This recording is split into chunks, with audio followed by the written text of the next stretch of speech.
18, of 38 balls yesterday. Played a lovely lofted shot over extra cover for 6 of the bowling of Vasan Singh yesterday. Confident stroke close to the end of day 2.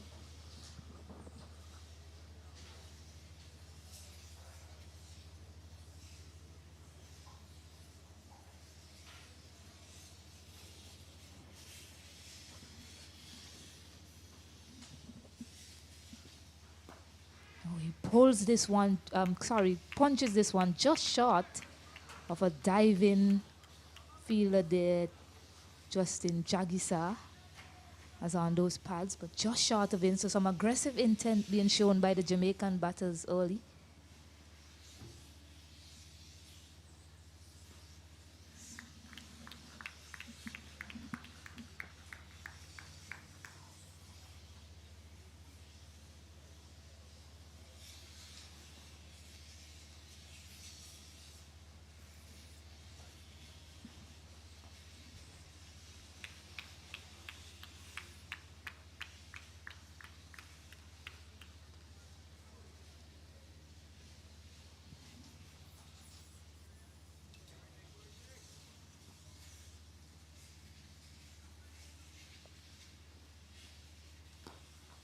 Waited on that nicely, gets a single to start his day. So the end of the over, the score is 37 for 3. And immediately you see positive intentions from the batsmen from Jamaica. That first over, getting at least six runs or so from that over, and just about 36 for 3, a good start for them. They have to really be aggressive. They have to be positive. If they are not positive in this innings, they will not be able to push and prod their way out of this situation. They need to choose their balls properly, hit the bad balls, and really be positive about this innings. If not, Trinidad would take control of this game. Definitely, I agree with you, Martin.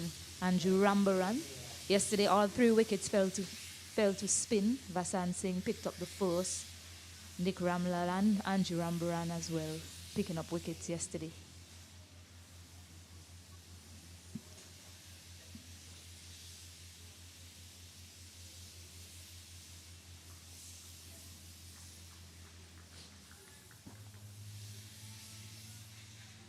So Andrew Rambaran operating from the Beckway end.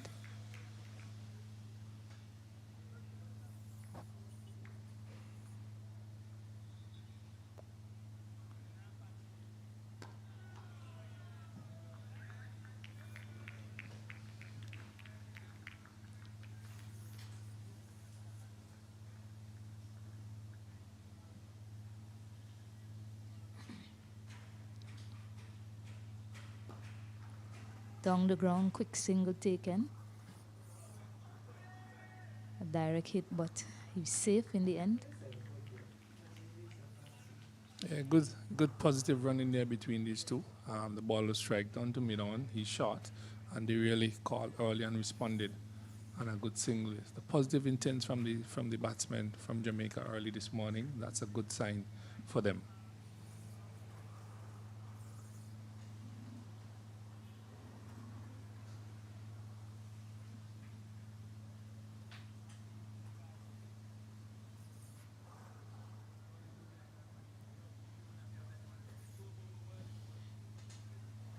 They have 2 men out, a man at long on and one in front of square.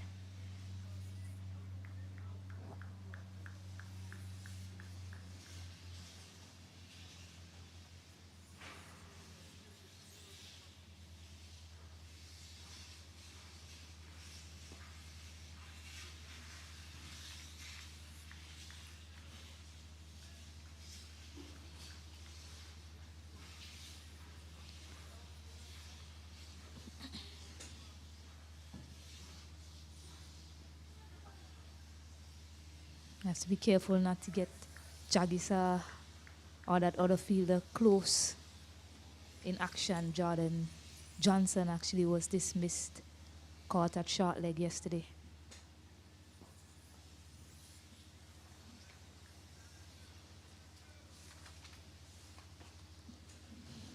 So 37 for 3.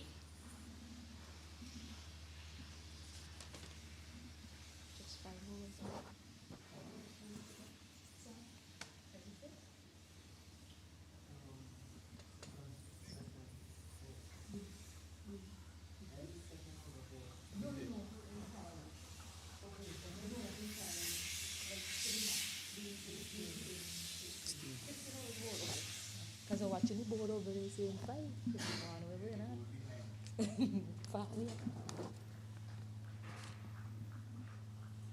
So Nick Ramlal to continue to Adrian Weer. 2 slips, a man at short leg as well. Notice a difference in the way Adrian Weer is playing the spinners. He's waiting a bit more on the back foot compared to yesterday. He was getting more forward. So today he's decided he's going to wait a bit longer on the back foot. Well, today is about getting runs, batting as long as possible. You have to be positive. Yesterday was about survival, getting through the end of the day. So there have to be a different approach towards cricket. That's nice from Weer. Nicely forward on that occasion. He's picking the length well. So good to see, a good sign for Jamaican team.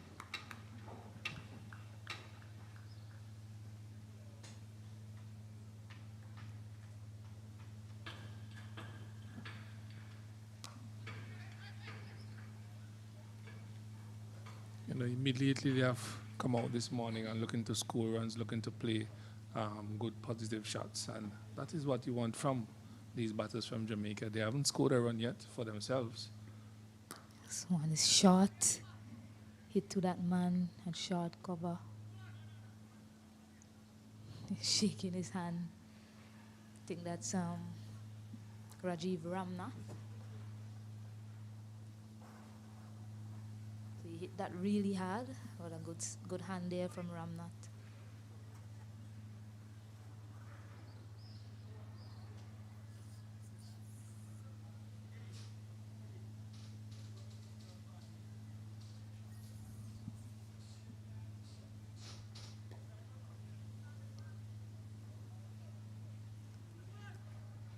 Excellent running by those two.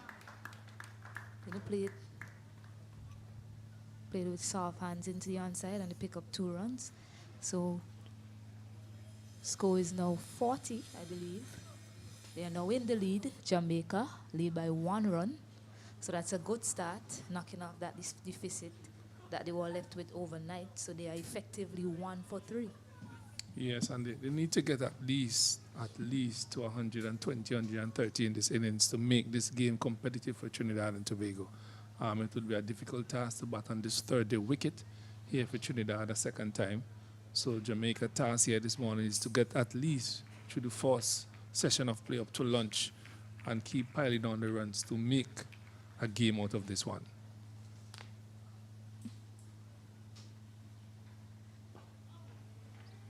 So another quick single taken. So a huge appeal by the Trinidadian team. Believe he got in. Imran Mokan, standing umpire, agreed that he made his ground.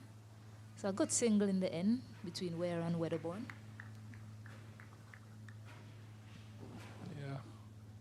He got in rather comfortably from my vantage point here. Was really not much threat. He called early, he responded. The fielder was caught napping, and a good single between these two. They keep doing the right things here this morning. They have just gone ahead, really. So they would have to continue in this mode, as I said before, to give or to make something out of this game.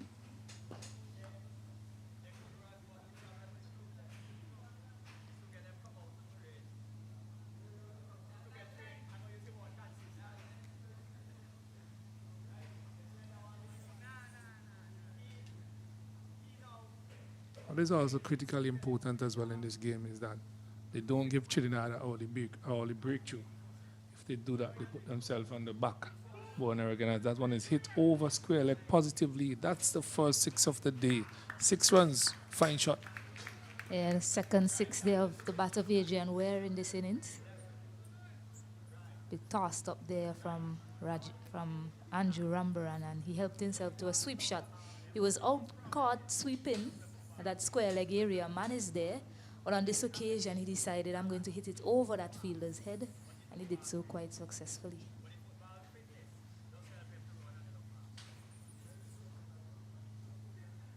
So another quick single taken. He looked for two. Decided against it.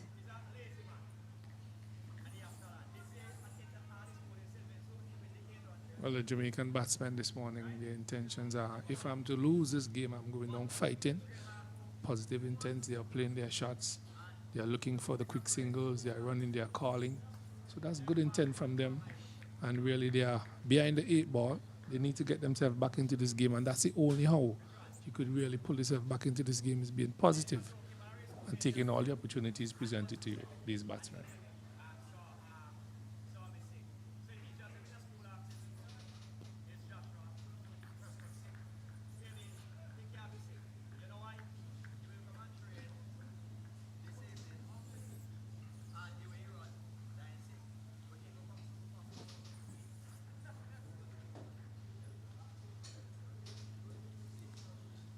And not seeing a sort of turn and assistance for the spinners so far this morning compared to the other 2 days, Martin. Well, just to start from the batsmen, have caused the spinners to rearrange their lines and lengths. They are bowling flatter, faster. And the batsmen, just because of their approach, they have changed their approach as well. So they will not get the same assistance as they did for the past 2 days. They were pretty much comfortable bowling because the batters were always under pressure. But they have reversed that this morning, being positive.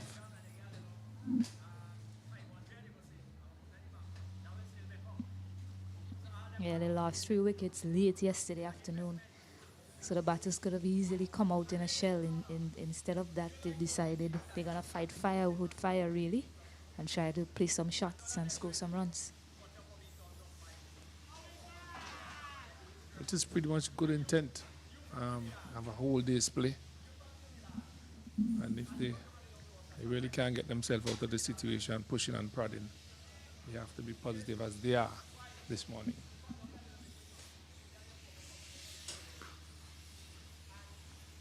It hasn't been reckless cricket by no means by these 2 batters. They've picked the deliveries that they want to score off of, and they've done so quite well. And they've defended and blocked when it's been required. Yes, so really good cricket from them so far. Yes, that is something very important as well that you have mentioned. You have to be very careful as to how they pick their deliveries and the shots at the play. And they have done that exceptionally well this morning to all deliveries.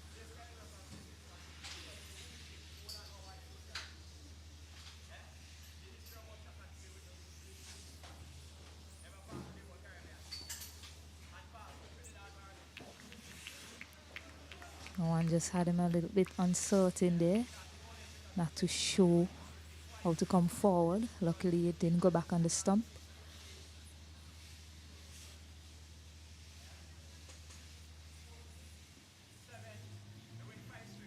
Just goes back and work it behind in fine leg. So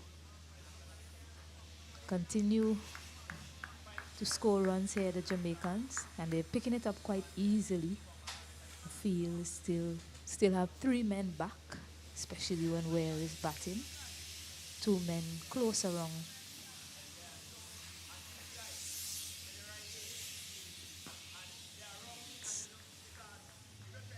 And not causing any sort of issues with the field setting for these 2.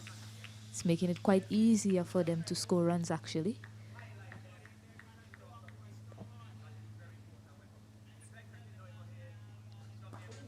One is flighted and driven, but Orlando James is there in the long and off boundary.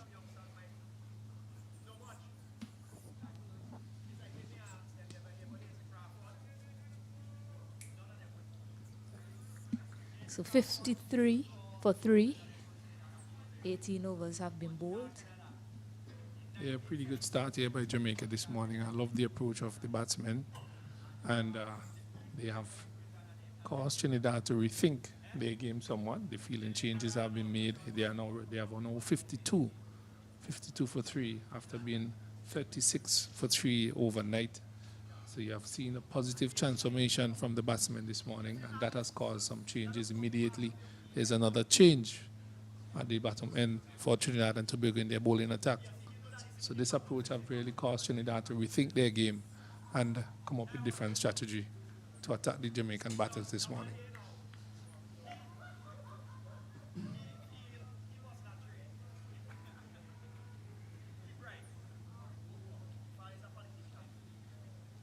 They're 54 for 3. They lead by 15 runs, Jamaica. So Andrew Rambaran is going to continue from the backward end.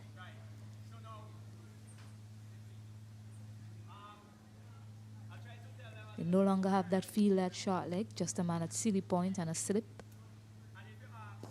It's driven. He's shown really good judgment on taking that single this morning where Orlando James isn't very close. He's actually pretty deep for a mid-off. If they had a circle around, it probably would have been on the edge of the circle, really. So Ware has shown good judgment in taking a single to him, but no adjustment in the field in terms of getting tighter to cut off that single from the captain as yet. It just shows you what positive intent does as a batsman.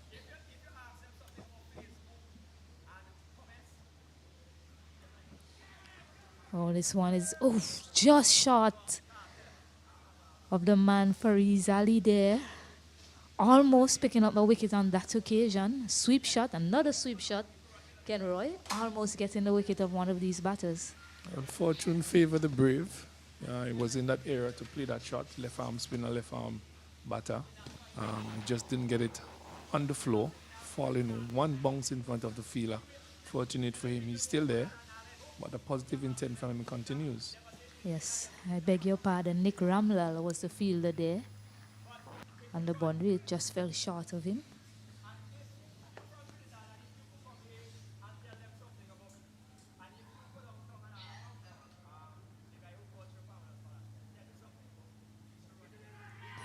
Is that a stumping opportunity? Opportunity presented itself, but I believe he got back. Not a close call. 2 close calls in this over for the Jamaicans. Yeah, well bowled there. Well bowled and well done by the wicketkeeper. I'm not too sure as to what the umpire was seeing. I could not see the batsman leg, but a pretty good combination between the bowler and the wicketkeeper.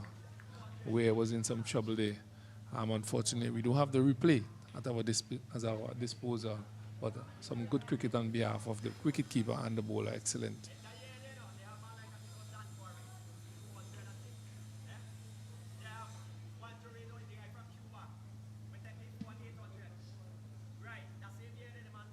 It's a dead ball call by umpire Imran Mukhan.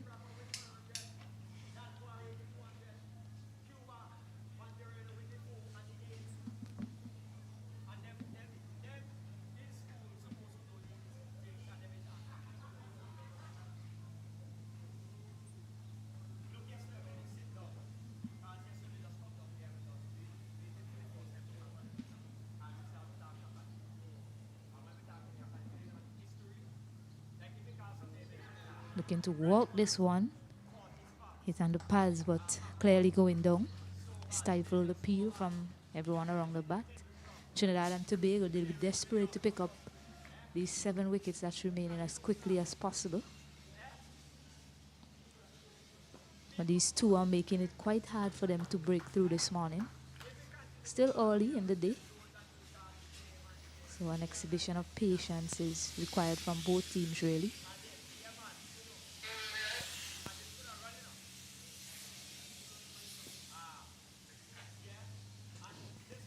So 56 for 3, 20 overs bowled. Well, I'm thinking about the whole situation here, Stacey, and if Jamaica gets up to 100 runs lead, I think they're going to make life very difficult for the Trinidadians to really pull off this game. The Trinidadians probably thinking if we allow them to get to that, it will be much difficult for us to get this score. And this third day's wicket, it's already keeping low, it's slow, and it creates some difficulty for the batters. So this first period of play here this morning is critically important as to how things may play out for the rest of the day. And you know how cricket is, a lot can happen and a lot can happen quickly within the hour really. So Jamaica definitely coming out this morning showing good intentions to score. Now taking the lead by 17 runs. And Trinidad and Tobago, they're still hunting that first wicket of the morning. And Vasan Singh, the man who got the first breakthrough yesterday, is going to get a bowl from the commentary booth end. He's bowling to Stephen Wedderburn.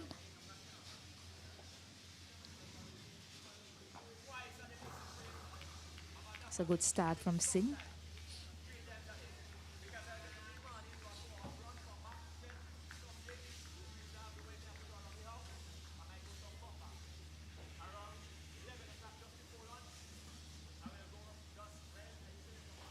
Oh, some turn there, 4 signs of turn really this morning. Turn and bunks to the leg side, and they managed to sneak through a bye.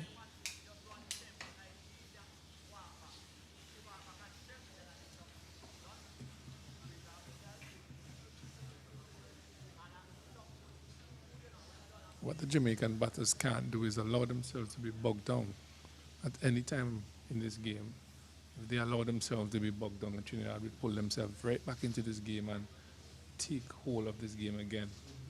The Jamaicans need to keep scoring, keep the scoreboard ticking, and keep the pressure on Trinidad. And Trinidad would have to be thinking, well, I can't allow them to get away with this. Yeah, they've done that quite well this morning, Jamaica really. I think overnight, probably went in thinking the first thing is erasing the deficit. They've done so. They now have the lead of 18 runs. The next thing on their minds would be how many runs can pose a challenge to Trinidad and Tobago, and how quickly can we get to a total like that. This one is cut away. Won't get to the boundary, but they'll pick up 2 more runs. No. It's a good piece of fielding. Restricts them to 1 in the end. Yes, that is what the Jamaican batters has to do. Pounce on the bad balls, score from them, keep the scoreboard ticking, and really, if they continue doing so, Trinidad would put themselves under some serious pressure, thinking about the later half of this game.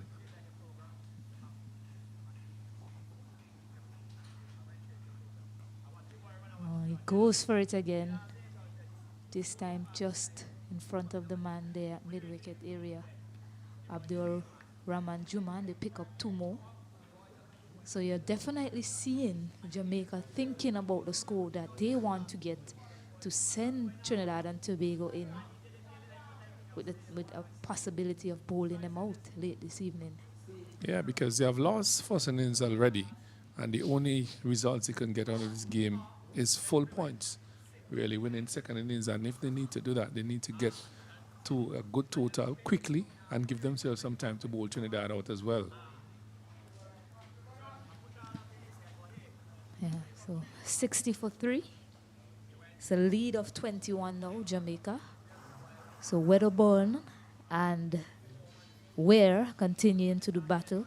I must say I'm impressed with the showing of Adrian Weer so far compared to last year.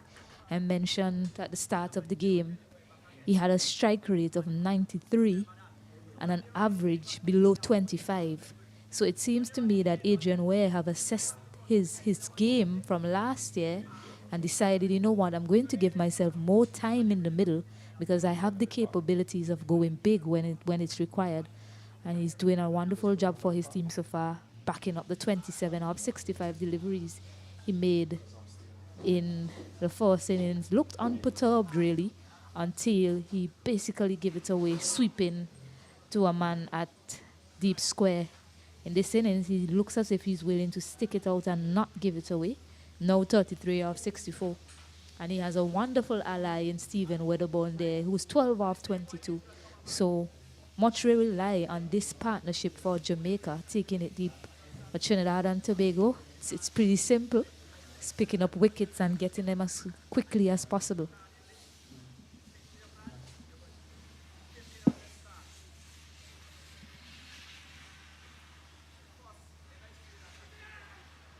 So Rambaran, change of angle for him.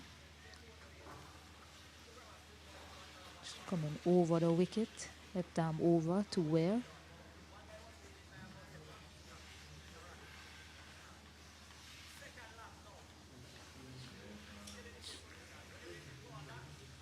So the change of angle, as you're seeing some bounce and turn now from the different angle from over the wicket, the left arm spinner. Getting some purchase from the wicket as well. Nicely driven by Weer. So what I've seen from the Jamaicans, anything over pitched or full, they are willing to throw their bats at it. Anything short or just short of a length, they believe those are the deliveries to score off of. Those deliveries are in your half, really, so you should make maximum use of them. And they can't miss out on those, knowing the situation that they are in. They have to score off every delivery and try their best to get to a total that is respectable, that could put Trinidad under some pressure. I think we're in for a pretty good game here today, once these batters stay at the crease for as long as they could. Yeah, I must say I'm a bit disappointed with the approach from Trinidad this morning. Basically, from the first shot that was played, you know, fielders were sent back and you had less people around the bat. I think the best way to put pressure on the opposition is by the field setting with good bowling, because Rambaran is a good bowler. He's a top bowler for Trinidad and Tobago, really. And Nick Ramlal and Vasan Singh backed him up well yesterday. So I think they could have afforded to have more men around the bat. Well, I'm just thinking it's just the approach of the Jamaican batters this morning towards the Trinidadian bowlers have caused them now to rearrange their game and to think differently. Yesterday the Jamaicans were under pressure, just trying to get to closer play. This morning it's a different kettle of fish, a different ball game. They have come out positively, and Trinidad now has to rearrange their game to accommodate the positiveness of the batters. Yes, that's true, Martin. But what I'm saying is it's so early in the day. You know, the first shot was played and you basically scattered the field. So what I'm thinking is force the Jamaican batters to try to create a shot where there isn't one really, just by looking at the field and seeing, okay, there's no man out. So maybe I should chance my arm and try to take them on. If the partnership, you know, kept progressing, then you say, okay, you know what, let me send some fielders out and protect my bowlers. It's been really easy for them. It's not a lot of overs bowled this morning, but they found it easy to score, and it'll continue like that, because now, how can you reapply pressure when the pressure is now on you? Well, they have kept their two men short. There's a silly point, there's a short leg, there's a man and slip. But the bowlers have been a little bit inconsistent, as you see there down the leg side, and that one is swung into the fence for 4 runs. Yeah, that really deserved to be punished, and it was put away by Adrian Weer. Let's pick up another boundary this morning. But it's a bit too late now for them to go back to, say, having 4 men around the bat. So they'll definitely, because these batters, after last night, it was a bit of drama yesterday afternoon, losing those 3 wickets, but this morning, he lost this over cover. He'll get 2 easily. And Trinidadians are looking a bit flat. They were well on top at the end of day 2. Well, it was a period there, just to survival, really. But this morning, Jamaica came out positively. But Weer has to be very careful as to how he go about his business now. He's looking a little bit carefree. He's looking to play a few more shots and a few shots that he's not supposed to be playing, really. He has to be careful that he loses his wicket and bring Trinidad back into this game. Yeah, another quick single taken. Agard not as tight. And I continue to say his judgment has been spot on, taking those singles to mid-on all morning. Yeah, they have done very well, running between the wickets, hitting the bad balls, picking up the boundaries, and really they have done a very good job this morning for Jamaica, racing up to 68 for that same 3 wickets that they have lost overnight. And Trinidad are now thinking, this is day number 3. We have won first innings, but yet there's a lead They have to bat a second time. So the pressure is now being placed on Trinidad, knowing that they have to get runs to win this game. Yeah, so Ware is into the 40s now. He's 41 of 70 balls. Weatherborn is still on 12 of 25 deliveries.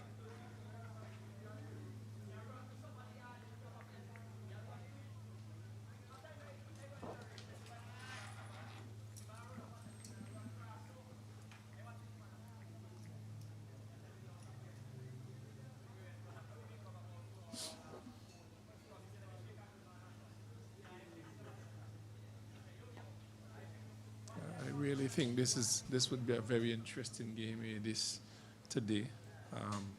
Looking at how things are unfolding here between Trinidad and Jamaica. Once Jamaica gets past 50, 60, 70 runs and it keeps piling up, Trinidad would be in for a good run today. Yeah, 68 for 3, 23 overs ball. And it really comes down to Jamaica just trusting the way they go about playing cricket. They seem to have this aggressive mindset and they're backing it really. And it's working quite well for them. It's also an element of trust as to who is to come.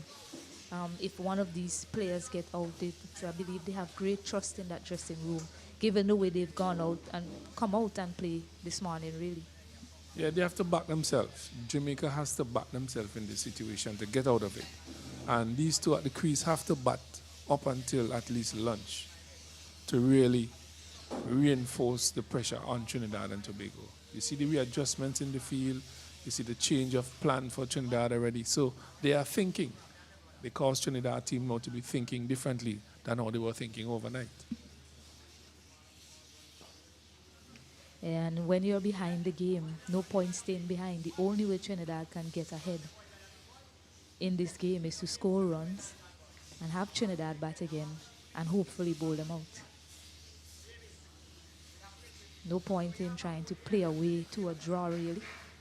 So they're just looking for a way to stay ahead, and runs is the only way they can stay ahead at this point in time. A lead of 29 runs, they'll be looking for a lot more, Kenroy.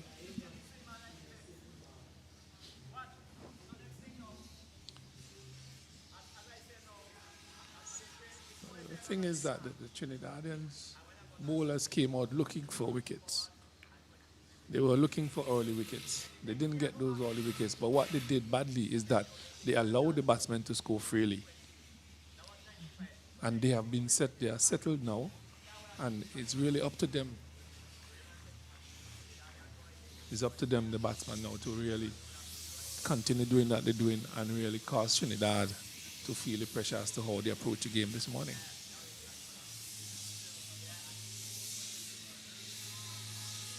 Another appeal, looking to work it to the onside. Haven't really seen this for the morning, 4 dot balls so far in one of these overs. So these are the things that the Jamaican batters would really can't allow themselves to be doing, batting so many dot deliveries. Another sweep attempted. We'll wait to see the signal of the umpire. I mean, the sweep shot, it has brought, well, Bias is the signal. He's missed it, actually. I mean, I'll just go back to the first innings of Adrian Weer. He attempted to sweep on numerous occasions. He wasn't successful. And the one he connected on, he was dismissed. This morning, he's played 2 sweep shots. He scored boundaries off them. Yes, it's been a fruitful shot, I must say, but it is fraught with danger, especially for a batter like Weer, who plays so well down the ground. So I much prefer to see him playing straight and down the ground. He's also picked up a lot of singles there. Yeah, they have fielders placed in those positions for him because they recognize that it's a strength of his. But he should just be looking to get a single still. When the boundary ball comes, definitely put it away, but don't attempt to sweep. Doesn't seem to be a strength of his. So Singh will continue. It's a dead ball signal. The batter wasn't quite ready as yet. So 69 for 3.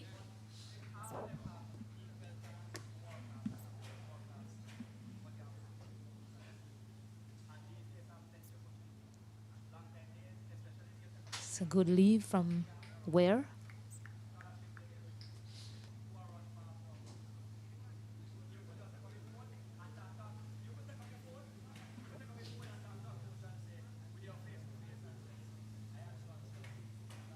Swan is full and hammered down the ground for a massive 6 off the bat of Weer. He moves on now to 47 runs.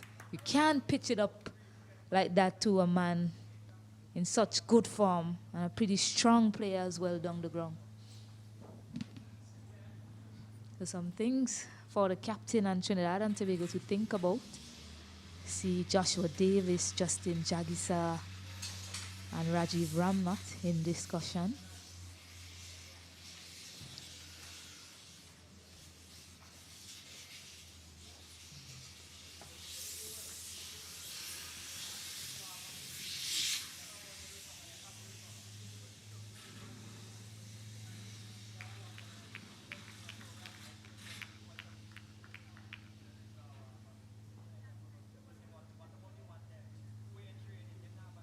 Oh, he tries to go for it again. Doesn't make connection. Gets an edge that flies to square leg. Fielded by Fariz Ali. So he's not holding back Adrian Weer. Moves on to 48.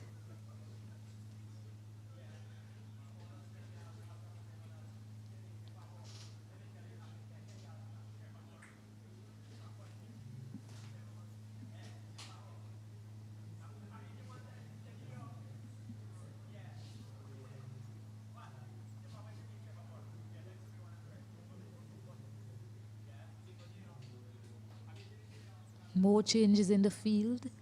3 men now on the onside boundary. And Nick Ramlal is halfway there. Not quite on the boundary. He's heading back now. Ill-directed delivery. Manages to just get a tickle on it. Pick up one Weatherburn. So Weer is back on strike. He's 48.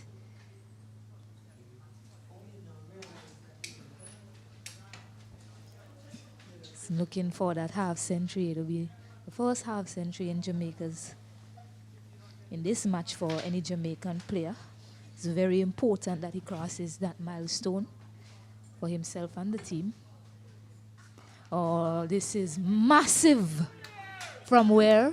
Just over the rope. High and handsome, and he raises his bat. A well-deserved half-century from the young man. Excellent display of hitting and patience as well from Weer, who was there when 3 quick wickets fell, and this morning he came out showing intent from the get-go, picking up a half-century. Well done to Adrian Weer, looking to push on and build that lead for Jamaica. They now have a lead of 44 runs. So Vasan Singh getting the treatment here from Adrian Weer. 2 sixes have been hit so far. Another man is removed from around the bat, goes out to mid-wicket. Agard has been pushed back a bit. The over has been completed. It's 83 for 3. Team Jamaica, a lead of 44 runs.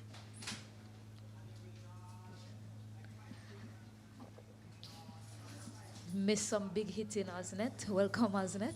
Yes, good morning to you, Stacey, and good morning to all our viewers. Yes, seemed to be somewhat of a counter punch here from Jamaica this morning. A lot of intent, as you mentioned, from the batters, especially Weer. We all know his capabilities in terms of his power and striking ability. But I think the impressive thing about him this inning, Stacey, is that he's been a bit more selective in his approach. Yes, indeed. He missed out on a half-century. Scored 27 off 65. Really looked unperturbed throughout that innings until he gave it away. Decided he's going to cash in the second innings. This one is punched down to the man there. Eager at mid-off for another single. So runs beginning to come a bit freer here for Jamaica this morning.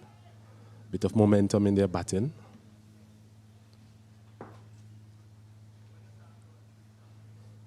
Look at the current scoring rate, 3.32. So a vast improvement really from what we have seen throughout the match so far. I think both teams in their first innings, they were scoring below 2.5 runs per over. So It's refreshing to see that. Good for the viewers as well to see a bit of stroke play. This one is a loud appeal there from Rambaran, the way a long way forward.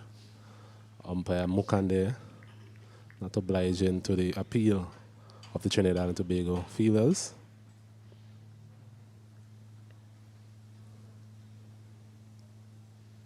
So lead of 45 runs as this one is beating him outside the off stump their way. I think that's the nature of this wicket. Just when you think you're in, Stacey, you get one turning past the outside edge.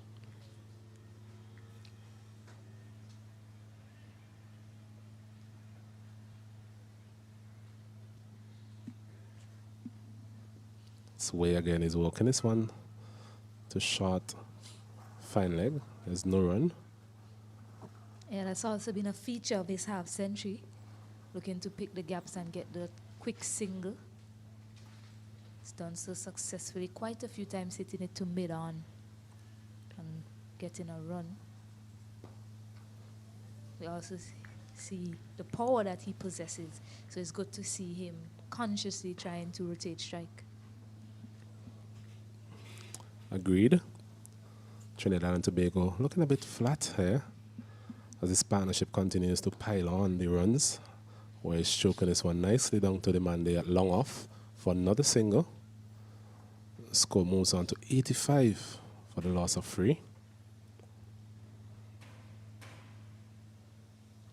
So where he's there on 54 from 85, and Weatherborn playing a supporting role in this partnership, he's on 13 from 30 deliveries.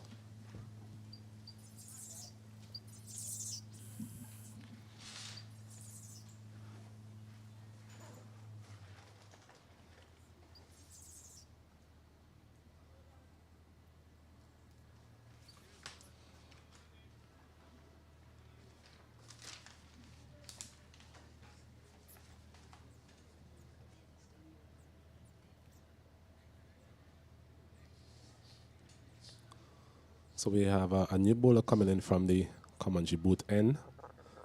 Appears to be the skipper, Joshua Davis. So Vasant Singh been taken to the cleaners really from Adrian Weer. And the captain decided that a change of attack is needed. So he'll be bowling his right arm off spinners. It's flighty delivery again, and the same treatment is meted out to him. First ball of his spell and a massive 6 straight over long off there from Adrian, where he's definitely in the mood here this morning, Stacey. Yeah, we're being treated to a hitting display. Display of power from Adrian, where you can pitch it up to this man. You have a field set, no man at long off, and he decided to hit it in that direction. So a safe shot in the end from where, really? Yes, change of bowler, but same treatment really from Adrian Weer. I think that was a flighted delivery. It was just in his arc, his hitting arc, Adrian Weer. You've seen that he has the power to clear any part of this ground here at Annesville playing field. What would be the response of Davis? It's actually a dead ball. Yeah, he's pushed that man back at long off. Orlando James at long off. Jason Agard at long on. Both of them waiting for a miss hit. Also have somebody at square leg. So far, this bat of Adrian Weer doesn't appear to have any edges. Everything seems to be coming out of the middle of the bat. Also, man there at deep square leg appears to be Ali. And at short mid wicket, still have that man in at short leg, which is good to see. Captain still giving himself that support close in. There's a slip as well. Man there, not all the way back on the extra cover boundary, just 3/4 of the way back. So I think it's fair to say it's a spreaded field for Adrian Weer as he's trying to cut this one a bit close to him. Delivery turning back into him there from Joshua Davis. So a bit flatter, the cup of deliveries after that massive 6. Understandably so as well. He's flighting this one again. Adrian Weer not getting any type of connection that we have seen all morning, but just enough to get a single down to Agard on the long on boundary. Score pushes on to 92 for the loss of 3. Yeah, it was tossed up wide, but that bat face just closing, taking it to the onside.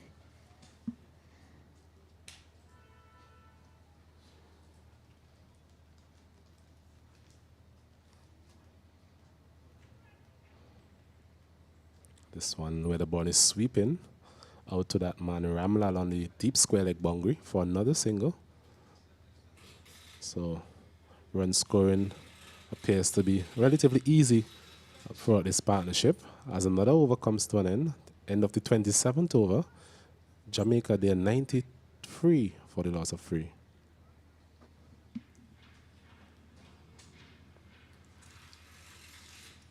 It's a lead of 53 runs. What do you think the Jamaicans are trying to get to make a game out of this, Osman? Well, they will definitely need this partnership to continue in the foreseeable future. Lead of 53 so far. And I'm thinking somewhere in the region of 175, 200 station. That might be something to bowl at later on this afternoon. But it would definitely depend on the partnerships that they're able to forge together. What we have seen is that wickets have also fallen in a cluster in this game. I've had a couple of substantial partnerships throughout the Trinidad and Tobago innings. Likewise the Jamaican innings. But they will need to bat long and try and just apply some sustained pressure on the Trinidad and Tobago fielders. Yeah, well, they've decided that pace is the way to go. Jason Agard, who dismissed Stephen Wedderburn in the first innings. Wedderburn made 46 off 95. Picked up that wicket of Wedderburn. Agard had figures of 11.1 overs, 5 maidens, 10 runs, and picked up 3 wickets. Well, he's actually coming from the end which we spoke about being his most successful end to come from, the Beckwith end. So he'll have fond memories of bowling from that end in the first innings. He'll be looking to replicate that sort of performance here for Trinidad and Tobago. This one is taking the outside edge once again. That edge going down. I think we have seen that throughout the entire game. Edge is not really going straight to the fielders. So another single there to Wedderburn. Moves on to 15. Score is now 94 for the loss of 3.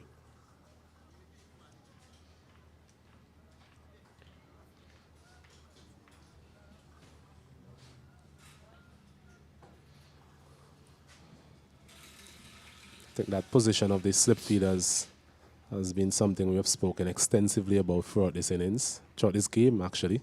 Even when the Jamaicans were fielding, we were mentioning that maybe the fielders in the slip corner they need to come forward a bit. We saw further evidence of that in the previous delivery. Just falling short of Jagassar in the second slip region.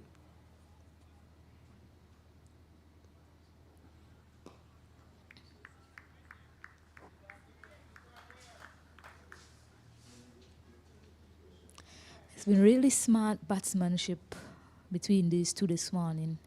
Deliveries they know, deliveries that they are confident they are going to put away. They did so emphatically, really. And anything that they see they can score off of, they've been keeping it out. So a really excellent display of batsmanship from these two.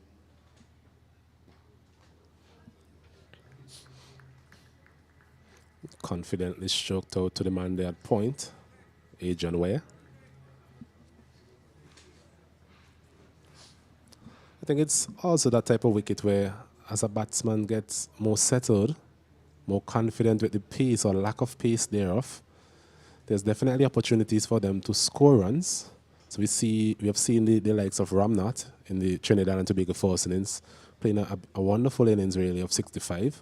And now you're seeing the type of performance being replicated by Adrian Weer here of Jamaica. Yeah, that last delivery from Agard had some movement back into the right-hander. Had some bounce on it as well. But he's continuing to do what he left off in the first innings. Bowl really stump-to-stump lines. And he's doing so now. I think also in the first innings he had come into bowl with an older ball actually. Managed to get that ball to talk, as they would say. Not seeing that type of movement so far in this spell from him. Just being prepared to bowl straight, and that's well played there from Adrian Weer. Very aware of the situation there. Punching that one in the region of mid-on and gets a comfortable single in the end. So he continues to just bat on here for Jamaica, and he moves on to 63. The total for Jamaica is now up to 95 for the loss of 3 wickets. And this is what can happen when you show positive intent. And positive intent don't mean throwing caution to the wind and playing a shot every ball. It means looking for opportunities to score when it presents itself. And that is what we're seeing from these two this morning.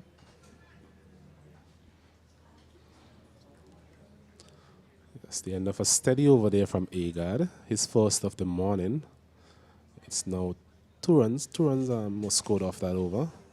And Jamaica, they're 95 for the loss of 3.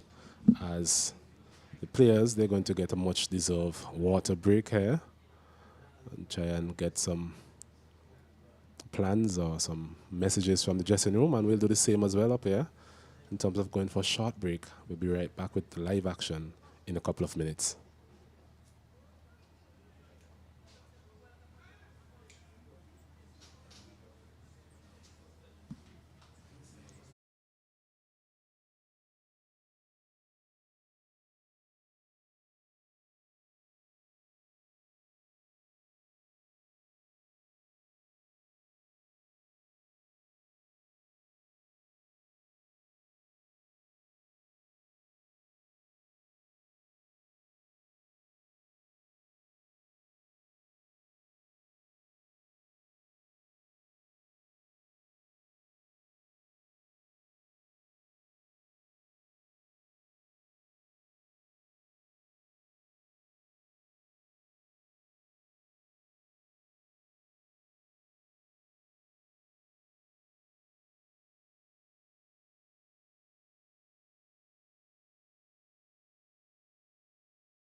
Yes, welcome back to the Irresponsible playing field.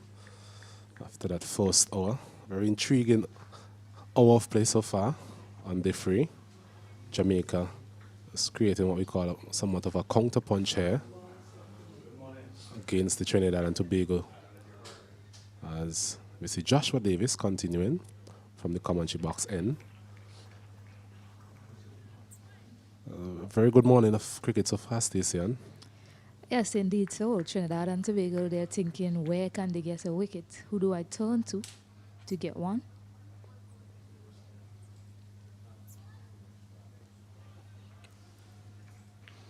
Captain trying to lead from the front here, which is good to see.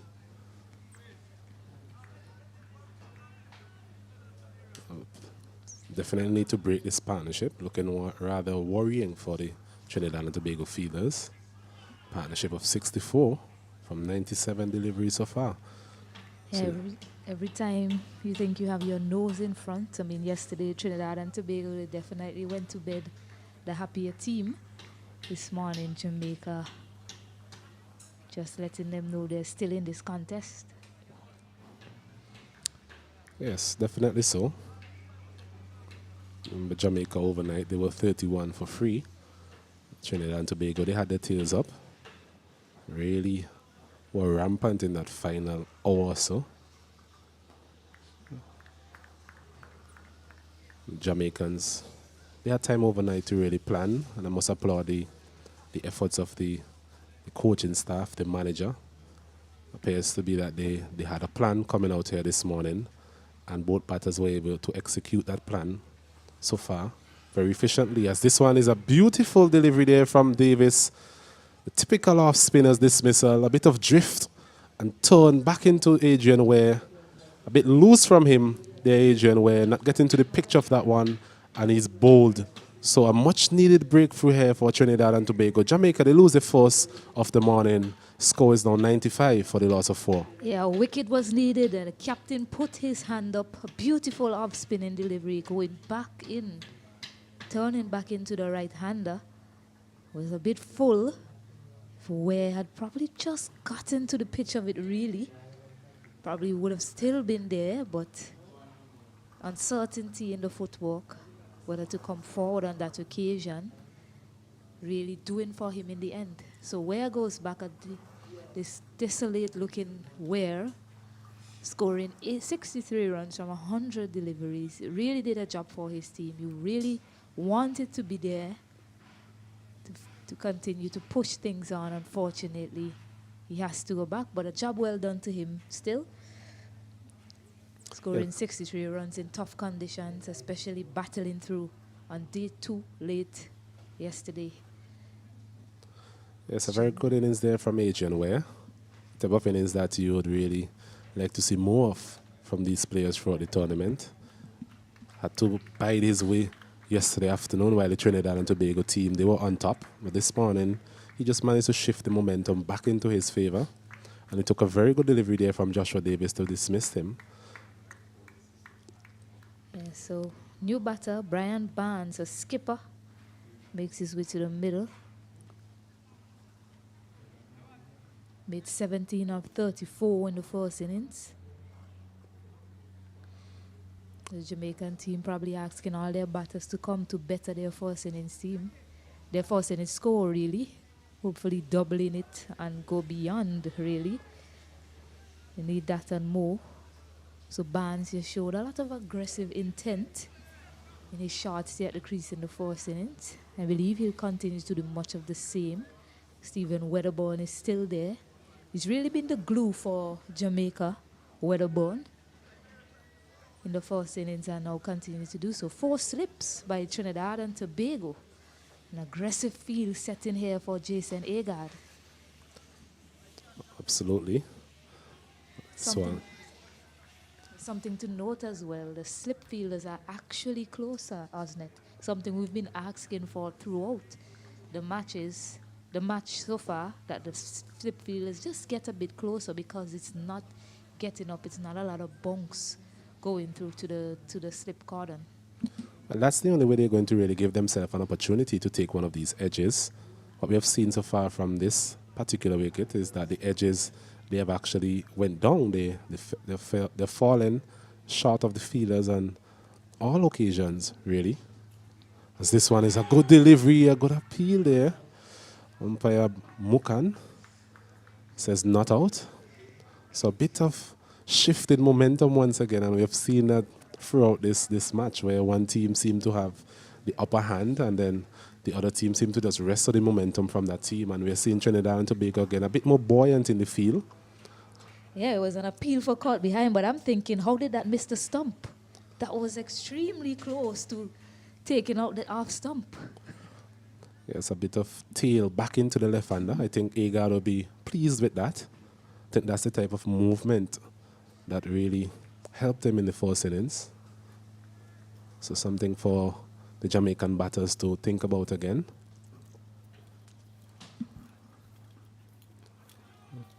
This one a bit short of a length. The batter there just playing it out to one of those men in that cordon. Rambaran there at gully for no run. I think looking back at the dismissal of Weer, Stacey, I think the water break may have contributed to that small lapse in concentration. I think if that delivery was served up before the water break, we would have seen a different result. But not to take anything away from Joshua Davis, it was well bowled. I'm just saying maybe the batter in a different frame of mind following, as this one is a chance for a run out. Ramlal there not picking up that one cleanly. So a lot happening here in this second hour play. There's confusion between the batters, confusion between the two fielders, Nick Ramlal, who ran across there, and Rambaran got in his way really as he tried to effect a run out there. Couldn't quite pick up cleanly in the end. Could have spelled trouble for Jamaica. Definitely wouldn't want to lose a wicket via the run out route. The Jamaican team just needs to settle once again. The Trinidad team seem to be in better spirits. That's what a wicket normally does to a fielding team. But more encouragement for the bowlers. Some good display of muscle memory really from Jason Agard, who came around, well, over the wicket to Weatherborn in the first innings and got him dismissed bowled. So he's operating with that same angle to him. This time he has 4 slips to back him up just in case he edges there. So good display from Agard so far.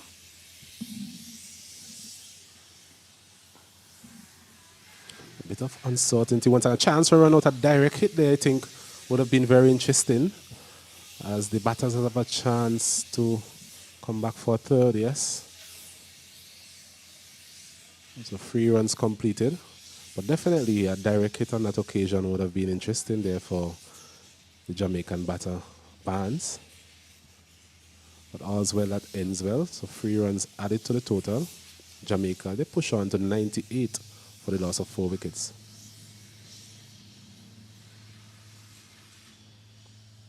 Yes, overthrows, but you can't really fault the fielder for trying to get the wicket. If it had been a direct hit, it definitely would have asked some questions of the umpire.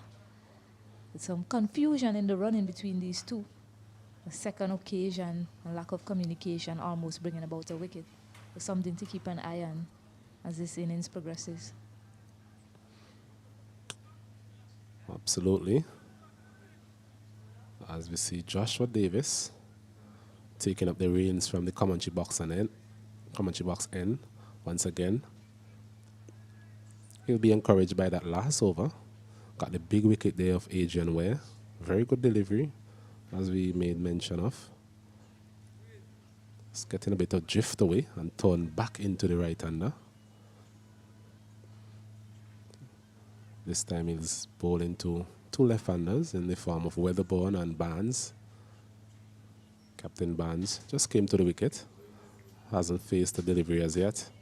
Weatherborn, he's there on 18 from 39.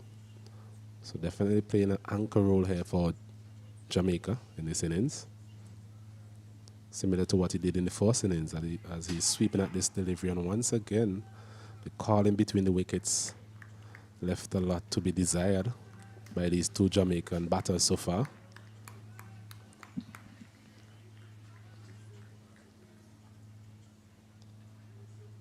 There's a man at slip, silly mid off. Backward point, cover, long off, long on, deep mid wicket, and a man at short square leg. So a spreaded field for Weatherborn to Davis. This one is rolling across the ground, really. Rolling along the ground. We've seen quite a few of those deliveries, especially when Redwood was bowling. I don't know what's more frightening as a batter. Turn and bounce or turn and roll.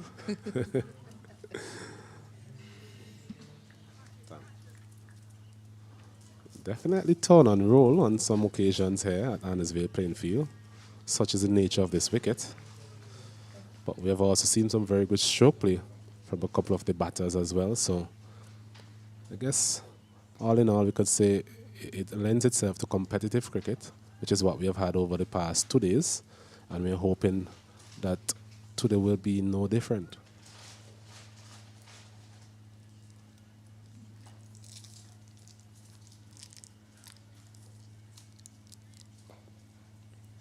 Delivery short of a length, punches it to Ramnot there in the cover region. So a maiden over there from Joshua Davis, and the Jamaican total, it remains on 98 for the loss of 4.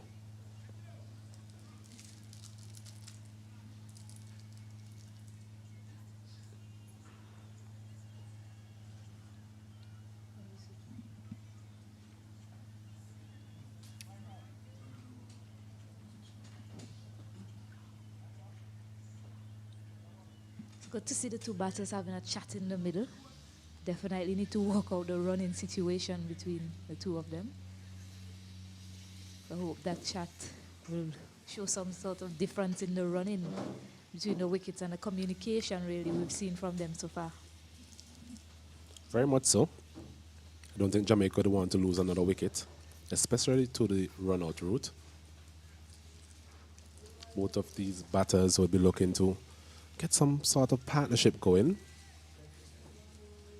Just following up on that good partnership between Weatherborn and Weer, where they really took the attack to the Trinidad and Tobago bowlers and were able to put a lot of pressure on them as a fielding team. As we see Agard is at the top of his mark, ready to come in to bowl to Captain Barnes.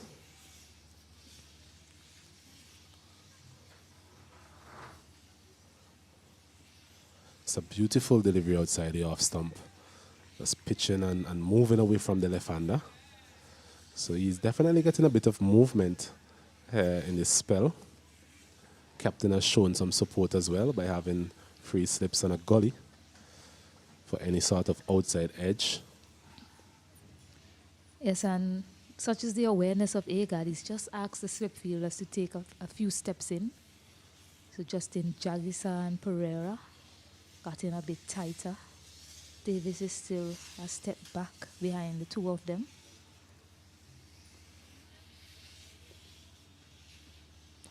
This one is peeling off the outside edge between the man at gully and backward point.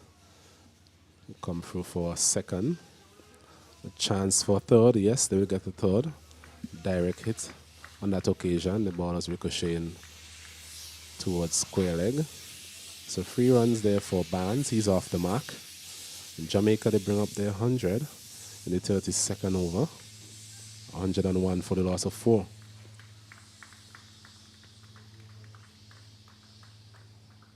So off the mark, but not in a convincing fashion. I think he was aiming for that cover area. Got an edge that flew through the slip cordon, really.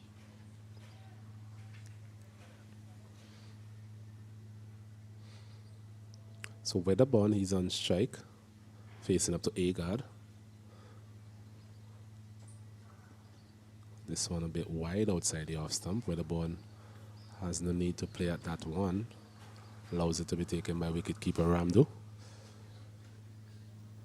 So we mentioned the fact that Jason Agard, he got Weatherborn in the first innings. It was a good delivery, a delivery angling back into the left-hander. We saw similar delivery in the previous over as well, just missing the off stump by a coat of paint. So Weatherborn definitely need to be mindful of that delivery coming back into him, as well as the delivery that Agard possesses moving away from the left-hander. So challenging both edges of the bat.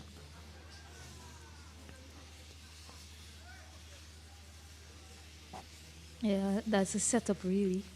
Delivery before he bowled it, going away from the left hander on that occasion, was aiming for the sticks.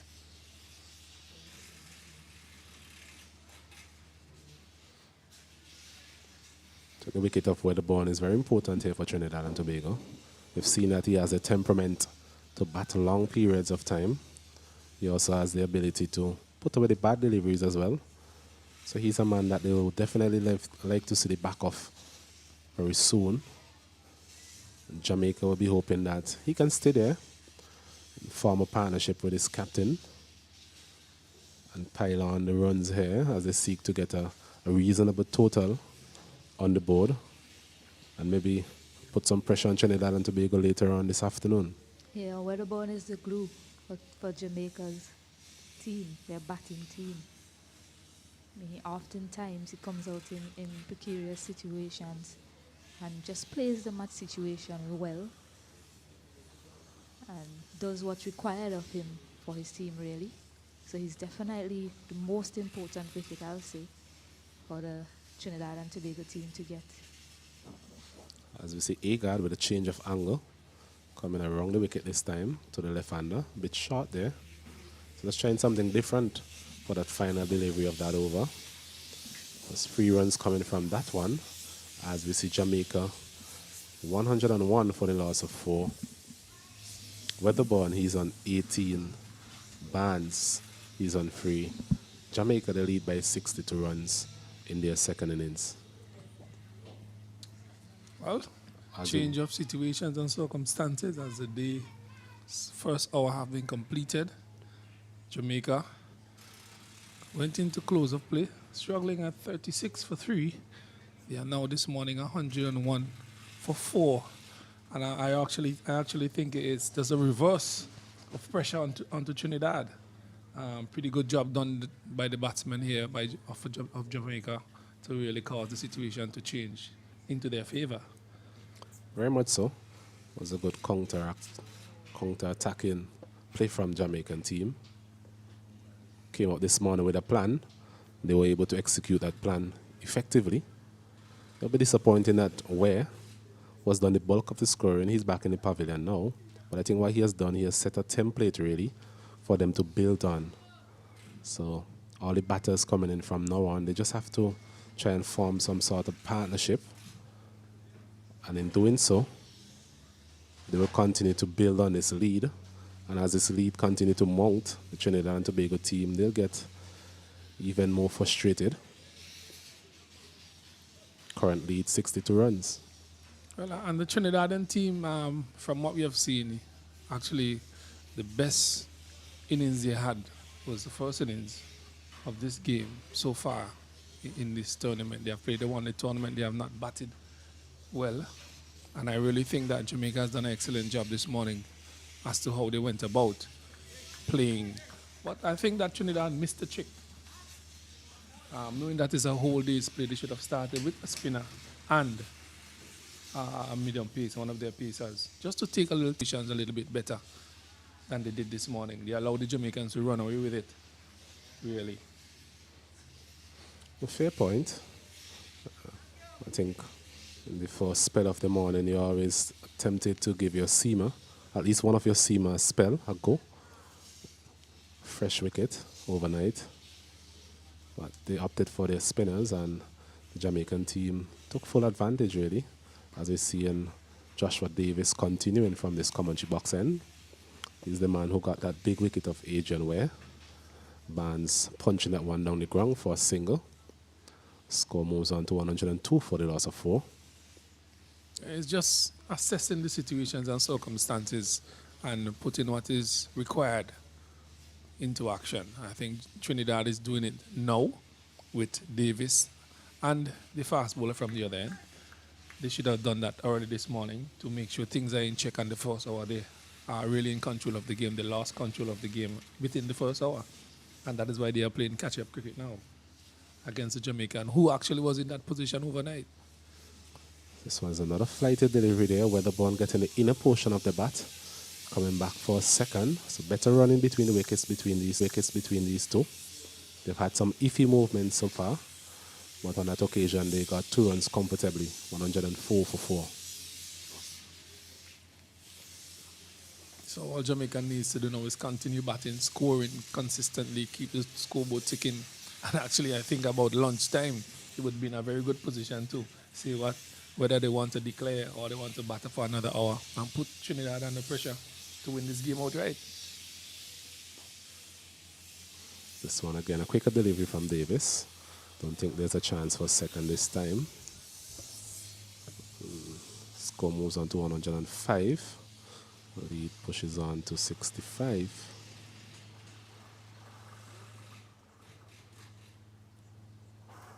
So the captain here, Joshua Davis, he has a lot of big decisions to make as it relates to the setting of the field, the usage of his bowlers as well, the type of bowlers that he thinks are necessary in whatever situation presenting itself. He will need to be able to contain the batters, but at the same time, he'll definitely need to pick up wickets as well. Well, just to remind you that one of the batters who got out yesterday was a night watchman. So the Jamaican batting has gone even further back, and they normally bat deep into their lower order. So that is a plus for the Jamaicans there again. Coming into day number 3. That's another single there for Brian Barnes, the captain. Moves on to 5. And the Jamaican total 106 for the loss of 4. 33 overs completed. Well, steady going here by the Jamaicans. They came out this morning being positive. Took control of the game after being chasing the 8 ball. Well, they were under pressure after day 2, Trinidad and Tobago. Just letting things up within an hour. Really, you have lost control of a game that you were fully in control of for the last 2 days. Within an hour, you have really lost control of it, and Jamaica is putting themselves in a good position to put Trinidad under pressure and to win this game outright. With the remainder of this day and the amount of overs left in this day, they are giving themselves the best opportunity to win this game and have full points. Absolutely. Had an early start today, 9:30. Remember, we have to make up some overs from yesterday. Had a couple of interruptions yesterday afternoon due to rain. So it's going to be another long day. This one is driven uppishly, but safely in the end. Straight up to the man there at long off, Juman by Barnes. So this partnership seemed to be gathering some momentum. Both batters able to walk the ball into gaps. That is going to be very important as they seek to build another formidable partnership here for Jamaica. Really don't understand the field setting for the Trinidadian captain. They have 3 slips, a gully, a short cover, extra cover. He should be looking to have a man on top of the square, one a square leg, just to protect those areas where the runs are flowing freely. They have to understand that they are behind and they cannot be giving away those easy singles. You're looking for the wicket, yes, but they cannot be giving away those easy singles. Good point. I think the positions of short cover and short mid-wicket, I think those are 2 important positions on this third day wicket. We saw yesterday, Ryan Edwards was getting the batters to play a bit early, getting too easy caught and bowl really. So if it is that the bowler is going to be bowling that straight line and at fuller length, then maybe a short cover, short mid-wicket, those are key positions that I think the captain can employ, as opposed to having that number of persons in that slip cordon. Because we really haven't seen any sort of dismissals of that nature. Exactly. We have not seen a batter going out caught at slip for the entire game. And I'm not understanding the ploy here by Davis. At this time, I think he should be semi-attacking, semi-defensive, the position that he's in. But he's the man in control. He has to do what he has to do. But I think he's just missing it a little bit here this morning. Yes, we mentioned his role is going to be critical as he tries to marshal his troops throughout this period. Had a difficult start to the day's play.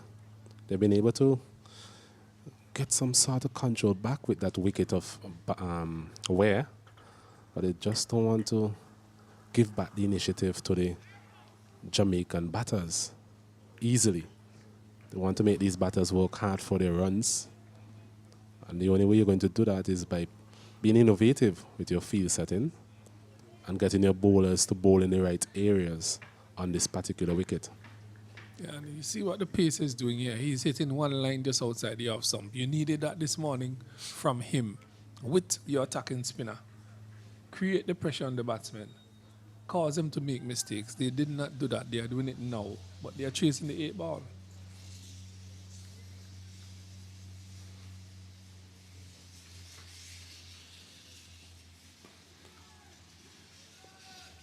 Another foolish length delivery. Punches this one weatherborn out to the man there in the covers.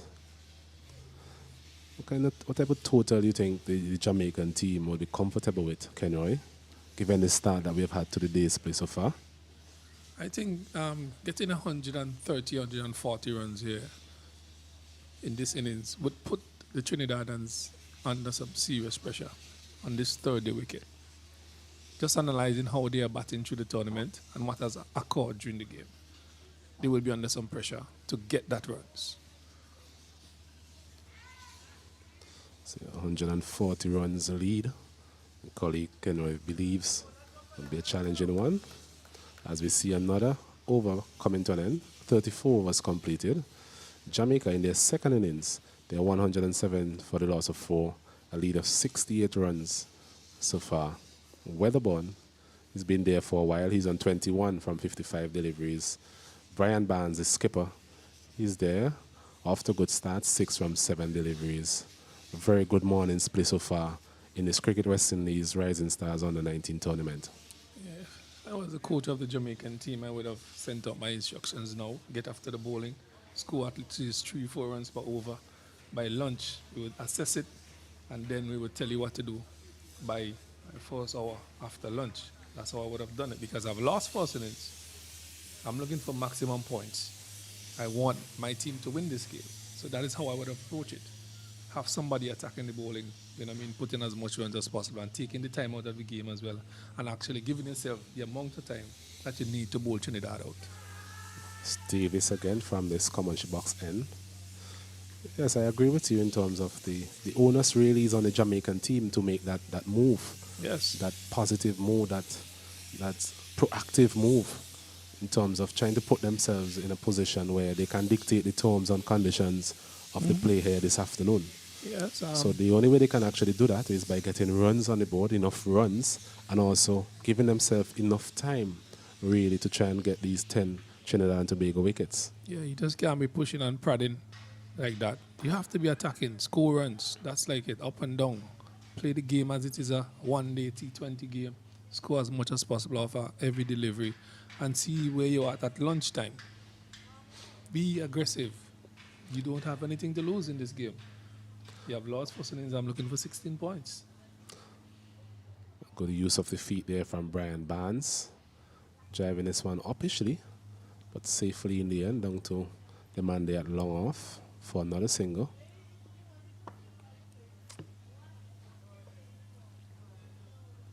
This one is short and weatherborn. Trying to cut that one. The man there, Jagasa, has been there all match. Manages to prevent that one from making its way out to deep cover. Keeps the batter on strike. There's a flighty delivery and he's playing this one uppishly once again between the man there at mid-on and mid-wicket. Gets close to the boundary. Comes back for 2 more runs. So in this over, we have actually seen some attacking intent, Kenroy. Maybe they're listening to your commentary as well. Well, they need to do something here. They are behind. They are trying to dictate this game, so they have to be attacking. They just can't be defensive. Put Trinidad under pressure. They already got first innings. Remember that. That is very important. We have less than, how many overs bowled for today? I think there's 75 overs for today. You have to count that as well with 15 overs in the last hour. So you have to calculate everything and be spot on with it. And just to let you know, in the other games that have been played, Leeward Islands under 19, they got 141 and they're 111 from 46.2 overs. And Windward Islands, they got 108 and they're 12 without loss in 2.3 overs. Windwards Island requires another 133 runs to win with 10 wickets in hand. Interestingly poised there at the Sandhill playing field. So We've not seen a lot of huge scores being scored at that particular ground. I think it will take a very good effort from the Windward Islands to overhaul our target, given the nature of the Leeward Islands bowling as well. So that's definitely a match to keep our eye on. But for now, we are focused on the Jamaican team as they try and build on their lead here at Annisville playing field versus Trinidad and Tobago. Yes, and just to let you know what happened in the other game, Barbados versus Guyana. Barbados 302 for 9 and 152 for 4 from 21.5 overs. Guyana, they made 183. They are 183. Guyana under 19 men needs 272 runs to win today's game. You think that's possible for the Guyanese team? Anything is possible in cricket, Kenroy. We've also seen that the Park Hill playing field seemed to be a good surface for batting. We've seen some good scores coming out of that ground. After scoring 196 in the first innings, 183. Need another 272. Uphill task. Seems to be that there would be a result in those games. And I'm thinking that there would be one in this one as well. Just good to see as Agard continues operating from that backway end, getting that delivery to jump a bit. The uneven nature of this wicket coming to the forefront once again. Barnes well played in the end. Jamaica remain on 110 for the loss of 4. Agard is into his 8th over. Figures of none for 14 so far. So very economical from him. Yes. But his captain will definitely need something in that 4th wicket column. That 4th column, sorry. As he's driving loosely outside the off stump here. Barnes missing it completely. Not a dot ball to Agard.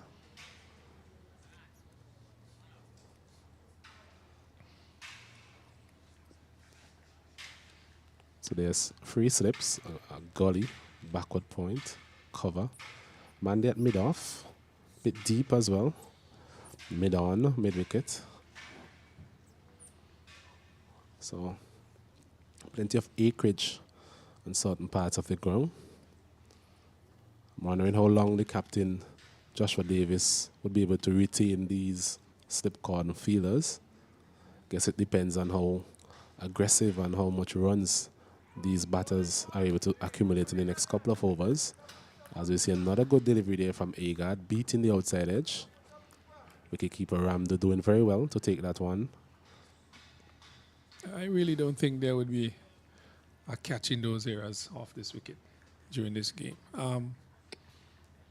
Yes, the fast bowler is bowling well. I would keep 2 slips in, just short, but I would have that man at short, extra cover and mid-wicket, just in case for those, because the wicket is that slow for that shot.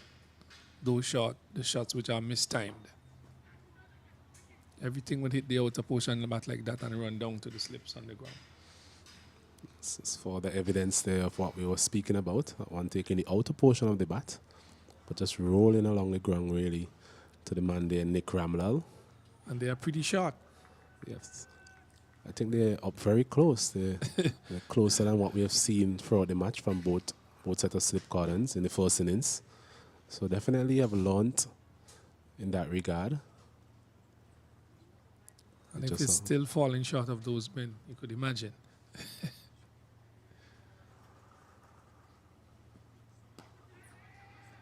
Driving nicely up to the man there at mid-off. Who, as we mentioned, is very deep. Easy so single. It allows the batter there to get an easy single. And then another over from Agard comes to an end. 1 run coming from it. Jamaica, they're 111 for the loss of 4. Well, cricket, the game of glorious uncertainties. Jamaica and Trinidad and Tobago in battle. Trinidad and Tobago taking first innings. Jamaica in their second innings 111 for 4. I do think that they have the advantage here now just to push on. They have time. Score as much runs as possible before lunch. Assess your situation. And then put the Trinidadians under pressure. They have not batted well yesterday. Actually, the first innings in this game, that is the best we have seen them batted for this tournament. So things are probably changing for them, but that's okay. But as a Jamaican captain and coach, I would have been looking to score as much runs as possible and get this game over. Played again. Officially again from Barnes. I'm thinking from the captain's point of view, I think I'll bring my extra cover a bit straighter. I've seen Barnes play that delivery in the air on a couple of occasions now. As he picks up another single. Jamaica 112 for 4.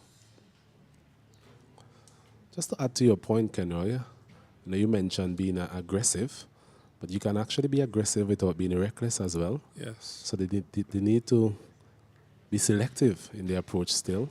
Don't want to just throw your wicket away, but aggressive can be in the form of walking the balls into the gaps, getting the singles, the twos, pushing the fielders hard, and definitely capitalizing on any sort of delivery that you can actually score from.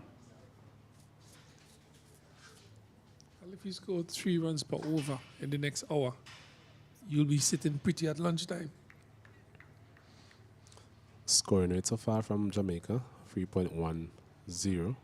As this one is swept nicely to the left of the man there, Juman. He comes around and gets it back into his wicketkeeper, Ramdo. So 2 more runs added to the total. A good sweep shot there from Weatherborn. And another factor to take into consideration is the weather. Is the weather. The sun is up in all its glory. It has done that over a couple of days, and then the rain comes. So you have another factor to deal with as well. You don't get any opportunity to really look at the weather forecast today, as this one is cut out to Agard at deep extra cover for another single. So runs flowing here rather easily for these batters. And this is what the Trinidadians doesn't want. You need to plug those gaps, make things difficult for the batters not to score, so that they could be put in a position that they have to make decisions. This one It's just too easy.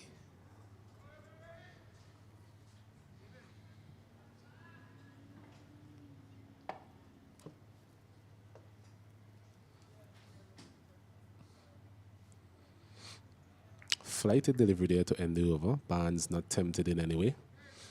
So 4 runs coming from that over. Jamaica, they're 115 for the loss of 4. Yeah, this is where you need somebody to come in with a tight spell. Hit the line off stump, bowl on one stump. Keep things tight. 4, 5, 6 dot deliveries. 1 runner over, not bad. You would put the batters under pressure to score. They would make mistakes. That is how you play cricket. Trinidad is just sitting back and allowing things to happen. Meanwhile, the Jamaicans are just tickling it off, scoring the runs, and putting themselves in a more stronger position than they are now. Partnership of 20 so far between these two. So slowly but surely they've been able to just add to their tallies and to the team's tally. Coming back off a partnership between Weatherborn and Weer of 64, sorry. As we see the Trinidad and Tobago team going back into that mode of operation where not a lot happening. Fielders not really offering a lot of encouragement to the bowlers. We saw that this morning when the partnership between Weer and Weatherborn was, as this one is edging and once again going down. I'm not sure if it carried on the full to the man there, Jagasa at second slip. I don't think it would have reached Joshua Davis, who was deeper at 4 slip. So definitely a catch that Jagasa would have fancied himself taking. And another day. Looking back at the replay there, I think it just fell short Yes, on another day. of Jagasa. And it just adds to what we were saying in terms of these edges, just not carrying. And as we mentioned, they're very close in there. The fielders. Unfortunate there for Agard, who was plugged away from that end in the middle of a very good spell to both of these left arm batters. This one is short of a length and well walked into the covers for a good run. It's a good positive cricket here from Jamaica. Yes, easy run again to the batter. Just drop it and run in there. Taking that easy single. Getting off the strike after hitting the edge. So Jamaica keeps piling on the runs here. Day number 3. We are just before the luncheon period, an hour or so. We have played just about close to 2 hours of play. And Jamaica has gotten the best of the morning so far after struggling last night. Well, yesterday. I think this is why a lot of people prefer the longer version of the game, because here it is, we're seeing a team being on the ascendancy yesterday afternoon in the form of Trinidad and Tobago. And then this morning, Jamaica being able to just wrestle that advantage from Trinidad and Tobago and put pressure on them as a fielding team. Yes, they haven't gotten Trinidad in that chokehold as yet, but they're getting close to that, for sure.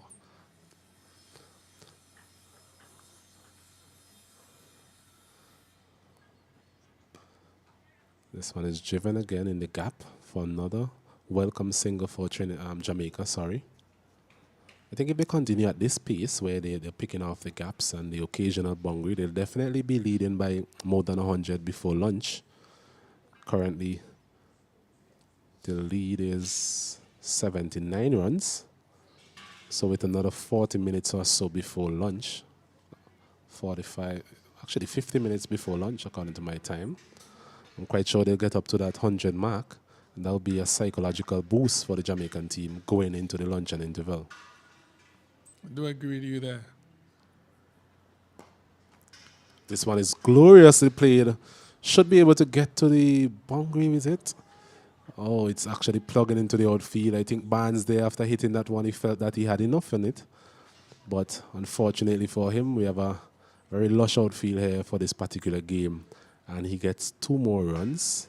So 120 for the loss of 4. Well, normally on a lush outfield of an is you're playing for that ball would have rushed away into the fence before easily. And those are conditions you have to look at as well for Trinidad and Tobago, because the ball is not running off to the boundaries. You have to hit the ball even over the top, and it sticks. So getting runs here is pretty difficult. Scoring 150 here in these conditions would be very, very difficult to get. As we see the players getting another water break here. And at this break, the Jamaican team, they are 120 for the loss of 4, lead by 81 runs. Captain Barnes is there on 12 from 20 deliveries. Weatherborn was being the glue of the inning so far. He's on 28 from 66. We'll also take a small water break here in the commentary booth, and we'll be back with you in a couple of minutes' time.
Welcome back to Arnesville Playing Field, where we are here locked with a battle between Trinidad and Tobago and Jamaica. Jamaica 120 after being 36 for 3 last night. Came this morning and wrestled this leading position in this game from Trinidad and Tobago. Trinidad now have to rethink their strategies and really try to haul Jamaica back into that position. I'm not too sure if they could do that with that lead that they have, Stacey, but Jamaica has done exceptionally well this morning in the first 2 hours. Yeah, really a taut contest between these two. Jamaica getting the lead in this morning's session, the first session of the day.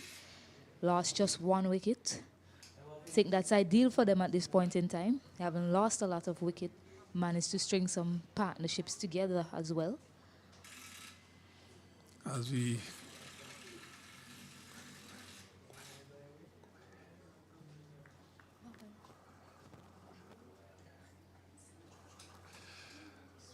continue proceedings here, the first delivery was swept for a single. So 121 for 4. Jamaica just pushing their heads in the front of Trinidad and Tobago as that one just pitches and spun across the bat. There's 2 slips, a backward point, short extra cover. Well, 2 covers short. We could call it a sweeper, but he's about 3/4 way to the boundary. Along off, that one is short, and he comes and punches it to the man. This 3/4 way. I really don't see no sense of him being 3/4 way rather than doing right back on the boundary. Still 1 run, running that risk, but another run to the board. Yeah, lead of 83 runs now, Jamaica. Just thinking to myself, when will this look to press on the accelerator to mount a target for Trinidad and Tobago to chase? I mean, you have to create that perfect balance. It's the last day. Yes.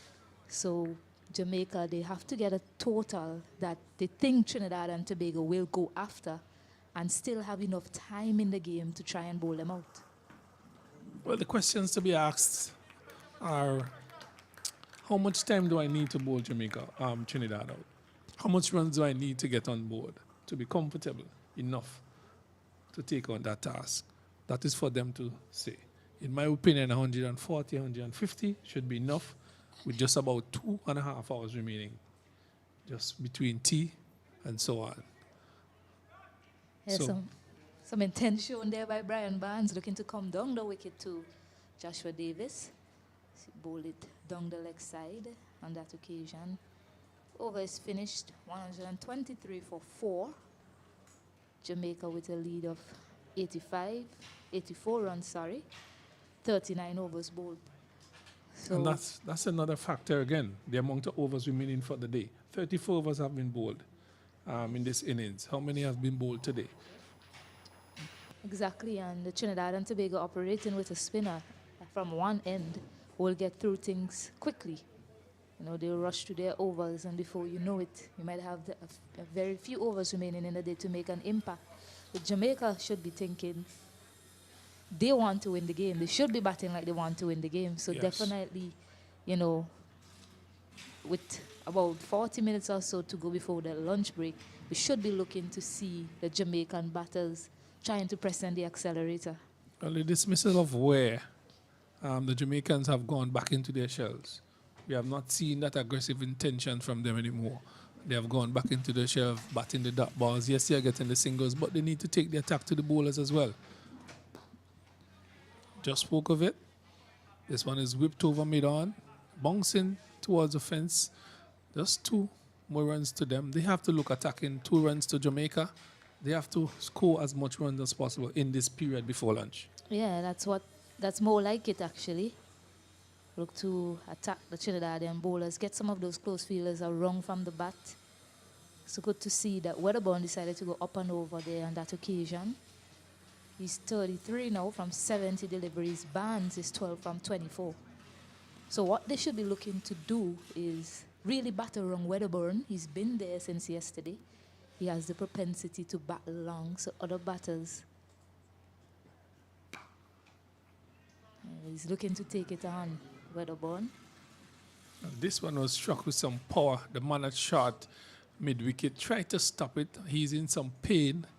And I'm telling you that one was hit with some power. Weatherburn was not even looking to run. The amount of power he put on that one. I think he needs some medical attention, but that was hit with some serious power from Weatherburn, a short delivery. Yeah, he's deciding to take on Agard, who was bowled a miserly spell, a spell that troubled him really. He's decided he's going to go at the bowling. Maybe he had a bit of a message from the camp during that water break. Yes, I think they should really step up their game, Jamaica. They are chasing the 8 ball. They need to get Trinidad into this crease, but they need to score the runs that they have to make themselves comfortable to bowl at least 2 or 3 hours after Trinidad on this low turning wicket. Yeah, another good sight for Trinidad and Tobago, Justin Jagisa, their opening batter. Ball probably hit him awkwardly on the fingers in trying to field that short mid-wicket. Hopefully it's just to get some attention so that the play can carry on and he'll be okay to bat later on because they'll require him. So 126 for 4, a lead of 87 runs, and we're now seeing clear intent from the Jamaican batters. Yeah, they just need to step up their game. They need to get the accelerator down. Trinidad and Tobago have not played the cricket that they played yesterday, so they are suffering because of such. But I think the left arm seamer from Trinidad and Tobago has bowled a pretty good spell. I'm seeing the implementation of that man at short extra cover where they are getting that easy run that's been blocked. But I think he still needs to have somebody within that mid-wicket short square leg area and cause him to bowl straighter. Yeah, I'm surprised he didn't have that fielder earlier to Barnes. He's driven a few, bit aerially in that direction. Could look to get him closer to the surface as well. They now decided to put him there. I guess better late than never. Well, at least he has acknowledged that there is a need for him there. He has put him in there, but a few runs have gone so far in that era easily to the batters. Now Weatherburn has to think differently, where I'm going to score these runs, the rest of my runs really. Is he going to take the risk going over the top, whipping it to the onside? Who knows? But some good bowling there by the left arm seamer so far. He has bowled a pretty good spell this morning for Trinidad and Tobago. I really thought that he should have been opening the bowling this morning with the spinner. We know you like your paces, Kenroy. I'm a West Indian. I grew up on it. We ruled the world with pacers. And we would have to get back on top of the game with pacers as well. Pacers run the place. If you look at international cricket, without a good pace attack, you really can't threaten a good batting lineup.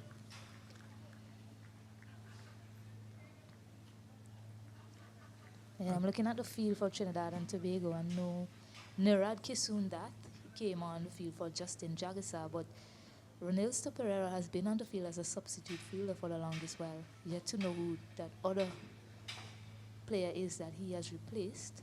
So a bit of worry for Trinidad and Tobago. Well, seems like a little bit of worry for the weather as well from the weather. As some dark clouds just hovering over Annisville playing field, going to Beckwith side, getting a little darker. But the forecast for today is that there will be rain at 7 p.m. Hopefully by then this game would be over and dusted, done and dusted. Somebody would be happy, somebody probably not so happy. Who would it be? I'm not too sure. But Trinidad and Jamaica here are locked in battle at Annisfield as that one is outside the house stump, just bouncing in front of the keeper again. Something that we have seen consistently over the past 3 days as another over comes to an end.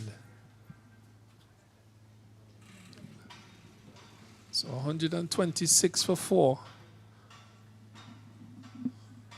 Weatherburn has been there from the beginning this morning. He's on 34. And Barnes is there. He's on 12. They have batted 40 overs thus far in this innings. I'm not too sure how many overs we have bowled this morning. I will wait on my competent scorers to give me that information. That's passed to us, something like 30 odd overs probably this morning. Yeah, and just 26 overs this morning for the day's play, and we have a total of 75 overs for the day. The last day, with 1 hour 15 from 4. An innocuous delivery ball there by Joshua Davis and just helped around the corner by Wedderburn. So not a good start from Joshua Davis in his first over. 4 more runs to the total, takes it up to 130. Well, more the merrier, says the Jamaicans. Things are getting better for them as those sort of deliveries have been tossed up by Davis, the captain. He should not be bowling those deliveries as the skipper. He should lead from the front, really. But things do happen. Things do happen. 4 more runs to him, 130. Yeah, but just going back to your conversation about fast bowlers in the Caribbean. Yeah, I think it's very important that we keep identifying and cultivating young fast bowlers. And you did mention that they are key really to success, especially given where our roots were really built on in terms of West Indies cricket. We had some excellent fast bowlers coming through the ranks. Yeah, that's what is beating him outside the off. Some good delivery from Davis. Continues to do well around the wicket. But fast bowlers have brought West Indies cricket to where it is with some attacking, fancy, flamboyant batters over the years. We have our own style, our own culture. We have drifted away from that over the years. Lack of those innovations and so on. We have gone away from that and we have gone traditionally the English way. Yeah. I think we have adapted the other styles of cricket that has been played worldwide and forgotten how we play cricket in the West Indies. Yeah, I know you have different views on the rules of the tournament regarding the fast bowlers, Kenroy. But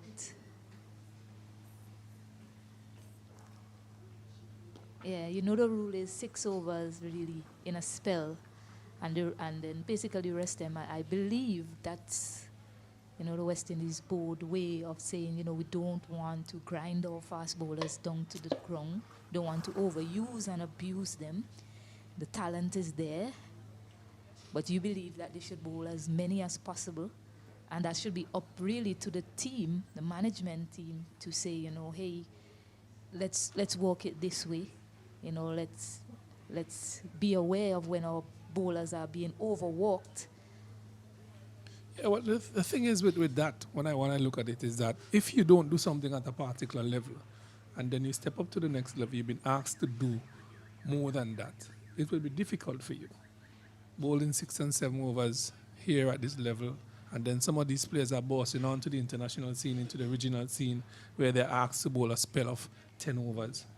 Under more difficult conditions, it becomes difficult for them.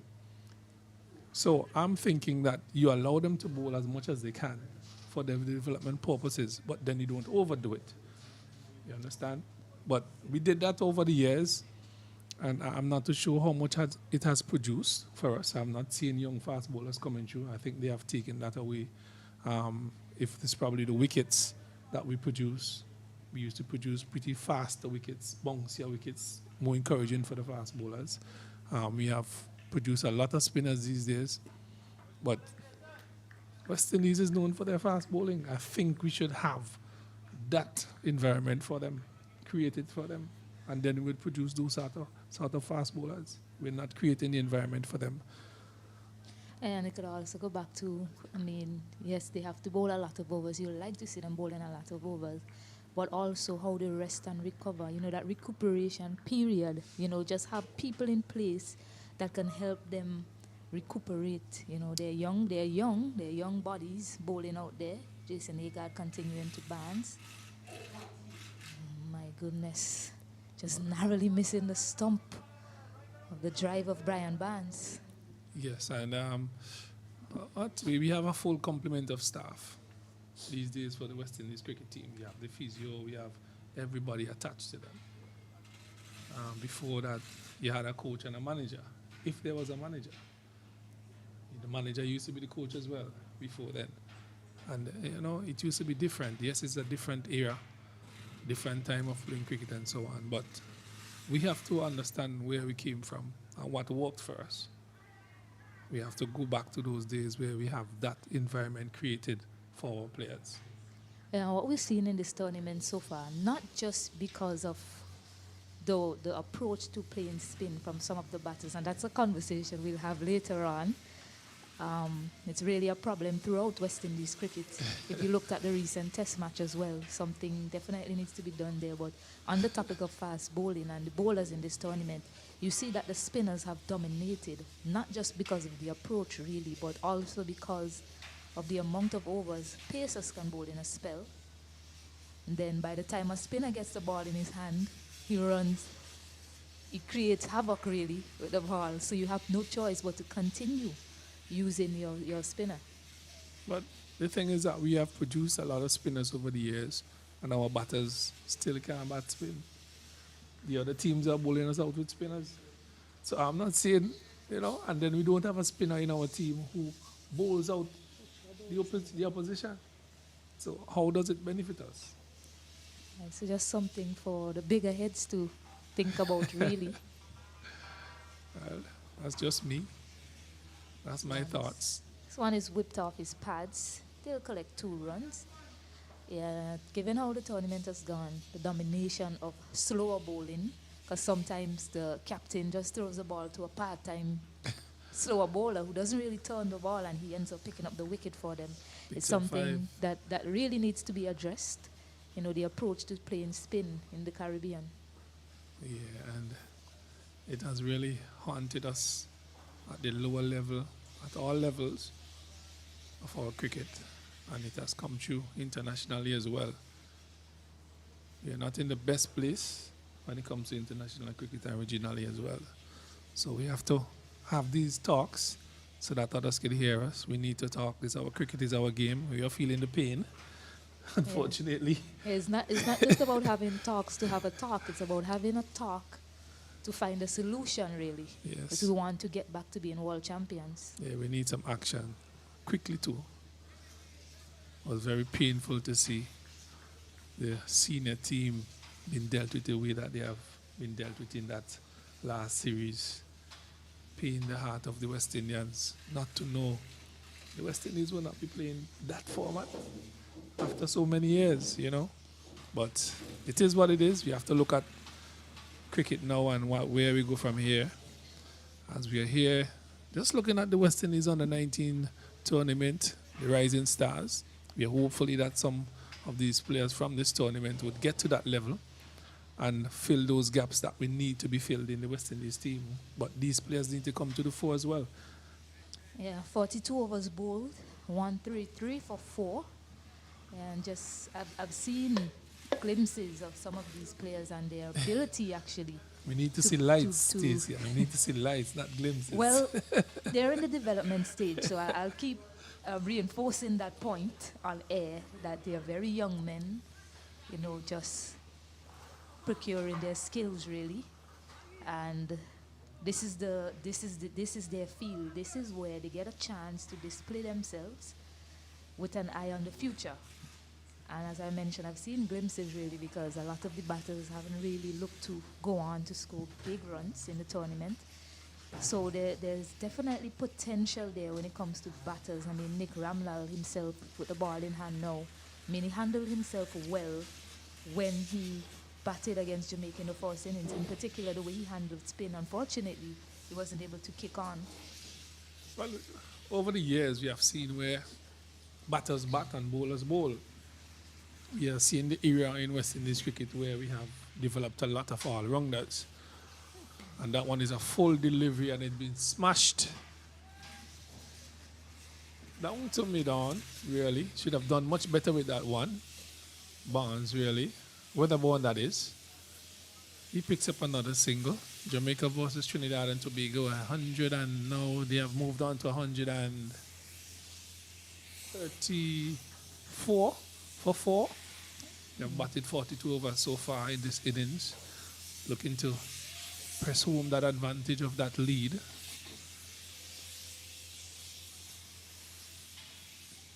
This one is outside the house. Some getting some bounce and turn. They went for the sweep shot over mid wicket, making no connection. Another sweep shot go on a begging. Continue to see the broom being implemented, but not working effectively.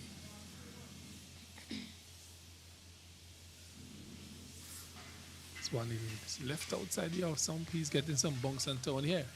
Something that we haven't seen for a while. Yeah, we've seen the sweep shot played on numerous occasions.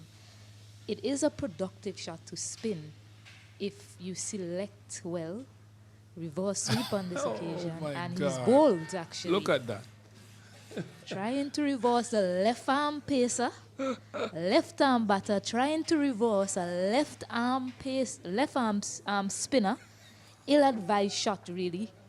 The delivery was always going in that direction. He would have been better playing an orthodox sweep. Instead, he decided he's going to reverse, premeditated, really. Look to get out the reverse even before the delivery was bowled. So, unfortunately, Stephen Wedderburn, unfortunately for Jamaica, concentration bereft, I should say, on that occasion. And he's been dismissed for 38. The score is 134 for 5. And you said unfortunately. I really can't say unfortunately. Unfortunately for Jamaica. Unfortunately for Jamaica. I just think that's being irresponsible. Very irresponsible. You play 2 shots outside the house, I'm sweeping. Left arm spinner, you're looking to reverse it.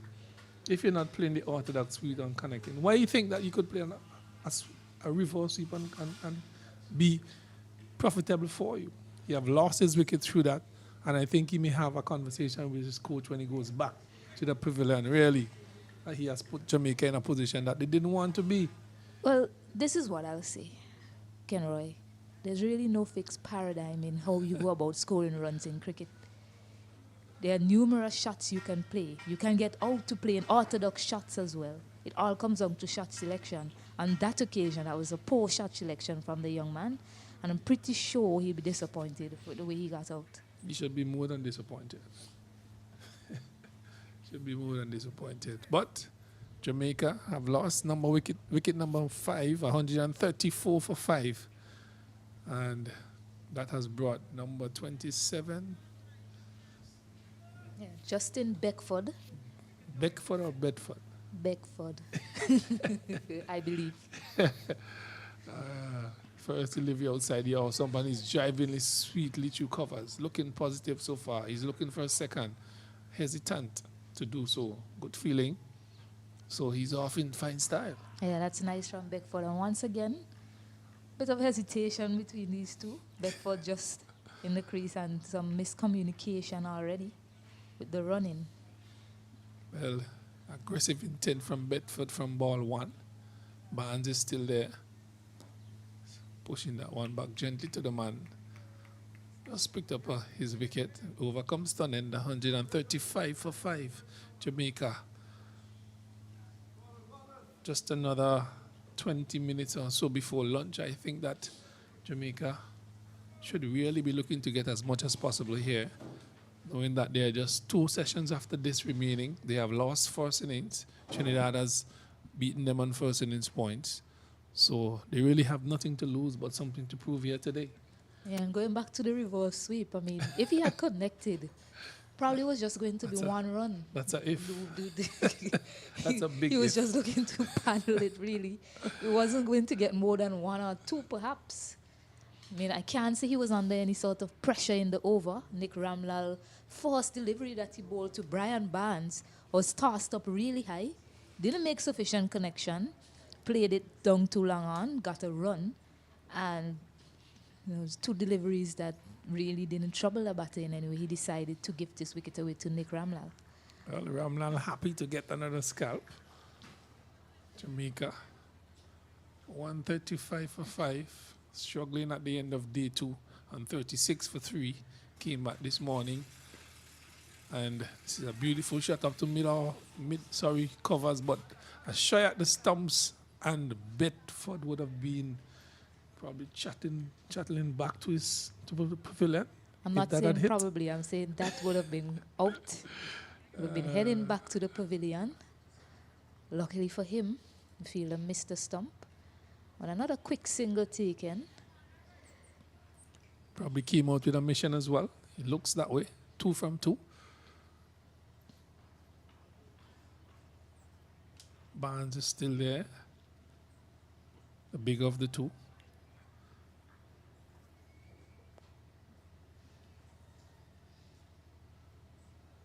There's now one slip, a gully, a backward point, short extra cover, 2 short extra covers.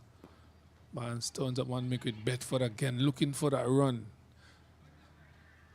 Shy comes back to the bowlers and struck in Bedford in the way. So seems like he's on a mission here, looking for some quick runs. Another 20 minutes or so to go before lunch. And I think he's on the right path, but he just have to be careful as to how he goes through this period. Yes, akin to what happened when Brian Barnes joined Weatherboard in the wicket. The first 3 singles that they took, really, it could have easily had a run out. But we see Beckford and Brian Barnes, something similar happening with them. Good to see that they had a chat. Hopefully, hopefully that chat will settle things down. The 2 things could happen here, really, from here on in. Trinidad could get themselves right back into this game, the way Jamaica approach it. Or Jamaica could advance their position based on how Trinidad respond to what is happening here now. If they lose 2 or 3 wickets, Trinidad would think that they could get this run with the amount of time remaining in the day. If they get some more runs without losing a wicket, putting the pressure on Trinidad, Trinidad will be thinking that we may have to bat through the rest of the day to save our position at first innings rather than losing this game outright.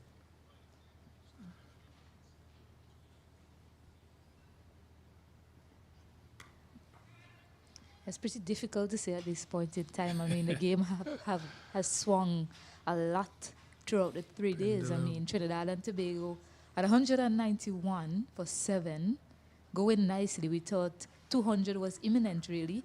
And then they were dismissed. 3 wickets fell without a run score. Jamaica yesterday, last 3 quick wickets. This morning they came out and piled on the runs early, and now we see Trinidad and Tobago have the upper hand again once more, picking up those 2 wickets this morning. Oh, just for discussion's sake, Trinidad and Tobago bowls out Jamaica for 150 with the remaining of about 3-4 hours left for the day. With that target in mind, don't you think that Trinidad would think that they would win that game? Well, I'm not saying that Trinidad, they should go out with a positive mindset, really. They should go out thinking they are going to get those runs. It's 150, and they scored 191 in the first innings. And the way they went about approaching that match situation, the way they went about batting in their first innings, they should think that they are able to get to 150 with about 3 hours also remaining in the day's play. Well, that would leave them with 121. Of course, a lot will rely on how Jamaica bowls, because I really didn't think they bowled their best against Trinidad. A lot of loose deliveries were bowled, in particular from the spinners, who we thought would have run rampant in that innings against Trinidad when they had their chance to bowl. All right. Well, Ramanal continues to bowl, picked up a wicket in his last over. Bedford seems to be on a mission, probably trying to get onto the highway soon as possible. As I said it, he's playing another attacking shot through mid-wicket for 1, but there's a man on the mid-wicket fence who comes in and fields. So Just about 15 minutes to go before lunch. I think these two can look to battle lunch, and then they reassess after the lunch break. No need to give your wicket away now before the lunch period. Yeah, the fall of Weatherbourne really put things somewhat not in Jamaica's favor, really. A bad mistake there by Weatherbourne, a bad selection of shots. This time he's chipping, hitting it over to the man at mid-off. He's taken the catch. And Jamaica have lost wicket number 2 in the spit of just about an over and 4 balls.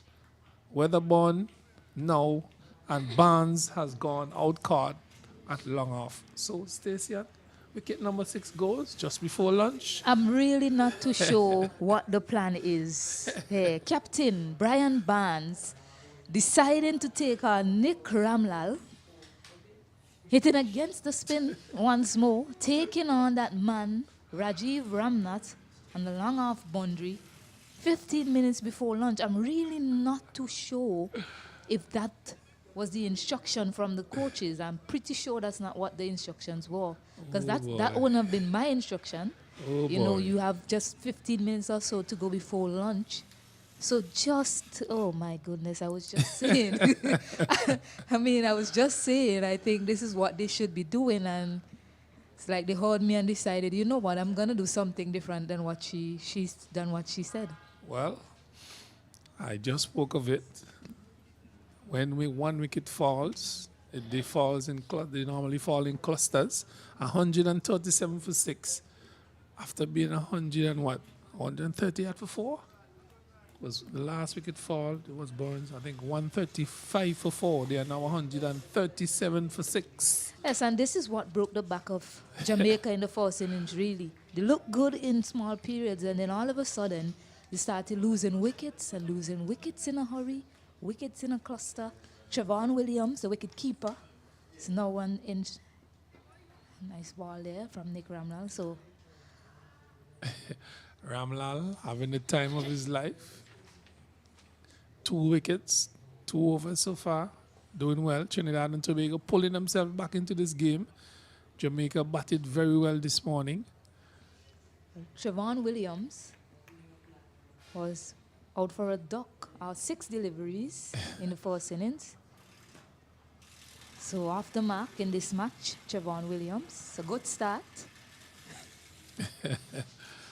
And 1 to him, 1 to Jamaica. Seems like that 150 is on the card. 121 to score Trinidad and Tobago. 2 hours and a half to get it. That's my analytic views from this point on. So now it's on the shoulders of Beckford. He scored 19 of 77 deliveries when they batted in the first innings. So it's really, a lot relies on him. That's Trevon Williams there for company, with the hope that they'll both go to lunch without any more wickets falling. Oh, that's a hope. Who knows? It's another single as he plays that one up to the man at mid-off. Takes another single. Ramlal overcomes to an end. 139 for 6. They have batted 44 overs. And really a good position here for which team, Stacey Ann? I really can't say at this point in time. Ask me a question late today, and then I'll have an answer for you. Well, it's even Stevens here. I'm not too sure as to where this game will go. We just have about another 10 minutes or so before lunch. After the luncheon interval, there's another session, and there's the last session. And we could really get a result from this game before tea or so, or after tea. I do understand the urgency to get runs, but it's so close to lunch, just reassess and come out within that 1 hour after lunch, and then look to push on. Well, didn't need to lose any more wickets before lunch. The lead is now 100. Exactly. Another 20 on top of that, 121. That's my analytic view. 121. Trinidad gains 122 to get 2 hours and a half in the last hours of play. This one is outside the stump, dropping short of the wicket keeper. Right through his legs. It will get to the fence, as it does. 4 byes. Unfortunate for the wicket keeper, but that's 4 extra runs for Jamaica. They need that. You know, I've been saying throughout this match, if the keepers are able to keep up to the stump for the seamers, as the deliveries aren't coming through with pace, So if he was up to the stump, may have been able to stop that. I mean, it had a half volley in front of him, and it went through his legs. So 4 more runs to Jamaica. Is So there a rule 104 saying runs that now. you cannot keep up to the stumps? I'm not sure. I'll clarify that during the lunch break. Because I could remember the days of Junior Murray, Wayne Phillip, User Pope. There's a loud appeal. That one came back, but it struck him high and seems to be going down leg as well, Bedford. With this situation where the ball is not carrying, they would have been up to the stumps. Wicket keeping.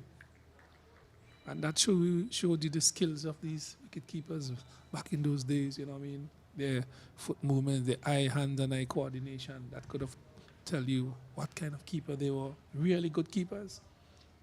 Yeah, but just going back to that delivery, that one swung back into Beckford. 45 overs have been bowled.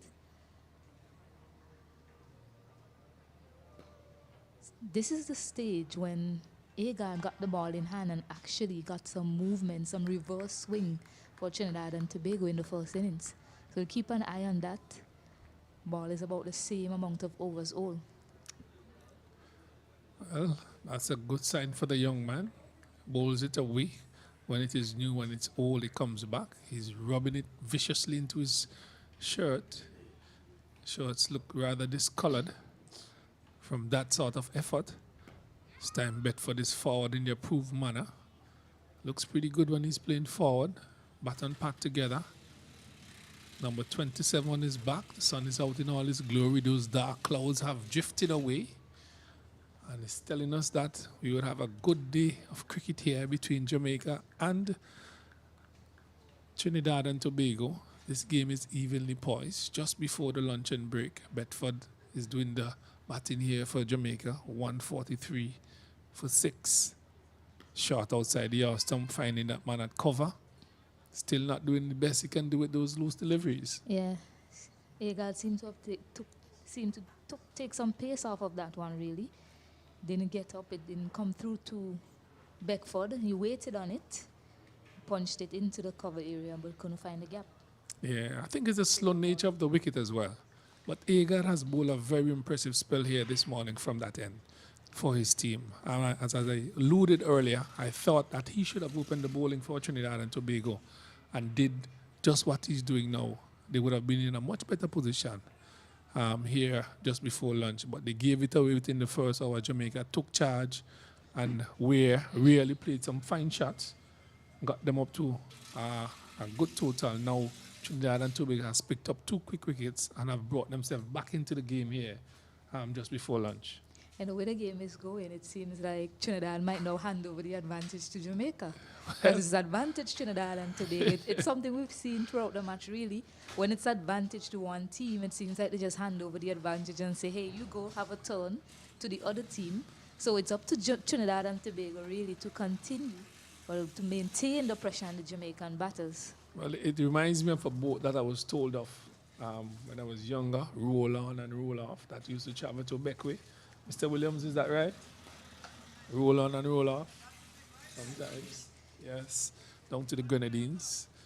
And we could see Beckway in the background there. Lovely island it is. I wouldn't know think about that. That seems ancient. You're asking Mr. Williams. So it's outside the off stump, beating him into the gloves. So Trinidad has pulled things back here considerably after taking those 2 wickets. Bedford not scoring much. Looked aggressive when he came in, but has been put under some pressure by Ramlal and Agard, who are doing the bowling for Trinidad. Another dot delivery, and that's what I was talking about this morning with the field setting from the Trinidad and captain. Now those balls this morning would have been an easy single.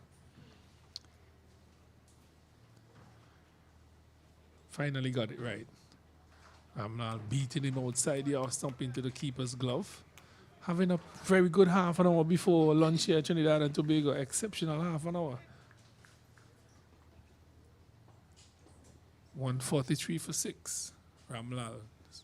This was driving in the inner portion of the bat, trickling out to the man at square leg. And it seemed as though we are playing on a different surface, a different situation all of a sudden. The Jamaicans' runs have dried up. Well, it's 2 fairly new batters at the crease. Williams there on 1 off 5. and Beckford there for half 11 and going back to the field setting. I mentioned earlier to you, as soon as the first boundary was hit, the captain, he just sent the fielders back really. 143 for 46 overs bowled. Yeah, 47 overs bowled, sorry. Yes, he sent the field back really, and I believed maybe he should have just kept the pressure on the Jamaicans a little bit longer before he decided to disperse those fielders on the boundary. But here he is now. I mean, it's a slow process, but at least he's learning as he goes. So it's really good to see the progression of the Trinidad and Tobago captain as the tournament, as the match progressed. Well, as we get closer to lunch, there's a change in the bowling at the southern end.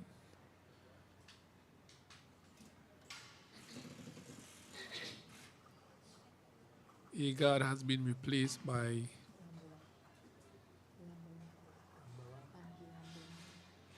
the leg spinner. He's coming around the wicket, orthodox, Rambaran. Think this might be the last over before lunch. He's out caught.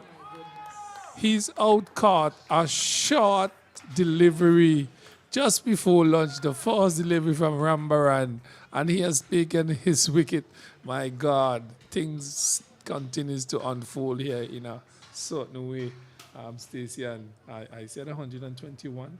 Am I still on track for Trinidad to get? It's 143 now for 7, Jamaica. Short delivery, but what a brilliant grab by the fielder at short cover. It was hit hard. It was traveling. It was low also, and he just dived across and pulled off the spectacular catch just before the lunch break. Well, we spoke of it, and the players are now heading off for lunch. The last over before lunch, first delivery out of Rambaran hands, a short delivery, punched it to the man at short extra cover. We spoke about that man being there earlier. A few balls were hit in the air, but they have gotten it right now, Trinidad and Tobago. They have pulled the game back into their favor. 143 for 7, Jamaica. Just before lunch and break, they have lost the wicket. And Stacey, this 121 seems very far away for Jamaica. It's still possible for them to get there. A lot of work for them to do with the bat, but a brilliant grab by Rajiv Ramnath there at short extra cover. Spectacular catch from him. And that's what you need. You bowl a short delivery and your fielder backed you up well to take a catch. So brilliant stuff from Trinidad in this first session of play. Jamaica, a lead of 104, 143 for 6, 47 overs bowled. Well, this is the lunch and interval, and we will take our lunch here as well at Irresponsible. We'll be back to you after the lunch and interval to bring action for you. This is an action-packed day here at Irresponsible playing field. Jamaica versus Trinidad and Tobago in the West Indies on the 19 Rising Stars tournament. Jamaica 143 for 7, have a lead of 104 here on the final day of under-19 cricket in St. Vincent and the Grenadines. We'll be back after lunch and interval.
Welcome back here at the Annisville playing field. Action continues between Trinidad and Tobago and Jamaica. Jamaica resuming, losing that wicket of Justin Beckford just on the stroke of lunch. So new batter Alex Hines facing up to Rambaran. It's a huge appeal, clearly going down leg.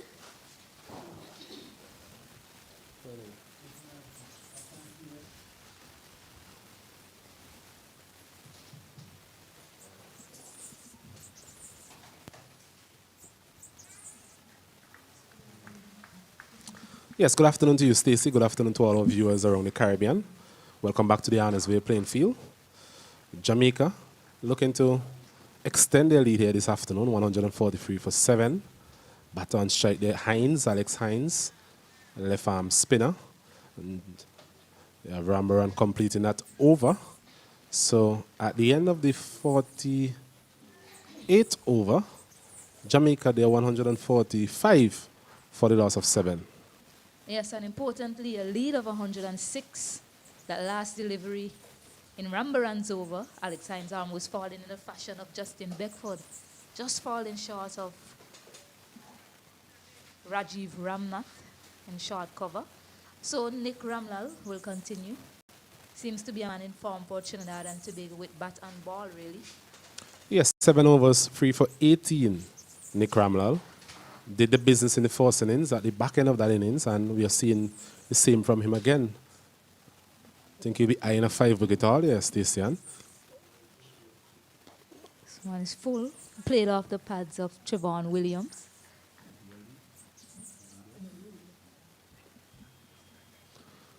Yes, so after lunch, the Trinidad and team, they'll be buoyed by those wickets they had. As this one is a beautiful delivery there. The batter using his feet, missed it completely, and an easy stump in there for Ramdu, the wicket keeper. So Ramlal, he picks up his 4th. And the Jamaica, their wheels are coming off here at the Annisville playing field, 145 for the loss of 8. Yeah, perfect left arm spin delivery from Nick Ramlal, just pitching and turning away from Trevon Williams, who was looking to come straight down the wicket to him. Good piece of stumping there from Kyle Ramdu. I mean, it's the way you use your feet. Nothing is wrong with using your feet to a spinner. It's advised, actually, that you use your speed to a spinner to smother the spin. But you see there, he was coming down in straight angle, 2 in the middle of the pitch. That's not the advised way to use your feet to spin bowling, in particular one that's turning away from you. Yes, we have seen Ramlal. He has the ability to turn the ball away from the right-handers. That has really posed significant problems for the Jamaican batters. Continue to just toil away from this commentary booth end into his 8th over, 4 for 18. So definitely what the doctor ordered for the Trinidad and Tobago team. We mentioned it was always going to be important that they pick up wickets, and they've done so at crucial stages in this Jamaican innings. As we see Mead, right arm seamer, coming into bat. Maybe a bit quicker than he would have anticipated after the lunch and interval. Yes, a wicket just before lunch and one right after lunch as well. So just what the doctor ordered for Trinidad and Tobago. 104, they need to squeeze Jamaica so they don't extend the lead. Jamaica on the other hand hoping for some lusty blows from these two to get them up to something a bit more competitive. Well, definitely need to get some runs on the board here, Jamaica. Remember, they would have lost the first innings points. So they are the ones who have to press all the buttons here. Have to be the side that is proactive in their approach. They've tried to do that, but I think they've done so a bit recklessly as well. As another appeal, and he's out. A very nonchalant play there from the Jamaican batter. It was another flighty delivery from Nick Ramlal. So earlier on in the over was mentioned he will be eyeing that 5-wicket haul. I'm not sure he would have anticipated that being so quickly. So he gets 5 wickets, 5 for 18. And Jamaica, they lose another wicket. It's now 145 for the loss of 9. Yeah, quite casual there from Nasha and Mead. wasn't looking to get his back leg back in. Good piece of stumping, good awareness from Kyle Ramdu to gift Nick Ramlal his 5th wicket. Well deserved, the young man. He's bowled well since his introduction in the first innings. Smothered the batting really of Jamaica, and he continues to do so in this second innings. So one more wicket Trinidad and Tobago requires. I mean, Jamaica, they declared on 152 for 9 in the first innings. I don't think we'll see any declaration from them here. They'll be looking to get as many as possible. Absolutely. So, the new batter to the wicket. It's Tamari Redwood, leg spinner for Jamaica. So last wicket pair is there with left arm spinner Alex Hines and Nick Ramlal having a spell of his life, really. 2 wickets right after lunch. Yeah, so for those viewers who are now joining us, I believe you are having maybe an extended lunch. You've had a lot of action in the 1.4 overs so far completed after the lunch and interval. We have had 2 wickets. And Ramlal comes in again to bowl to the number. And he's bowled him, wrapped him up. It was a quicker delivery there. Redwood didn't see that one. And Trinidad and Tobago, they have wrapped up this Jamaican innings for 145. They will need to get 107 to win this first round encounter here at the Annesville playing field. Yeah, straight through the defenses of Tamari Redwood, which was neither here nor there, really. So excellent piece of bowling, a quicker ball from Ramlal, straight at the stumps. And that's the end of Jamaica's innings. Trinidad and Tobago, they require 107 runs for victory. Well, all the plans that the Jamaican team may have made during the lunch and interval just falling by the wayside, really. Losing 3 wickets for basically 2 runs. So just 2 runs scored in that short session for the Jamaican team. Remember, they went to lunch at 143 for 7. Just to recap today's play, we had an early start, 9:30 this morning. So we had 33 overs, well, 35 overs actually being bowled today. 112 runs being scored. So the scoring rate hasn't been that bad from Jamaica. Just a tap over 3 runs per over, which is an improvement on what we have seen based on the 2 innings that preceded this one. Most of the teams were scoring at 2.4, 2.3 runs per over. So they scored relatively quickly, but I think they would be disappointed in the way that those last 5 or so wickets would have fallen. Yeah, in particular, I'll go back to Wedderburn's dismissal. Crucial, really. And then the skipper, Brian Barnes, fell shortly, holding out to a man on the long off boundary.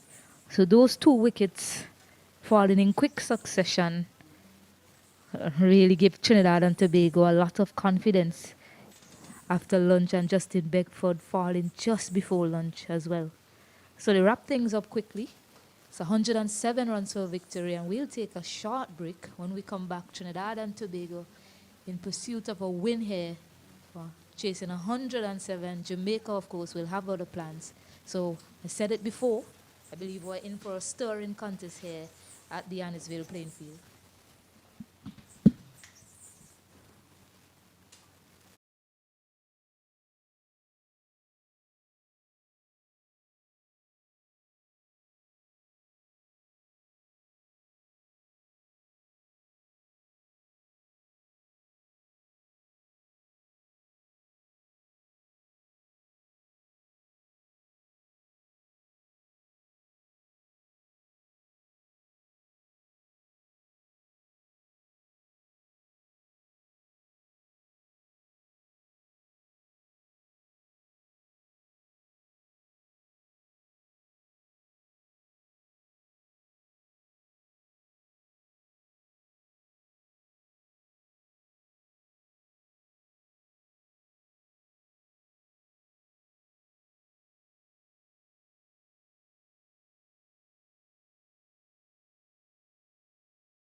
Yeah, good afternoon and welcome back to the Irresponsible playing field.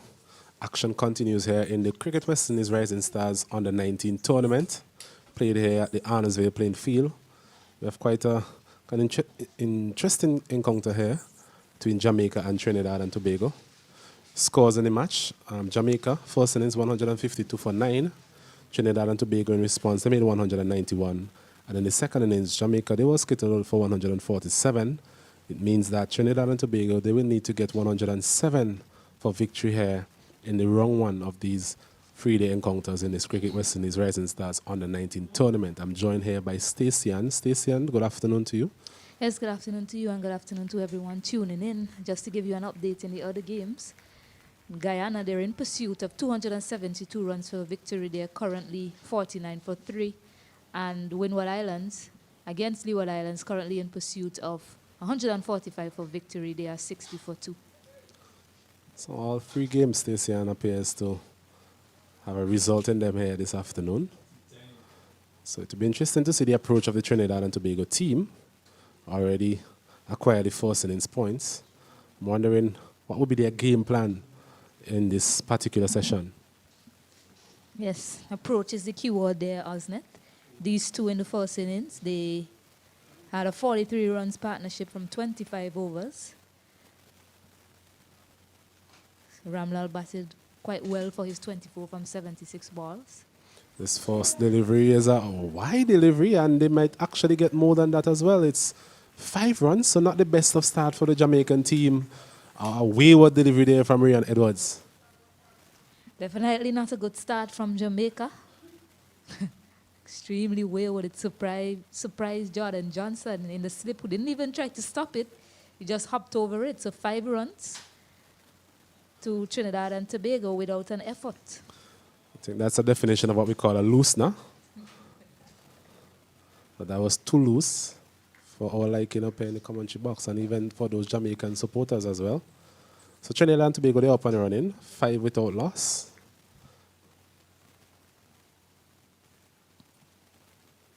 Ooh. It's a better delivery on that occasion. It's coming back into the right-handed batter. Batter there being Jagasa. Sustained a small injury while fielding. Appears to have recovered fully to take up the batter at the top of the order. Yeah, the outcome of this match and who is to be the winner in the end will depend on the start, really. Coast Jamaica, they need to start well with the ball, and Trinidad and Tobago, these two need to put on a good partnership. Yeah. Another wayward delivery there from Edwards, so not finding his radar all in this spell. And the Jamaican captain will be hoping that he can really come up big for them here in this opening spell. Didn't have the best of opening spells yesterday either, Stacey-Ann. I thought he bowled in his better in the latter spell, where he took up a couple of wickets, a couple of caught and bowl actually. But thought he was a bit erratic at times, even in the first session. Yeah, he hasn't quite found his radar with this new ball, this new red ball, Ryan Edwards. He's a key man for the Jamaican team. He's the lead of the pace attack. He decided to switch angles. He's come around the wicket now. Once again, this one heading down the leg side. So not the type of start the Jamaican team were hoping for. As we see a man at slip, Jordan Johnson. That peculiar hairstyle. A man there, whitish gully, man at backward point, cover mid-off, mid-on, mid-wicket, square leg, and a man at long leg. So not the most attacking field you would actually see. It's a better delivery there from Edwards. It's coming in with the angle. Well played there by Jagasa as well, who started well in the first innings. They put on a reasonable, comfortable opening partnership here in Ramlal. Yeah, it's a partnership that really set the tone for the rest of the batters throughout that innings. All of the other batters coming in were able to build on that. So it's key that they start well once more for Trinidad and Tobago.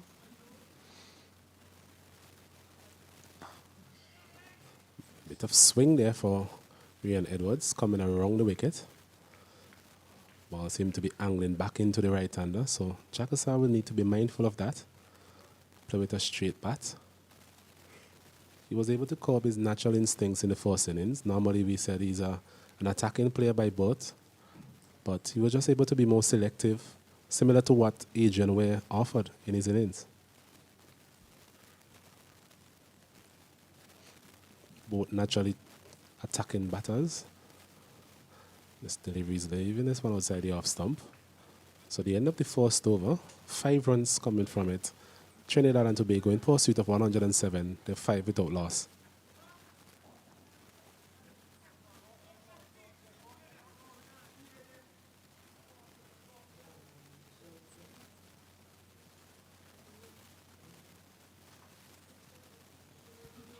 Yeah, it's a requirement really of the opening batters. You've got to be able to sort of wear down the bowlers. You know, just get a measure of the wicket and what the other bowlers are doing before you decide to go at things. It's important the way you start. Don't want to send any shockwaves through the dressing room by losing a wicket early. So it's a good start from Jagisa, just being watchful to Ray and Edwards so far. So it's Alex Hines actually.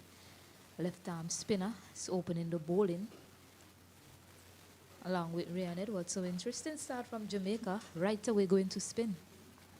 Well, we saw this in the 50 over tournament. They actually elected to start with Hines, who had a very good 50 over tournament. Hasn't had the best of time in the first innings. He'll be hoping for change of fortunes, really. As Nick Ramlal allows that one to be taken by the wicketkeeper. Ramlal, he played well in the first innings before being dismissed late on that first day. Hines once again pushing his deliveries through. I think that has been the issue we have had with his bowling in terms of maybe why he's not as successful as some of the other spinners on this particular wicket. Doesn't seem to give the ball a lot of air. Doesn't give it the opportunity to actually turn.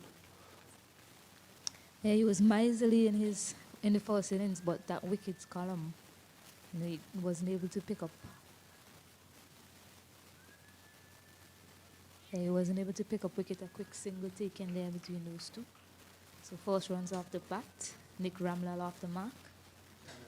So they'll be hoping that he's able to be effective with ball in hand and pick up wickets for them, because wickets is the order of the day for Jamaica. Yeah, definitely the order of the day for them. They will need to bowl out Trinidad and Tobago this afternoon. So as the captain of the Jamaican team, Barnes, this one is attempting a sweep there, Jagasa.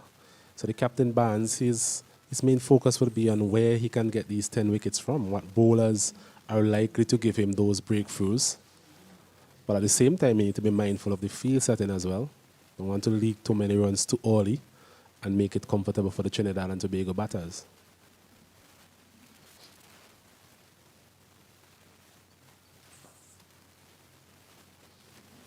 Yes, the field is fairly tight. No men in the circle. Well, all of the players in the circle, rather, but not a lot of players around the bat. So the second over finished, 6 runs on the board. Just one man around the bat, apart from the keeper, is a lone man in slip. I think the plan might be to actually use Alex Hines as a containing option, just to exert some sort of control from one end, and then maybe he will try and attack from the other end. I think that might be the ploy here from the Jamaican team. I think 107 runs for the opposing team to get, and you need to get 10 wickets. It sounds more difficult to get 10 wickets, really. So I really believe you need to be taking wickets at both ends. Very good point, agreed. The fact that they lost the first innings as well, that puts added pressure on them in terms of having to make all the breakthroughs here in the second innings. As we see, Edwards, not the best first over you will ever see. He'll be hoping for better returns in this over. This one is outside the line of the off stump. Ramlal there just allowing that to be taken by the wicket keeper. We spoke about Ramlal in the first innings, Stacey, and I thought it was a very good innings from him. We saw a lot of singles, we saw a lot of twos as well, but he was also very watchful and very selective in his approach. So that's refreshing to see from the young man. I also think that he would have taken some of that confidence from his batting into his bowling effort. Saw him with a brilliant 5-wicket haul today.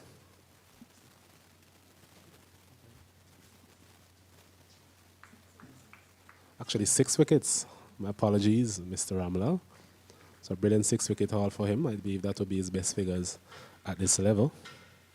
So his batting in the first innings, that really translated into his bowling effort, and that is good to see. Well, it started with his bowling first, actually. Picked up 2 wickets. He was quite miserly as well. And, I mean, the way he batted, he consciously looked for singles, and that was really impressive. He didn't hit a boundary, but he was always looking to find an area where he can squeeze a single or 2. And what was impressive about him, really, the way he went about his innings, is that you see the way he's leaving. He left pretty well. He used tactical defensive measures, especially against the spinners. Not a lot of batters in this tournament use their pads to deliveries outside the line of the stump that wasn't threatening the wicket. And he's one of the few batters that actually did that to curtail the spin of some of the bowlers.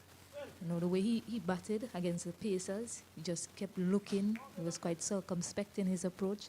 And then when he got the measure of the wicket, then he started to, you know, be a little bit more attacking against certain deliveries. As we look to our left, we are seeing some dark clouds, really. Looking at the groundsmen making their way towards the covers. I think we are seeing a bit of drizzle currently. So that's something to keep an eye on. Had some weather yesterday afternoon, which would have extended the day's play. We're hoping that that is not the case today again.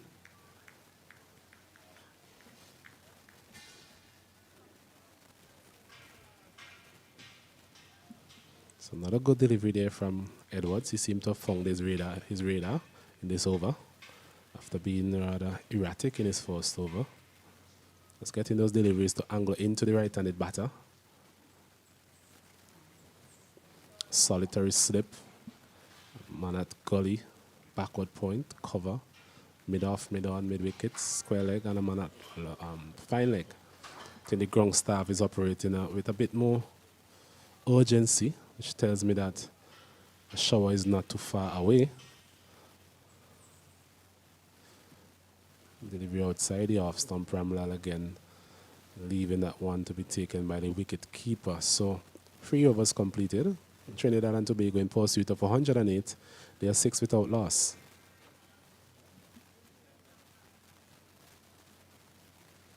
And I actually think the umpire will actually call on the covers at this point in time. Is it? Yes, umpire Mukan. Well, the ground staff is actually making their way onto the field. So yes, we're going to have a short interruption, hopefully, as we have some rain coming down here at the Arnorsville playing field. With Trinidad and Tobago chasing 107 to win. They are 6 without loss. What we'll do now, we'll take a short break. We'll take a break, and we'll be back with you with live action whenever play continues.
To the Irresponsible playing field.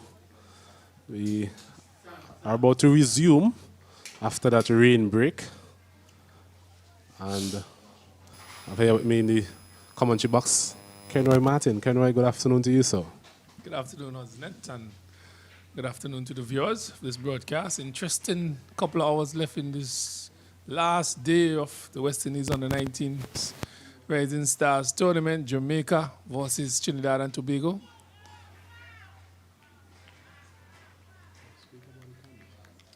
Well, we had some rain just a while ago. I was told earlier that it would only affect us about 7 o'clock. Unfortunately, it affected us before that. The sun is out in all its glory. Different conditions to what we saw just a while ago. A split content here at Irresponsible between Trinidad and Tobago and Jamaica. There's about 55 overs remaining for today's play. And Jamaica, Trinidad and Tobago needs to get 106 runs. 107, as I was reliably informed by my competent scorers, to really win this game. I was just told that all the points are in the second innings and not the first. So all to play for here at the Irresponsible playing field. Let's see another edge again, this time to the spinner, falling short of Jordan Johnson there in the slip.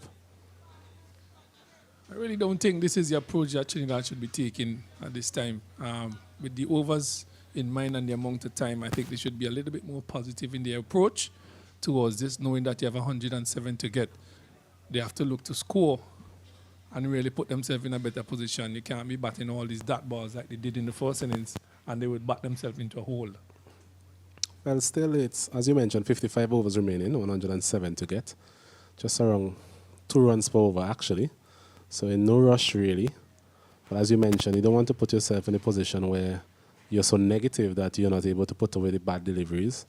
I think the innings played by Ramnath and Adrian Weer epitomizes what type of innings you have to play on this type of wicket, where you are watchful at the start, but as you get more comfortable with the pace and bounce, you're able to expand and put away the bad deliveries.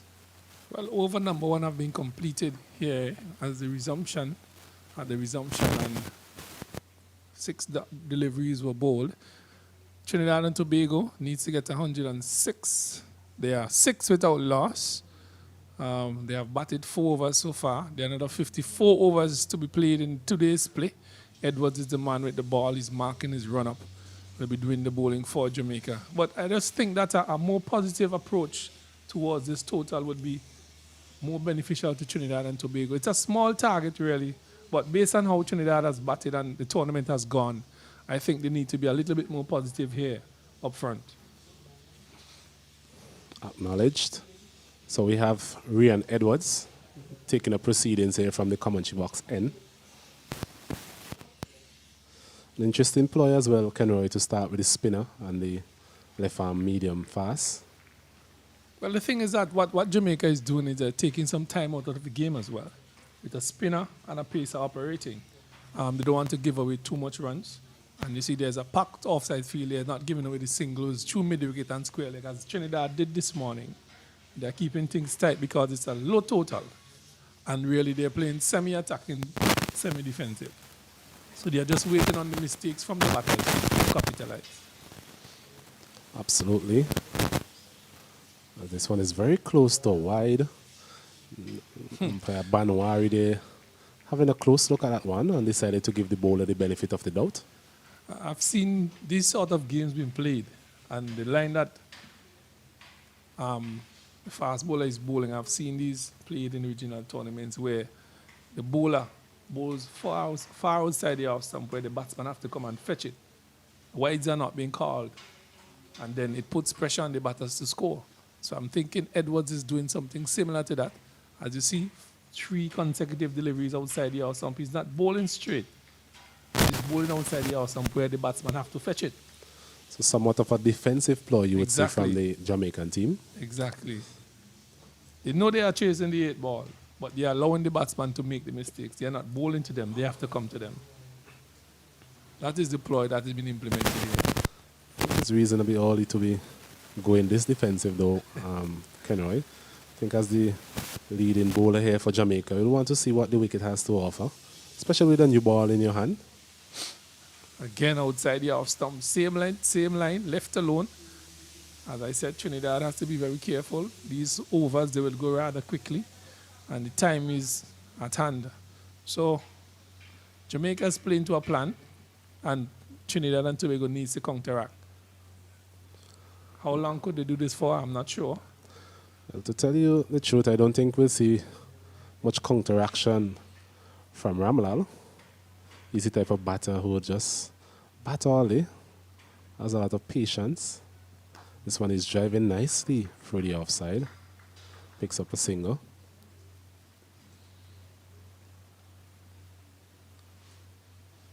Score moves on to 7 without loss.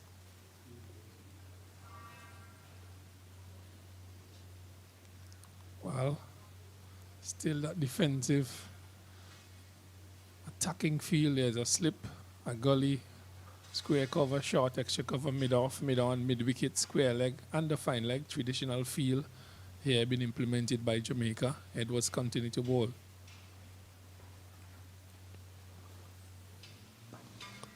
This one is a bit straighter. The batter plays it up the wicket. So an interesting over there in more ways than one. And Trinidad and Tobago chasing 107. There's 7 without loss. Yeah, and the thing is that who you looking to attack, who you looking to score runs off of. That is very important. You have played, this is your second innings really. You as a team coming out to get 106, you have to be proactive. You have to say, listen, you're going to take on the fast bowlers, you're going to take on the spinners, you're going to wait for the bad ball. What is it we're going to do here?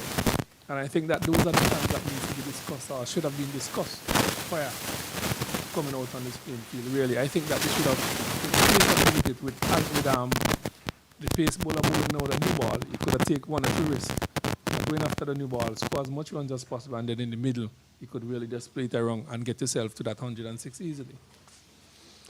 I said easily there, Kenroy. I think I don't want to use that word easily, especially considering what we've seen with the bat in the tournament, both the 50-over tournament and now this 3-day format. Well, to attack the spinners on a slow turning wicket, it would be difficult unless the ball is full or right up in your half. So it becomes a little more difficult to attack the spinners.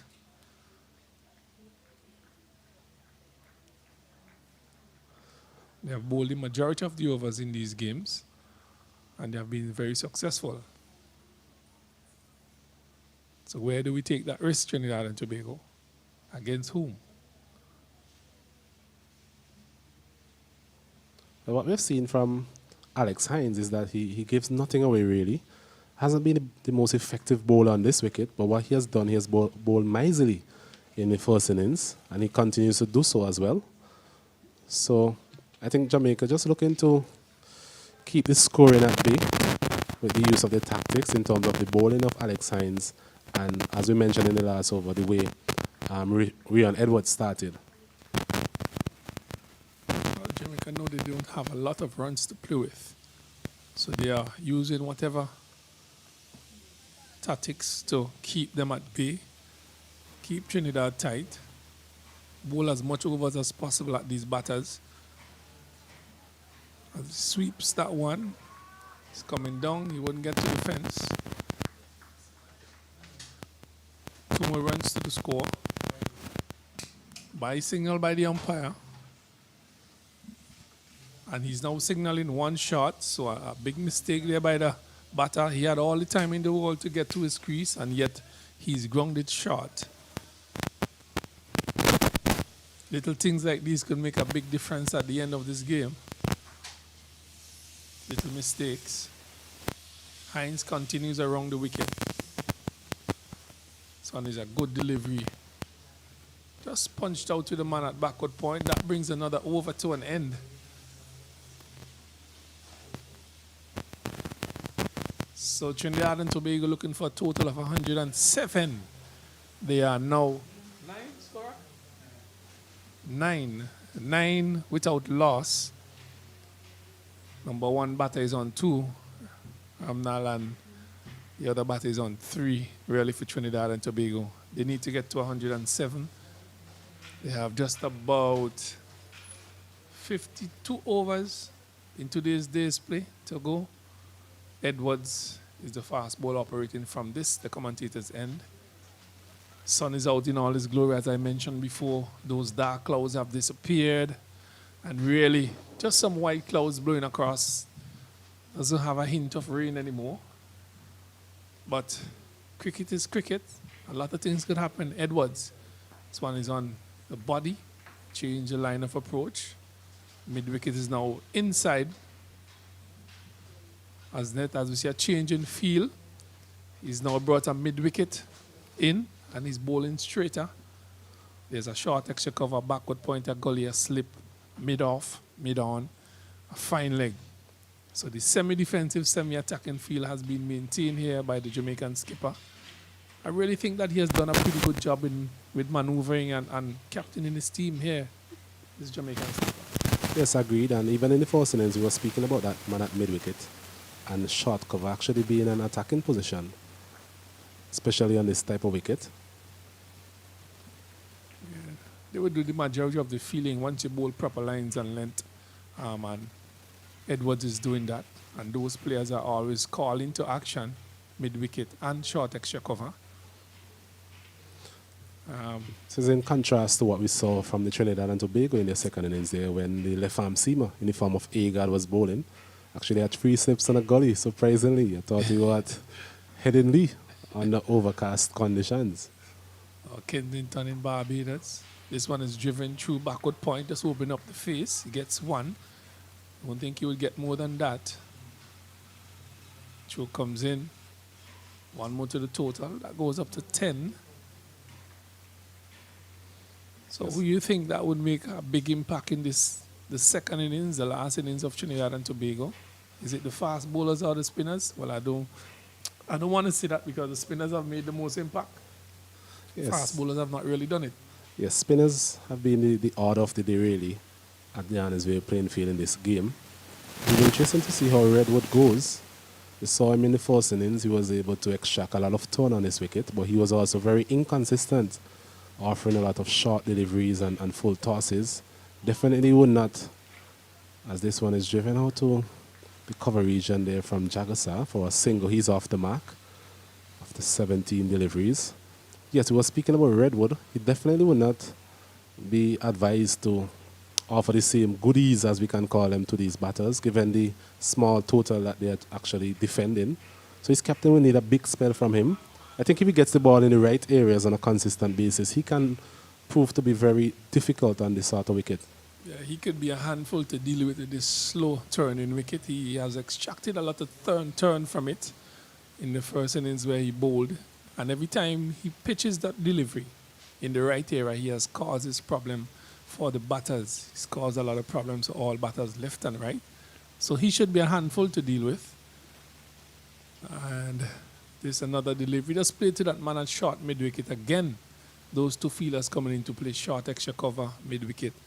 Really, with the pace of this wicket, I don't think the line that Edwards is bowling, the square leg, is necessary, really. He could have put an extra man in the cover area and just bowl just on that mid-stump, off-stump line, where they have scored 3 runs so far in this over through that area. But skipper is there on the field. He has his plan.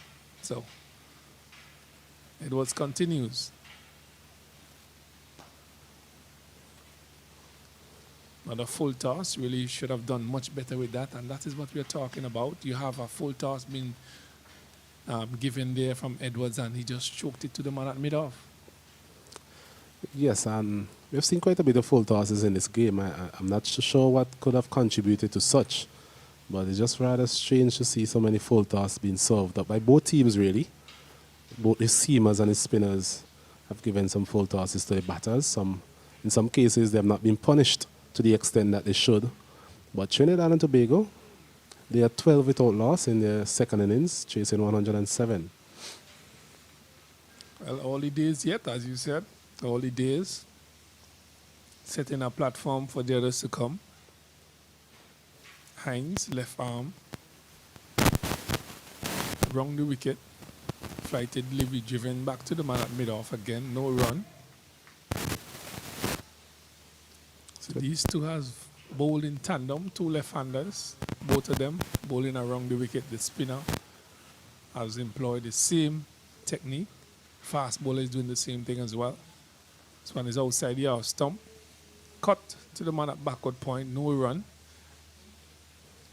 Pretty good field position here, and that's the field I was talking about for the fast bowler. Backward point, slip, short extra cover, square cover, mid off, mid on, short mid wicket and the square leg.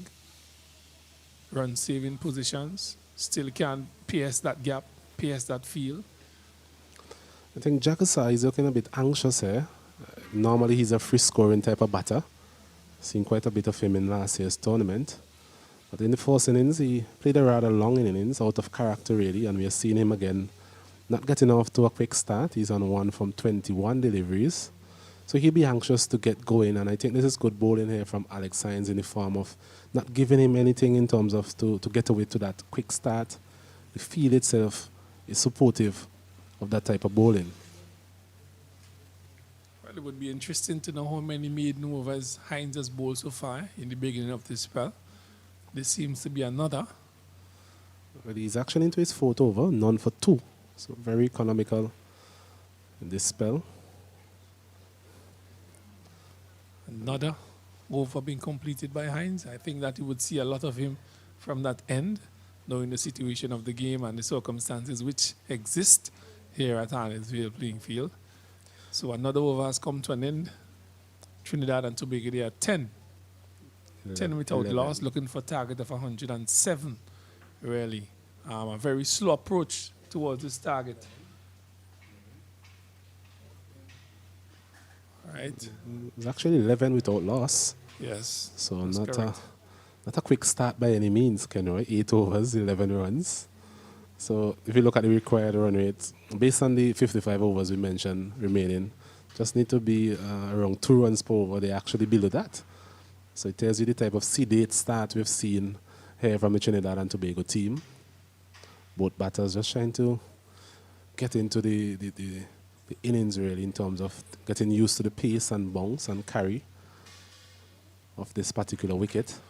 Well, nothing much has changed. I've been playing cricket on it for the past 2.5 days. Nothing much have changed. It's just for you to get your eye in, get the pace of the wicket again, and adjust yourself. It's not a wicket that has the devils inside of it. It's just a slow turning wicket. You just have to wait on the deliveries, play the ball a little bit later. When the ball is up in your half, within your reach, you play your shots. When it's short, you dispatch it. Make the necessary adjustments. As I think the batter is having a little issue with his helmet. He has called for one, so there's a little hole up in play. As Trinidad in pursuit of 106, 107, they are 11 without loss.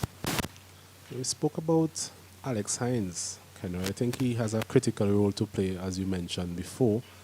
His defensive capabilities will just give his captain a bit of control, especially from that backway end. And the captain, I guess he will rotate the other bowlers from this end. But the fact that he has Alex Hines, even though he has not really threatened the batter a lot in terms of those wicket-taking options, he has managed to exert a degree of control on his scoring rate. And I think that is what the captain will want from him at this point in time. It's just a matter of the other bowlers putting their hands up and maybe create those wicket-taking opportunities. Hey, don't be surprised if you see Alex Hines bowling 20 of those 55 overs from that end today. It'll definitely be a marathon spell. Well, once he keeps the batters in check, he has gone 4 overs for 2 runs thus far. Just what this captain would want, tight overs, as the batter sorts his helmets out. Just a little adjustments, not too sure what is happening there, but play has been held up for a little bit. But an open game here between these two teams. I'm not too sure who has the advantage now, but it's dependent on how it goes in the next half an hour to an hour. But I would like to think that Trinidad and Tobago, chasing down 107, we just have their noses a bit in front. I say that with my fingers crossed, given what we have seen in terms of batting collapses throughout the 50-over tournament and the start of this tournament. But I think I think what might be an option for the Trinidad and Tobago team is somebody just taking the game by the scruff of the neck, as you mentioned. Just play that attacking innings, something similar to what Weer did. We made 63, 5 sixes and 2 fours. So just somebody to just wrestle the momentum from the fielding team and just put some pressure back on the fielding team. Yes, you need some impetus from somebody. But just to let you know what is happening in the other games, Barbados on the 19 team, they scored 302 for 9 and 152 for 4. And Guyana, in reply, they scored 183 all outs, and they are now 109 for 7. 109 for 7 from 32.3 overs. Another case of a collapse there they've been alluded to. I think they were 49 for 3 at lunch.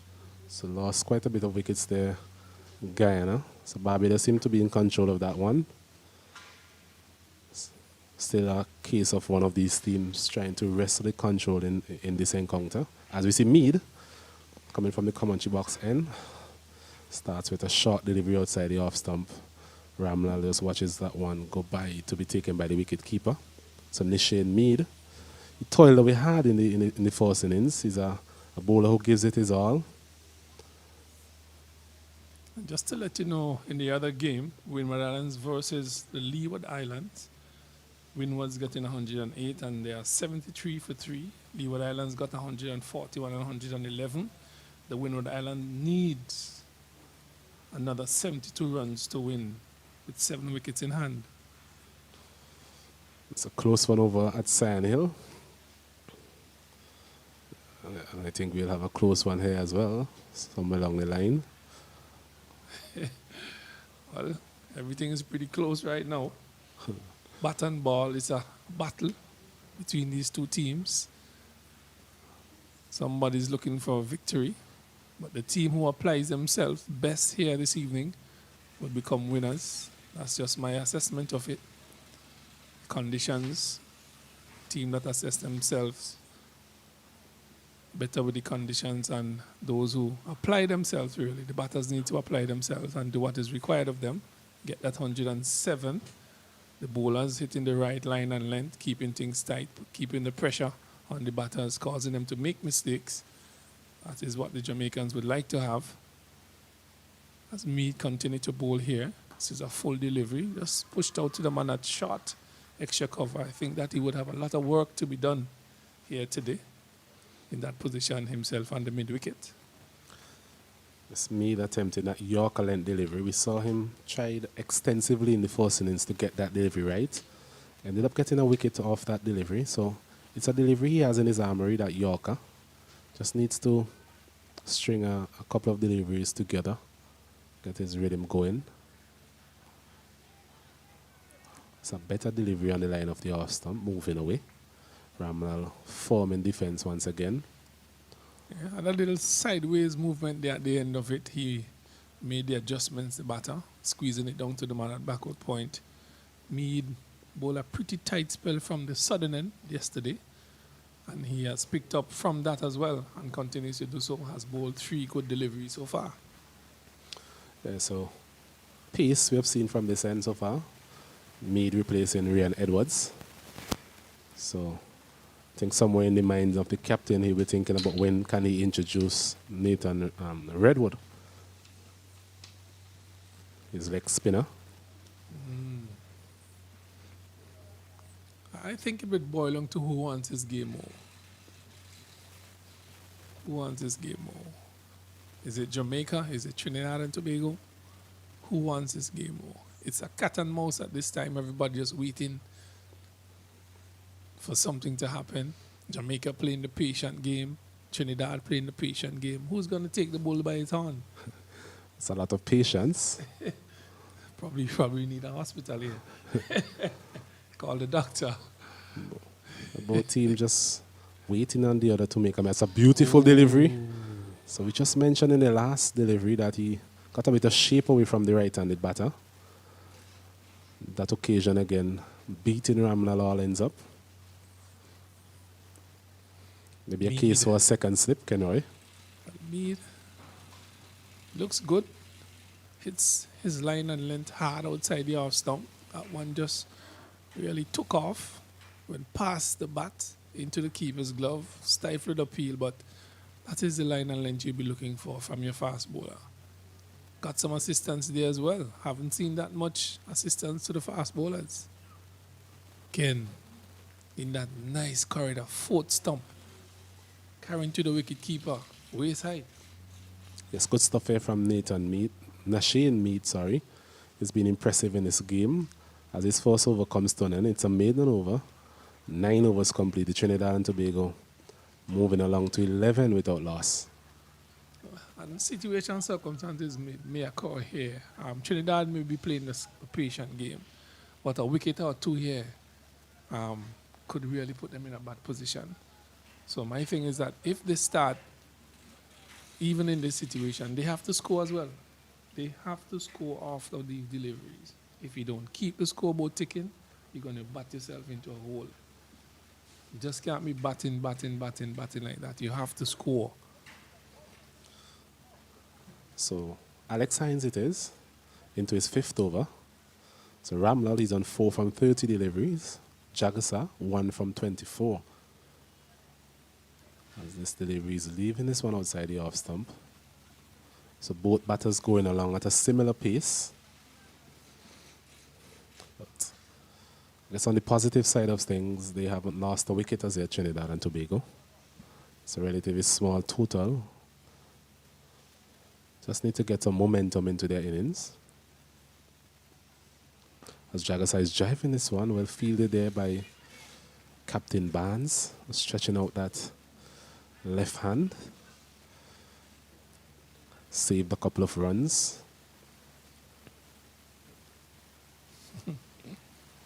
Jamaicans just having a little laugh.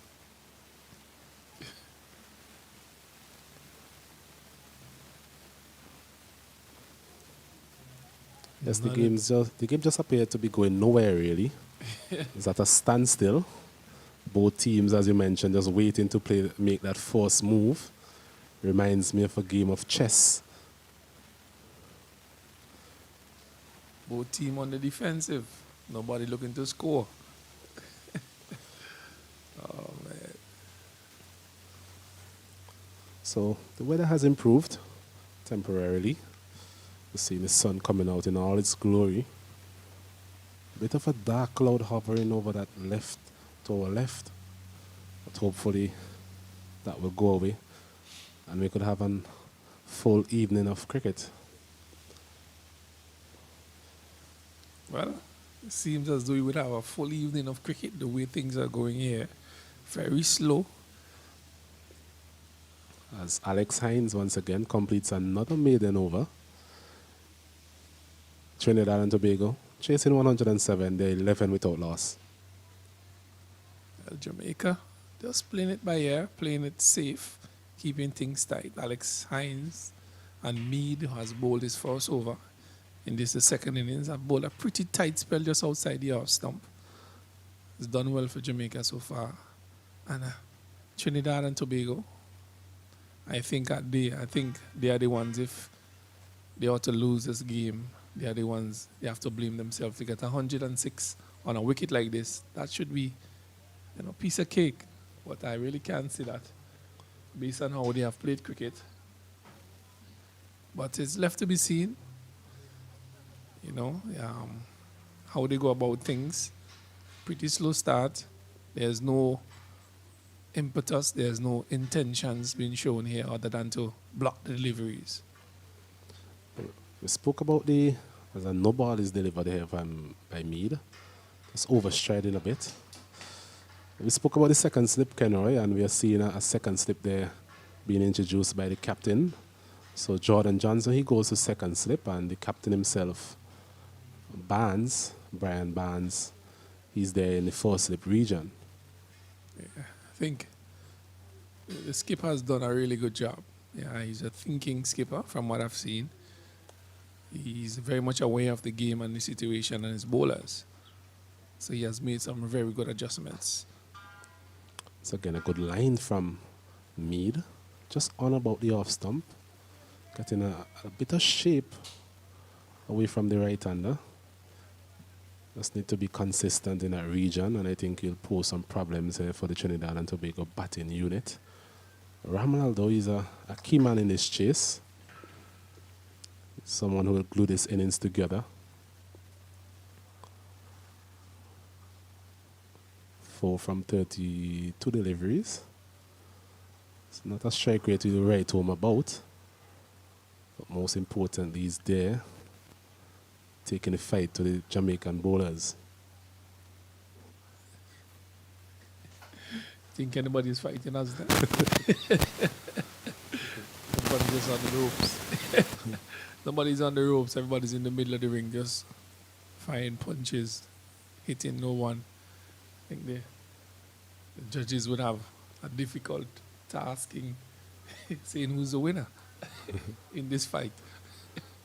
But it's cricket we were playing, lovely cricket at Adamsville playing field. West Indies under 19 Rising Stars. Outside the off stump, a bit of carry. That's something we can say has occurred throughout this game. But me just seem to be the type of bowler who get the ball to skid on to the batter. Yes, he's hitting a very good length outside the off stump, and from the past 2 days or so, it's carrying just above waist height. So that tells me he bowls a heavy ball as well. Skids on to you. It's a good length, picks up some extra bounce as well. So Cody Yorker, we mentioned the use of his Yorker. Seemed to be a go-to delivery for him. Well played in the end there from Ramlal as well. Yeah, and he appears to be a pretty patient young man. He's cool, calm as he walks back. Seems like a thinking cricketer as well. Goes about his work. He has the number 20 on his back.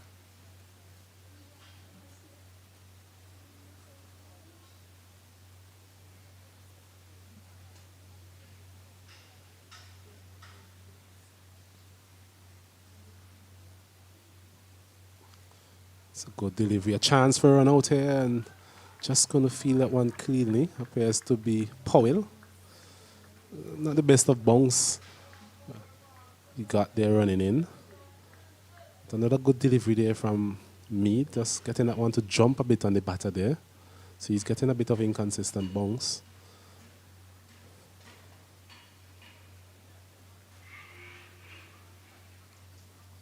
The umpire just waving to the pavilion, not too sure what is happening there.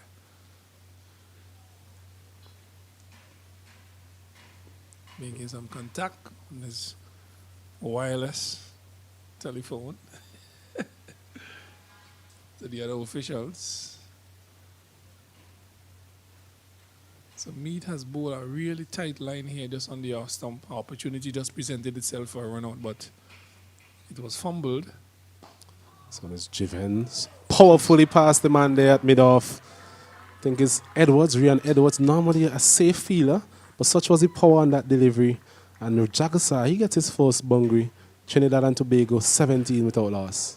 Yes, a full toss here from Edwards, and Jagisa rushed into that really with the bat, hitting it full straight back past the bowler. The man Edwards at mid-off couldn't stop it, and it rushed off the surface of Adamsville playing field for the first boundary in the second innings of the Trinidad attack here. It is now 16 without loss. 17.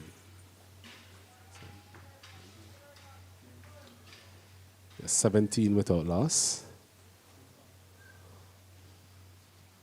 I think Mead on that occasion, striving for that Yorker length delivery once again. Just missed his length a bit. And thankfully for Trinidad and Tobago, Jagasa, he was able to punish him. Yeah, that's what you have to do in these situations. When the bad ball has been tossed up and you've been given it, you have to make maximum use of it. So we see Alex Hines continuing from that backway end.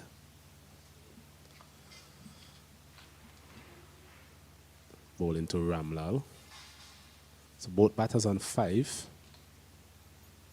Jagasa 5 from 31 deliveries. Ramlal 5 from 37 deliveries. As he's walking this one to backward point. can't score.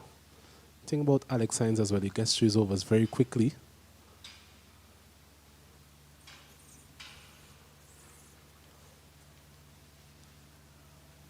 As he comes in once again. Short of a length.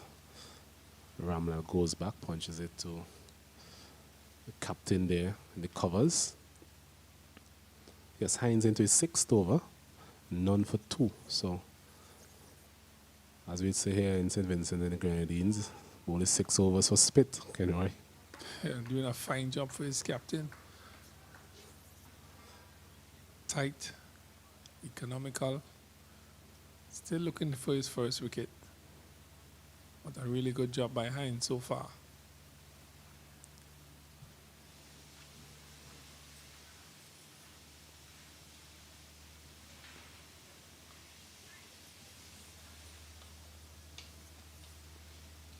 So the plan of the Trinidad and Tobago team seemed to be one of just staying there, building a partnership, and put away the bad deliveries.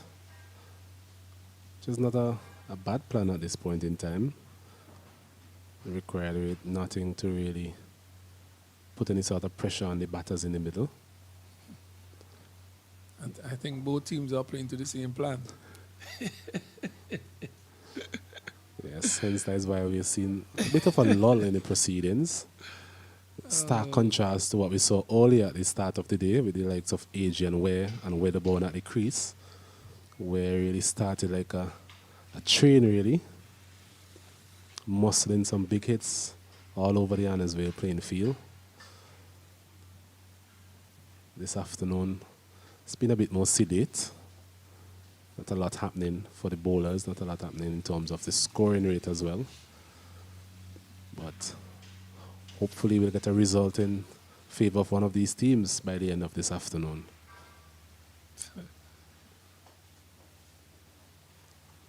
Only time will tell.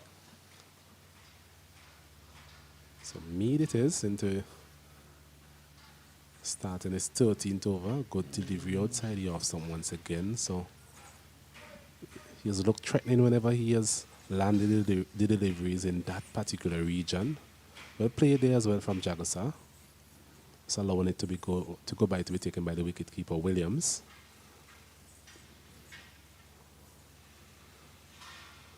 Jamaican fielders not looking the brightest out there. Looking a bit flat. Maybe just waiting for that first wicket to ignite their passion.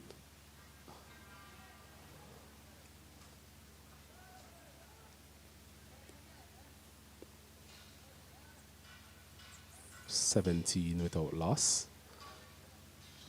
So still not scoring at 2 runs per over. Current run rate 1.42.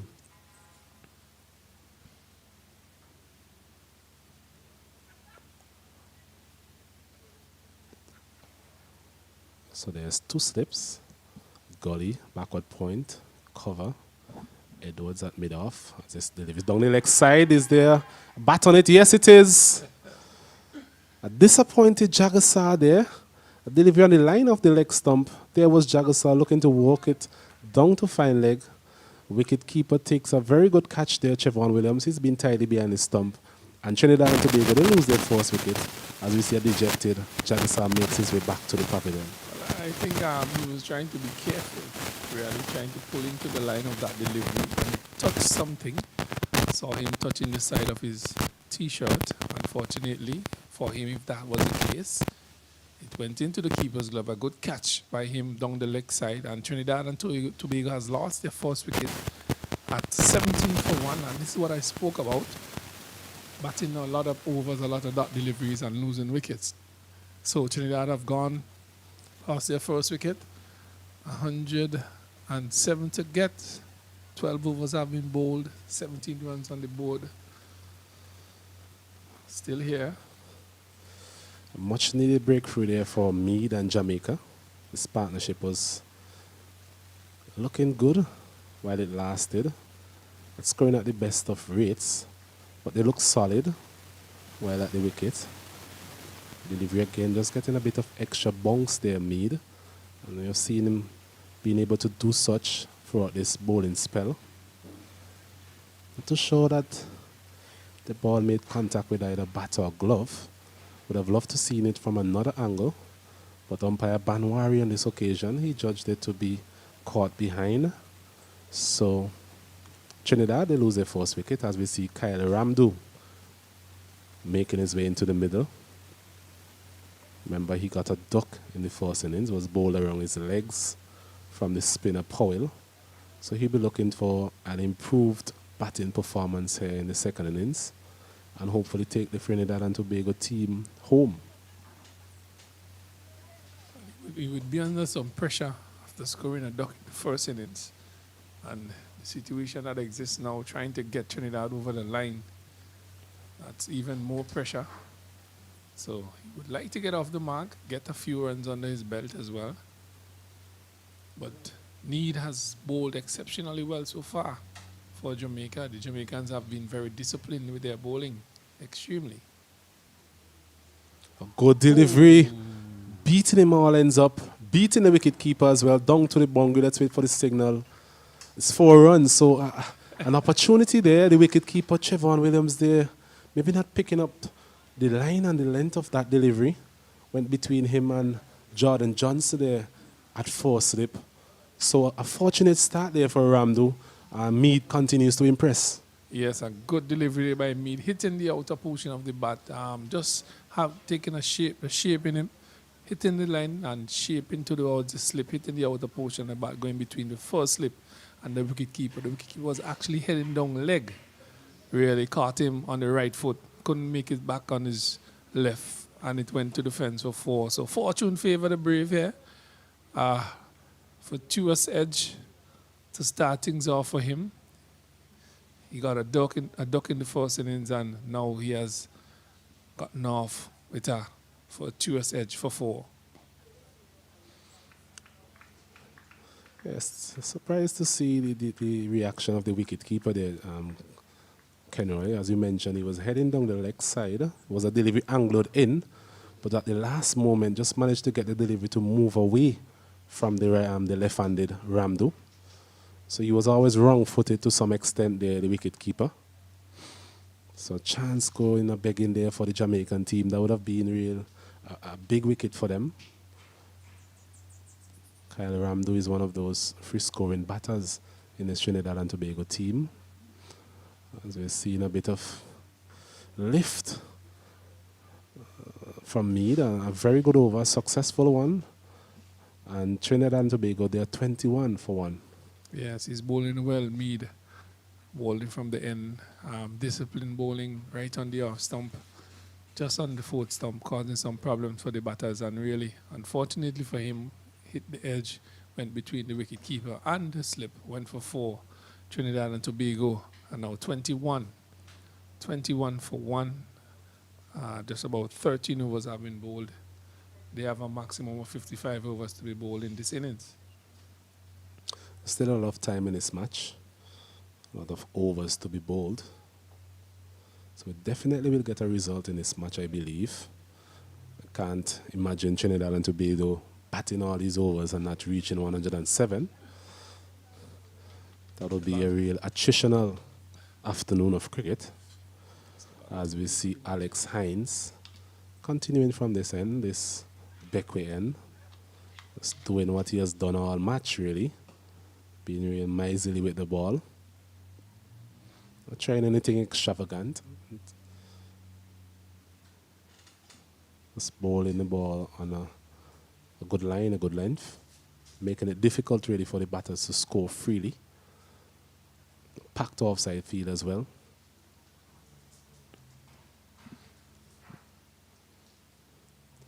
See me there at square leg, maybe still thinking about that delivery.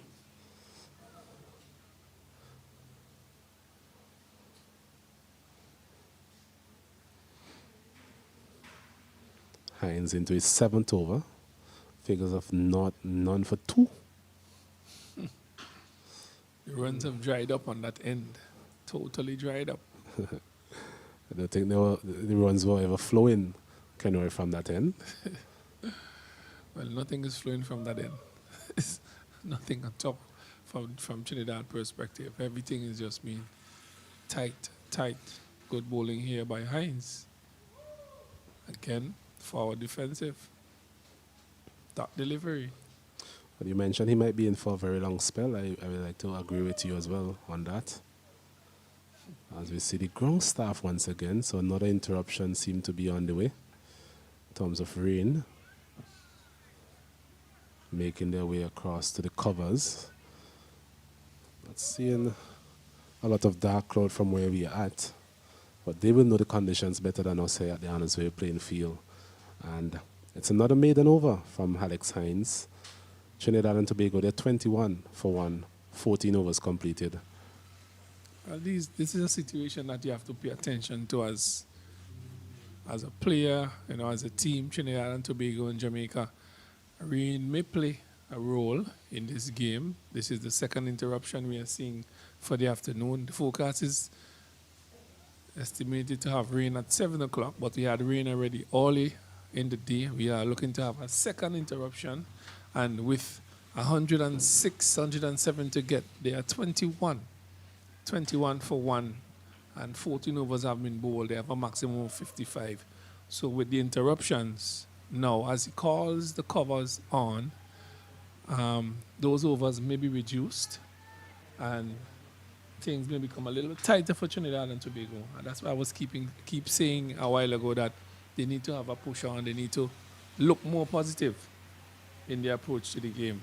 But the rain is coming here at Annesville. Just reminding you that this West Indies under-19 cricket here in St. Vincent and the Grenadines, the Rising Stars, has been interrupted by a shower here at Annesville. We'll take a break and we'll return after that shower has subsided to bring you more live coverage in this game between Jamaica and Trinidad and Tobago.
Welcome back to beautiful St. Vincent and the Grenadines, where we continue to bring you live coverage of the Cricket West Indies Under-19 Rising Stars Men's Tournament. Tight situation here. Trinidad and Tobago have really forced themselves into this. They now require 86 runs from 36 more overs that can be bowled for the day, 21 overs and 15 overs if required. So Kyle Ramdu on strike to Nashane Mead was bowled exceptionally well, I must say, since his introduction. One is full pitched up inside edge there of Kyle Ramdu. Another fortuitous edge from Kyle Ramdu to no avail for Jamaica. So lucky for him, he survived that. Well, good evening again, ladies and gentlemen. Welcome back to Annisville playing field as the battle continues here between Jamaica and Trinidad. Really, it's a game that was open to both teams. Now, Trinidad has the task of getting that 80-odd runs from 36 overs. And really, 22 for 1. They need to put the accelerator on, score as much runs as possible. But these bowlers have settled down nicely for Jamaica. They have bowled well, contain the Trinidadian batsmen, and that is all that they need to do. Getting the outer edge once more, quick single taken. So 2 runs post-tee so far, off as many deliveries for Trinidad and Tobago. Well, probably was spoken to by the coach. You have to score consistently to get these runs. Slow turning wicket. And Need has bowled exceptionally well so far. He did that in the first innings, bowled tightly, created the pressure, and the spinners came in and got the wickets. But Trinidad and Tobago, just about 36 overs to get these runs. I think that they should, but it's dependent on who wants it most. Oh, this one is driven nicely through that vacant cover area. They'll get 2 more runs. Something that I noticed actually by the Trinidad and Tobago while I was sitting in the back there, Ken Roy, a lot of deliveries were bowled that they could have scored off of, but they didn't. Lots of dots in that innings when really, I mean, they could have easily been about 40 for 1 if they had capitalized on those deliveries. Yes, and they would have been in a much better position than they are now. Now they have to score consistently off of good bowling. They have scored 4 runs so far and returned to this game after the shower and tea. So it's 25 for 1. 25 for 1 here at Annisville. Somebody looking to win this game. Who would it be? That's much better lead there from Kyle Ramdu. His first delivery that he faced to Mead. I don't want just edging. If the keeper wasn't wrong-footed, could have taken it easily.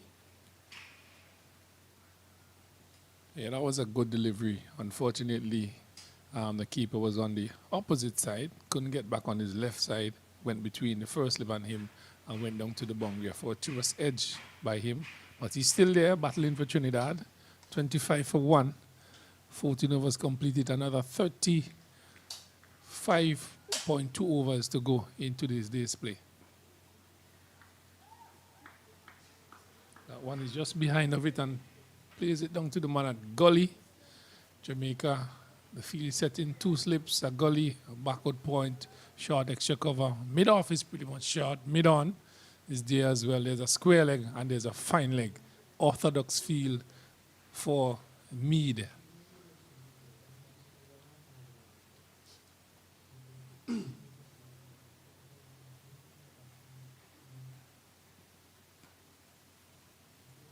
Another one squeeze out to the man at gully. That brings over number 1 to an end. Not a bad over by me there, but I think about 4 runs went to Trinidad in that over. A better start for them. They could looking more positive. Yes, indeed. The first over after lunch, 25 for 1. And Trinidad and Tobago, they're in pole position, really. They just require 81 more runs for victory.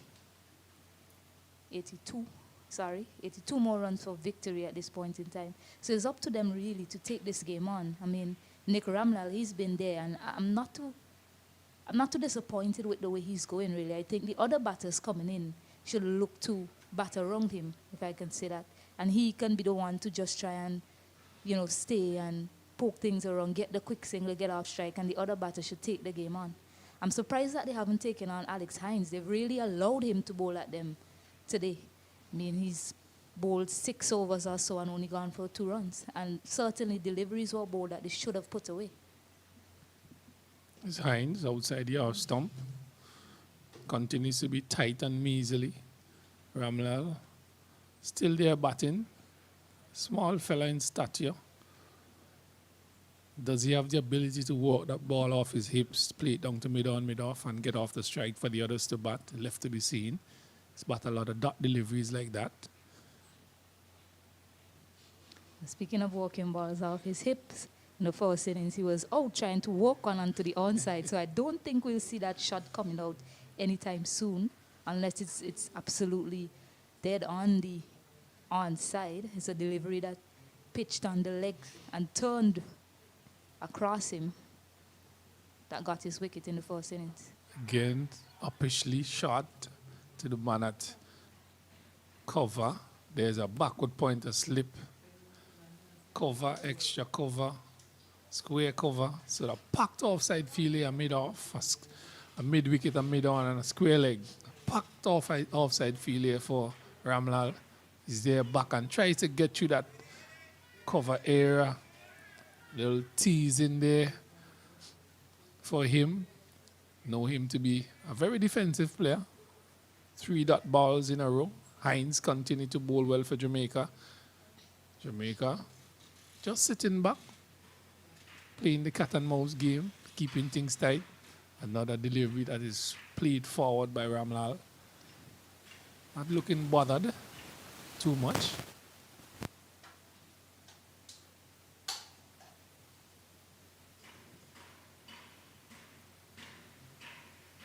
This one is swept smartly down to fine leg area. The man at square leg comes young and picks up.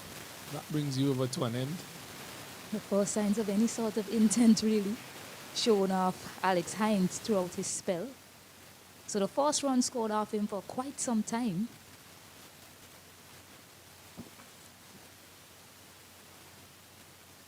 So Ramlal is on 6. And Ramdu is on 7. Trinidad and Tobago, after batting 16 overs, they are now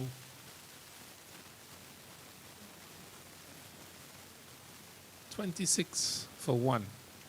Looking for the target of 107. We have another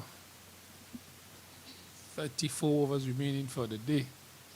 21 before that, 15 vital overs to be bowled. And that will be called the end of the play, end of play here today. Need has bowled exceptionally well from this end. He did that in the first innings from the opposite end, kept things rather tightly, and the wickets fell at the other end. Jamaica looking for wicket number 2. Ramlal on strike. 2 slips. Backward point. This is a full ball on the legs, whipped off nicely by Ramlal. It's getting close to the fence. Would it have the legs to do that? No, it doesn't. It's pulled back right inside. But some excellent running here by these two. 3 runs completed.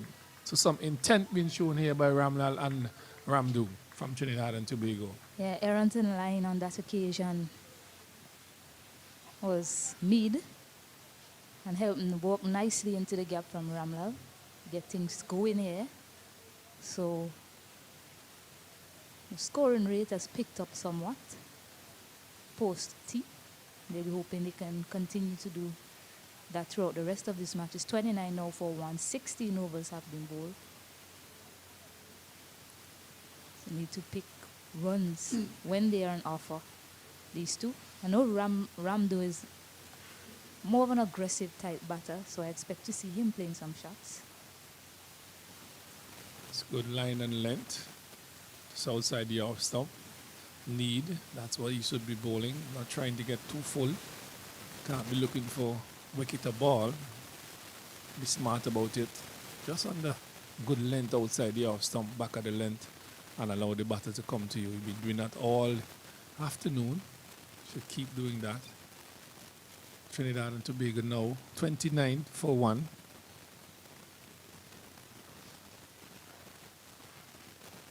Leading at 107.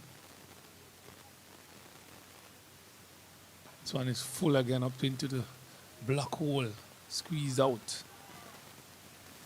Searching for that magic inside the yard and not the batter off his feet. Has to be careful with those deliveries. Trying to get full. Has to be patient. As he does.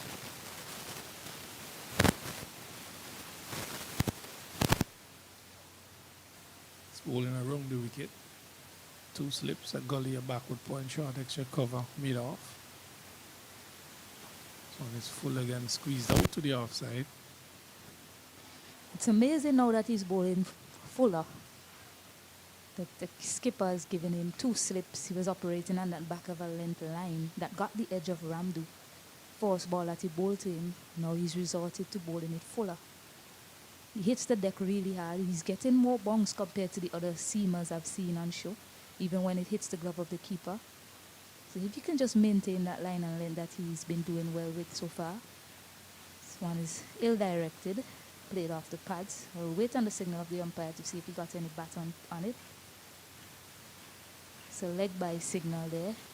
Nonetheless, it's still a run to Trinidad and Tobago's cause. Well, as has been said, 1-1 fills the basket as Trinidad continues to pick it off 1 by 1. Yeah, now 30 for 1. 30 for 1. Things looking a little bit better for Trinidad. They're looking more aggressive. They look like they have intent rather than just batting. Look like they want to win this game. Jamaica still on the defensive. Ramlal looking for that call, but no, said Ramlal. Ramdu rushes back to his crease, and that's the end of the need over. It's 30 for 1.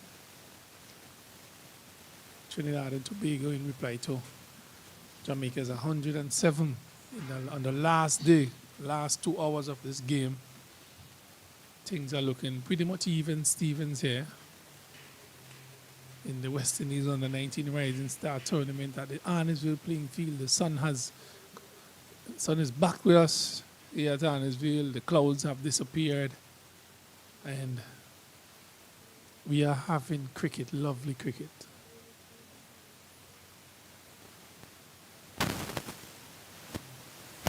So it would be the first time that Ramdu would be taking strike from Hines. He'll be changing the angle as well. Seems that he will be bowling over the wicket to Ramdu.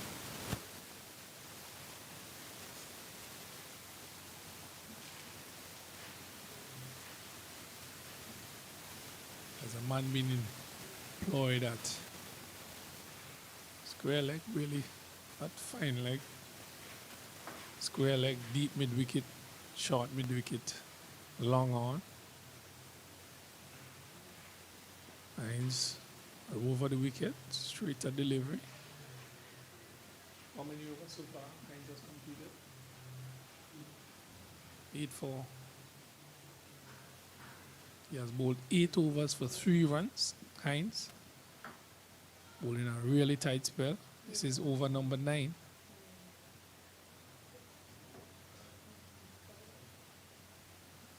There are no surprises that Alex Hines is continuing. He's bowled 5 maidens so far.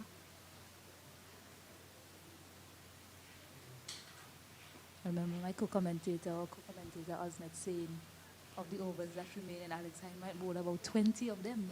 Yeah, mentioned that before. Based on the situation of the game, he would be having a very long spell with the others coming from the other end.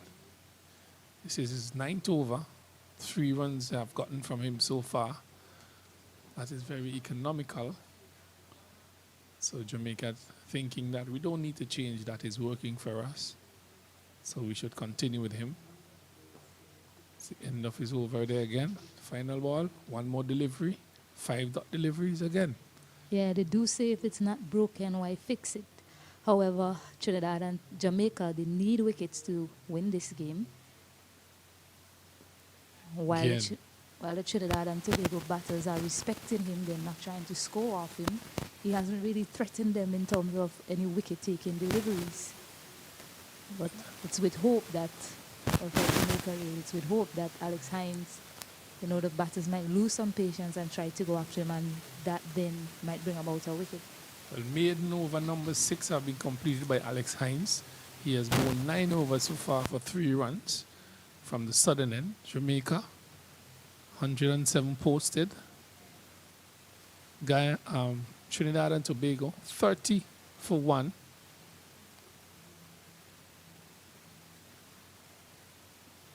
Ramdu on 7 and Ramlal on 10. 18 overs have been bowled there.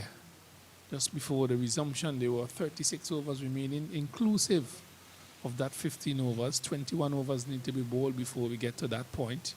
That would be the maximum of overs to be bowled here. Well, minimum. You can bowl more than 50 within the last hour if you get through that. Need continues, full delivery. Should have done much better in that, Ramal. Yeah, and that's the point I was alluding to from earlier. Lots of deliveries have been bowled where they could have easily scored off of, and instead it's a dot. Case in point, that delivery there from Mead. Not a dot delivery, a full pitched ball that they didn't score off of. And there's no one on that mid-wicket boundary to say he would have offered a chance had he not connected well.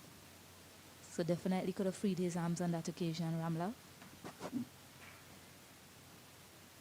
This one is on a better line and length outside the off stump, what we're accustomed to see from Need. Looks better there. On that length, would advise him to bowl that length. Don't try to get too full, looking for that wicket. Containment is critically important at this time. Push the batters back, don't let them score, build pressure.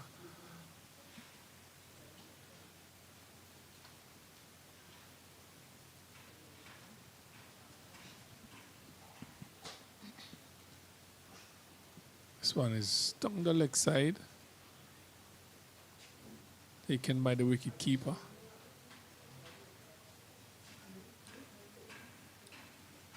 So who wants it most? Trinidad and Tobago or Jamaica? Full points to be grabbed. Here, the other 2 games seems as though they would have results. Windward Islands and Leeward Islands, Barbados and Guyana. This one is a full one driven, excellent feeling by the man at short extra cover. Diving to his right, saving at least a run or 2 there. Yeah, a good stop from Justin Beckford, but it's come to a point where it seems like both teams are waiting on each other, really. I mean, no one is really taking on the game. I mean, the field setting, it's as if they're just waiting for something to happen, waiting for a batter to make a mistake. And the batters, well, even when they get that loose delivery, they're not putting it away. This one is solidly forward. Is Ramlal, again, known for his defense.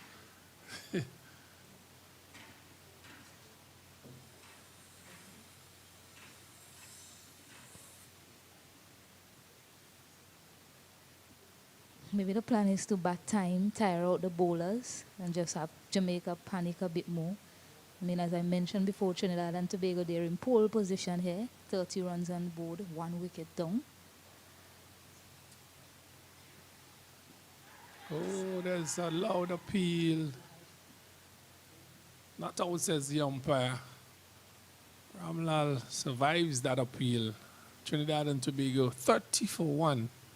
30 for 1. Another good over bowl by Need there for Jamaica.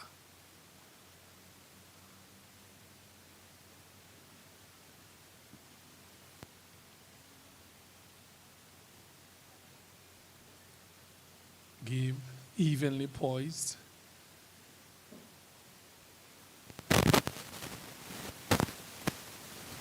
Jamaica getting 152 in their first innings. started the morning positively. Weer scoring 65.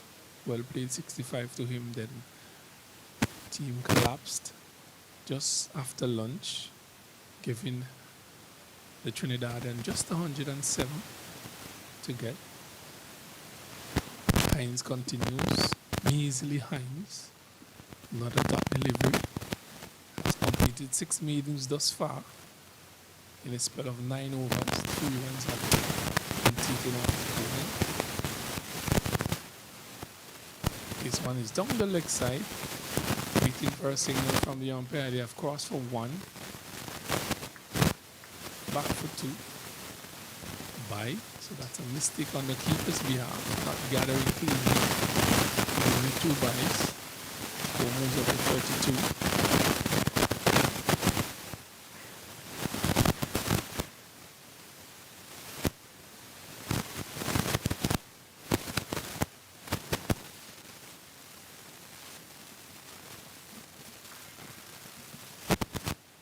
This one, another delivery that is played back to Hines.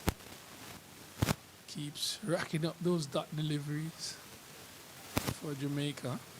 Doing a fine job, keeping things tight.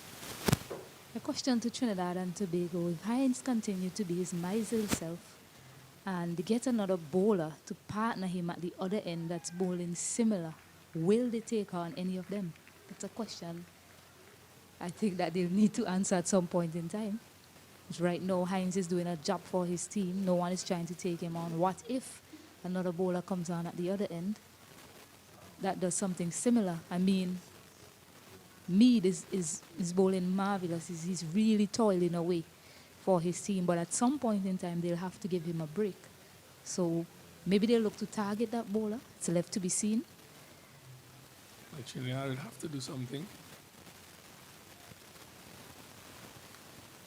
Somebody would have to take the bull by the horn. Another mid no over bowled here by Hines. He has bowled 10 overs, 7 maidens, 3 runs, no wicket. Yeah, just 2 byes coming off that over. So Mead is going to continue.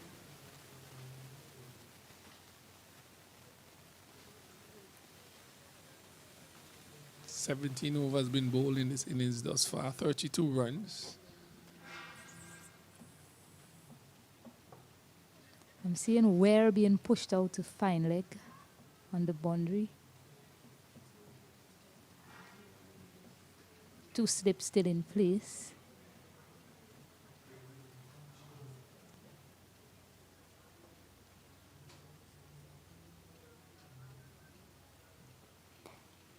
Mead continues to bowl to Ramlal. Ramlal plays that one to the man at mid-on, another dot delivery. Would be very interesting to see how many dot deliveries these teams have batted during their innings. I think they have basically batted over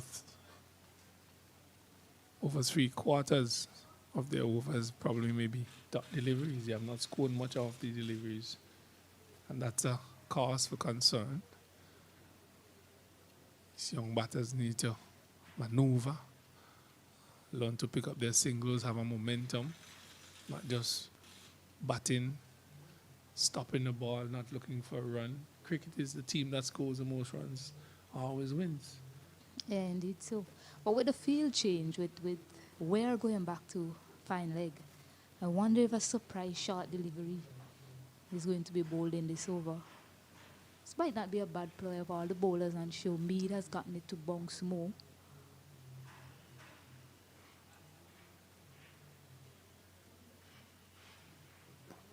Oh, this is a full toss on the legs, and Ramlal is hitting that one 2 square leg. It have enough legs to get to the boundary. Yes, it does. 4 runs to Ramlal, 4 runs to Trinidad and Tobago. 36 for 1. A bad delivery by Mead. Yeah, that's actually Ramlal's first 4 in this entire match, Martin.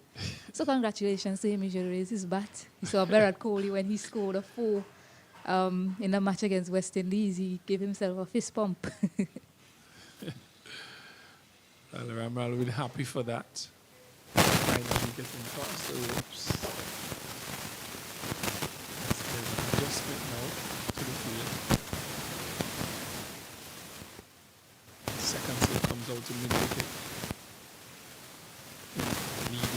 looks a little bit tired. He's been bowling for a period of time now. He has completed how many overs? Need? 6 overs. This is 7th over. This one is pitched up, full delivery, squeezed out. He has done his fair share of work for his team. Who would Jamaica bring on from this end? Is it the leg spinner? I would love to see him under these conditions. But if he is brought into the attack, he would have to really get things right. He has to pitch. If he doesn't, this game could be over quickly. This one is outside the off stump. Ramlal just back and punches it. Still can't find that gap on the offside. Not a dot delivery. Not much happening here. Trinidad and Tobago appears as if they're waiting for the bad deliveries or loose deliveries served up in the over. I mean, Mead so far with his pace, the deliveries that he's over pitched, half body length are too full. They've managed to score off it apart from one that I can count. So every over, so he just offers up a run scoring option for Trinidad and Tobago with a loose ball. So 36 runs, 1 wicket, 17 overs bowled. Well, still slow going for Trinidad and Tobago. 21 overs bowled, sorry.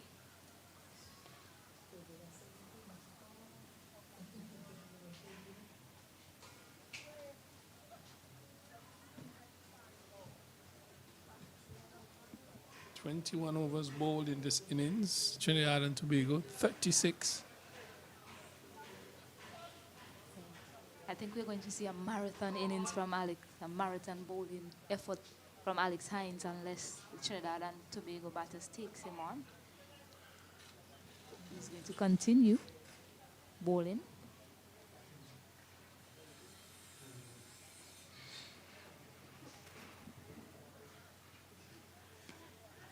This one is in the air. He's out caught. Ramdu looking to go over the top. Found the man at mid-off. And Hines have successfully dismissed Ramdu. A full toss it is. Straight to the man at mid-off. Easy catch. Trinidad and Tobago have lost wicket number 2. Hines basically bowled a tired delivery there, Martin. Tired, very tired. If that's all it really took to get a wicket, he should have been bowling full tosses all along. So the worst delivery really of his spell has picked up a wicket. So Ramlal goes, looking to hit it down the ground, holds out to Rian Edwards that took an easy catch. So another wicket goes. Simple maths. Simple maths. This game is been a roller coaster from day one. Was in favor of Jamaica. Then it came back into the hands of the Trinidadians. Back to Jamaica. At the end of day 2, it was in the hands of Trinidad and Tobago with Jamaica going in at 36 for 3. Came back this morning. Jamaica pulled themselves out of that hole. Got to a total of 107. Well played by Weer, a 60 odd. Very aggressive. Brought them here, and now Trinidad and Tobago, in reply to that 107, they are 36 for 2. 21 overs have been bowled in this inning so far.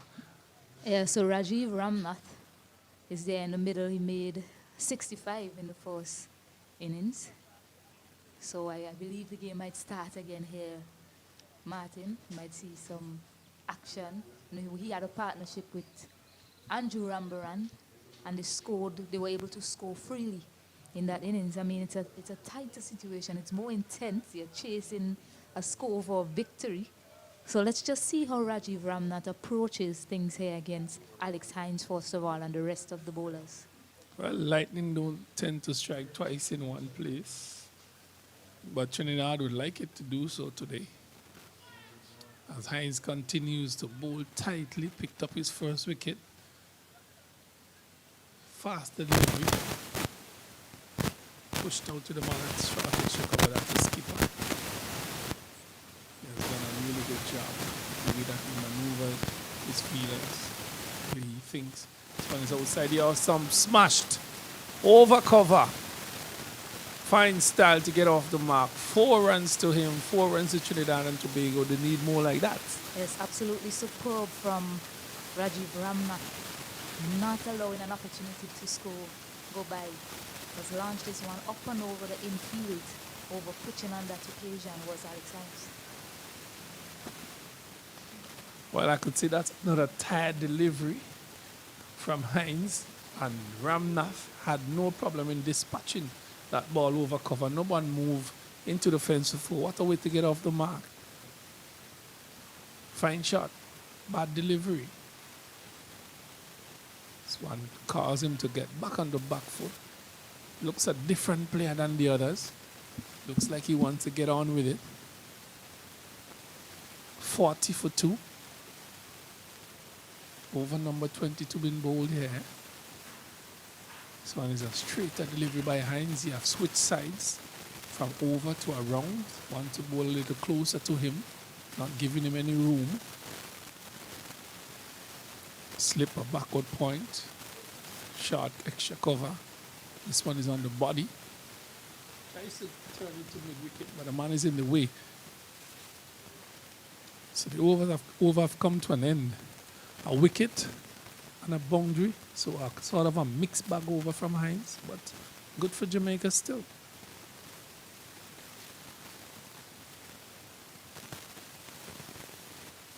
Trinidad and Tobago 40 for 2, looking to get to 107.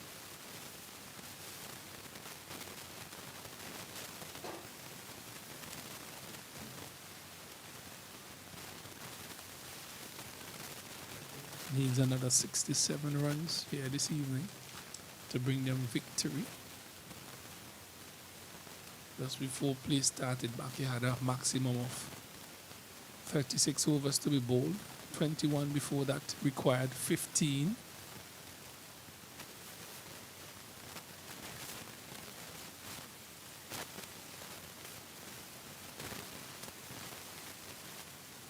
So there's a change in bowling. The number 10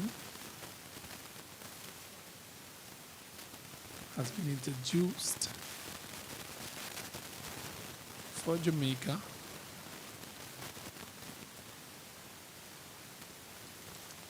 Looking for some wickets here, Jamaica, to pull things back into their hands. There's a packed offside fielder, slip, a short extra cover, deep cover, cover point,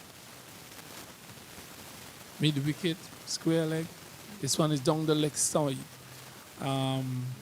Ramlal is sweeping again. It's getting close to the fence. They have gone for 1, 2, 3 runs. Well, 3. Looking for a sign from the umpire, none. So 3 runs to Ramlal. Bad start by him there. Yeah, just before he bowled that delivery, I was saying to myself, depending on how quickly this game finishes, will depend a lot on how Tamari Redwood bowls. I mean, he wasn't his best self in the first innings, but he still managed to pick up 3 wickets. He's a wicket taker, you can see that. But he's tossed up a few loose deliveries to the Trinidadian batters and they capitalized on it. And a player like Ramnath at the crease, he won't let an opportunity to score go by. Ramnath is on strike. Redwood is bowling around the wicket, flips the ball from side to side. Outside the leg stump. He goes for the sweep shot. The keeper doesn't collect cleanly. These are interesting times here. Needs another 64 to get Trinidad. This one is hit high, hard, over mid-wicket, where it is. Hand comes across the chest, 4 runs to Ramnath, and he's saying to you that he's not going to make any fun with this. You pitched a bad delivery, I'm going to deal with it. And a wonderful shot over mid-wicket, 4 runs to him. Yeah, Ramnath is not messing around. He's come out with purpose and intent. And anything loose he's going to put away is what I was alluding to earlier. A man like Ramnath at the crease, Redwood has to be spot on to him. And now it forces the captain really to put a fielder back, and now it opens up a vacant gap for Trinidad and Tobago to take a single if they want.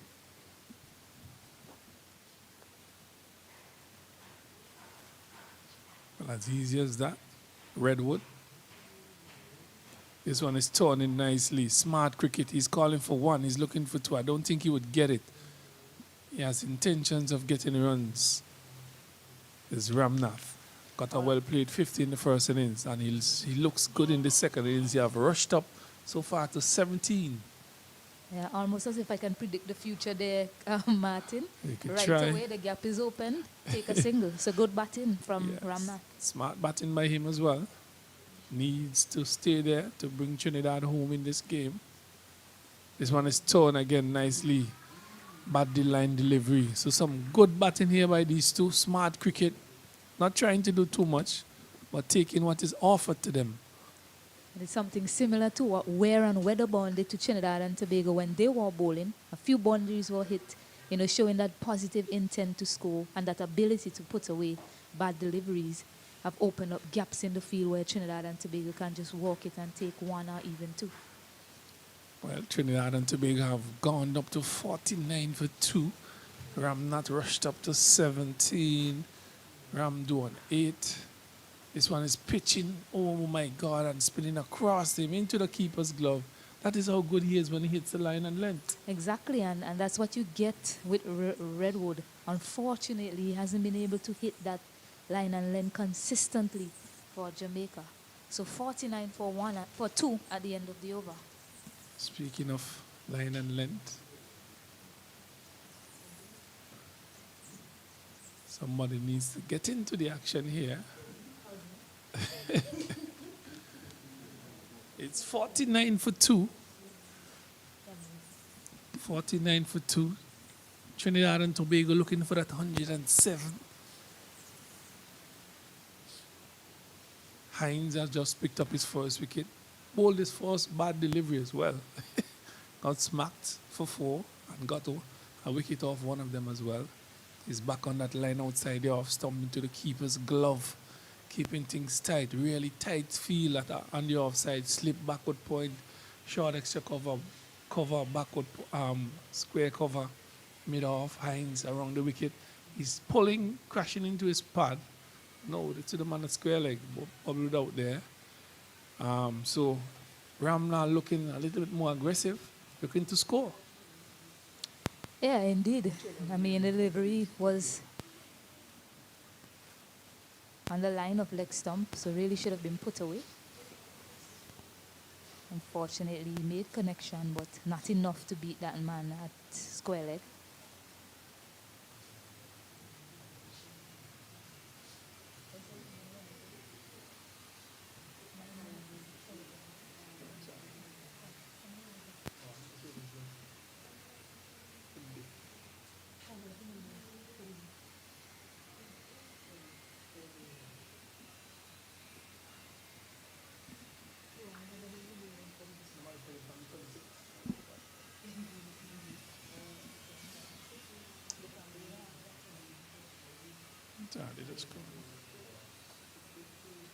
Hines continues. Ramlal behind that delivery again.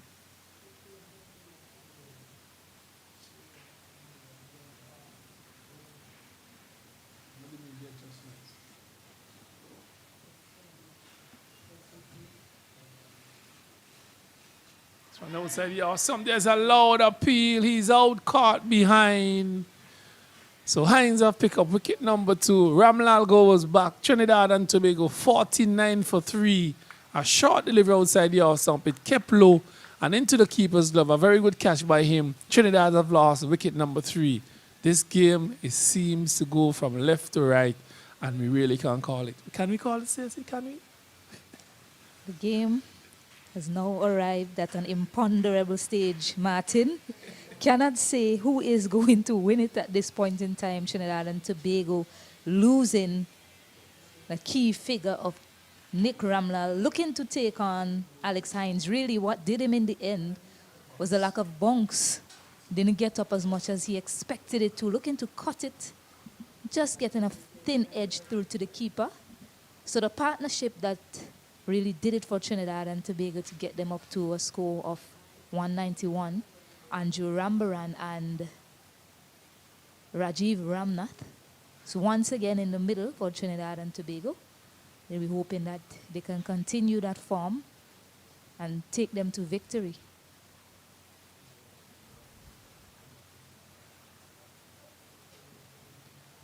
Yes, key partnership here for Trinidad and Tobago. 49 for 3. As things continue to unfold here at Irresponsible. Hines have bowled, what, 11 overs, 2 for 4? Yeah, we were saying half here, I wonder how come they weren't taking on Hines a bit more. But we see the two of his less than desirable deliveries picking up the wickets for his team. Redwood continues. Could be a dangerous customer to deal with. Once he pitches that delivery on the line, he has to be more consistent as the skipper gives him the protection on the onside. There's a deep square leg, a deep middle wicket, a long on. Redwood around the wicket. Oh, that bounce and turn into the keeper's glove. That is what he can do. Yeah, if you can keep it like that, the Jamaican team will be hoping, hopefully you can just bowl 6 deliveries like that every single time he gets the ball in hand. Such a dangerous customer he is. As his lack of consistency defeats the purpose. As I spoke about it, that one is a short one down the leg side. That is easily pulled by Ramnath, 2 mid wicket, and picks up an easy single. And that brings up the 50 for Trinidad and Tobago. They have batted just about 24.2 overs to get to that 50, and they've lost 3 wickets in pursuit of 107 set by Jamaica. That delivery that was just bowled by Redwood is actually very similar to the delivery that got Nick Ramlal out on day 1. Pitched outside the line of leg stump and spun across Ramlal, who was a bit too early in playing the shot, so he ended up packaging it on that occasion. Good awareness from Ramnath, just waiting on it a bit more and using his wrist to play down. This one is played by Ramnath. First delivery for him. Long forward, there's a slip, short extra cover point mid-off. Short fine leg. Ooh, look at that. Bounce and turn for Redwood. That one pitch way outside the off stump. The keeper had difficulty in gathering it as well. That is how dangerous a customer Redwood is. Once he gets that ball within the right area, he could be very hard to negotiate. Turn and bounce.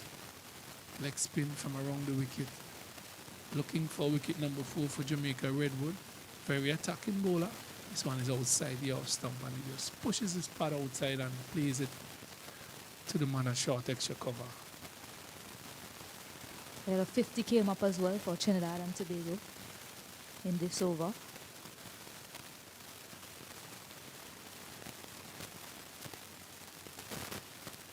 This one is outside the off stump. The oohs and the ahs goes up and Redwood puts his hand on his head, wondering what happened there. That brings you over to an end. 50 for 3, Trinidad and Tobago. At Irresponsible playing field. West Indies under 19 cricket tournament played here in St. Vincent and the Grenadines. The Rising Stars, they're here. They're having their time in the middle. Trinidad and Tobago is doing battle here with Jamaica. And really an intense game on hand here between these two.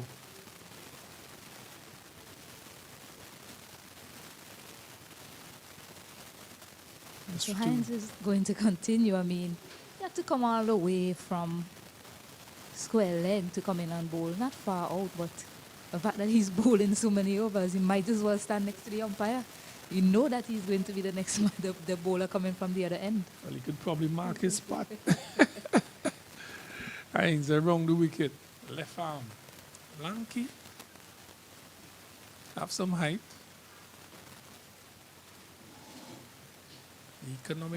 Economically Hines He's bowling tightly for Jamaica from the start. He's picked up 2 wickets so far. Yeah, I believe this partnership is crucial to the outcome of this game, Martin. Rambaran and Ramnath. I think Ramnath is very crucial as well to this game. He's got a half century in the first innings. Looks good here. He has gone to 19, quick 19 so far.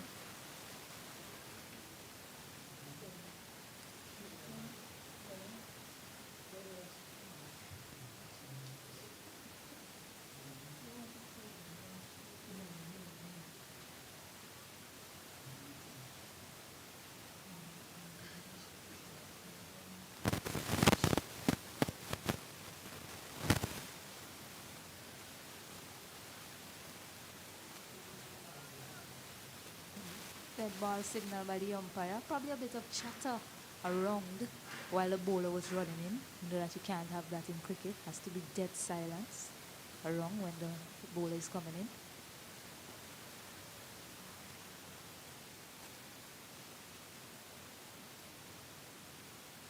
Sun comes out in all its glory, burst out of the clouds, bright, shining down.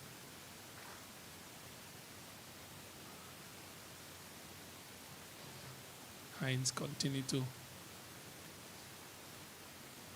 bowl here for Jamaica. It's been exceptionally tight in both innings. She has picked up 2 wickets thus far out of the 3 that went. Pretty soft dismissals, really. 51 for 3. This one is tickled off to square leg, easy single. Yeah, I'm surprised the captain hasn't given him more men around the bat, really, for the way he's been bowling. I mean, yes, you don't want Trinidad and Tobago to run away with scoring, but you can get some man from somewhere and put him close in that short leg area. 2 deliveries, actually. The one that was walked off his pads, and one before that he played defensively. Short leg would have been in business. This one is bubbled by the man at mid-off. Some cat and mouse game going on here. Looking, but another single to Trinidad and Tobago. That brings the Hines over to an end. 56 for 3. 56 for 3, and that brings my spell here to an end in the commentators' booth as I welcome back Osnet Cato to continue coverage here with Stacey and Adams. They have the job of carrying you to basically to the end of this game. Depends on how things go. But welcome back as net. Jamaica and Trinidad continue to battle here. And Trinidad and Tobago 53 for 3, 26 overs have been bowled.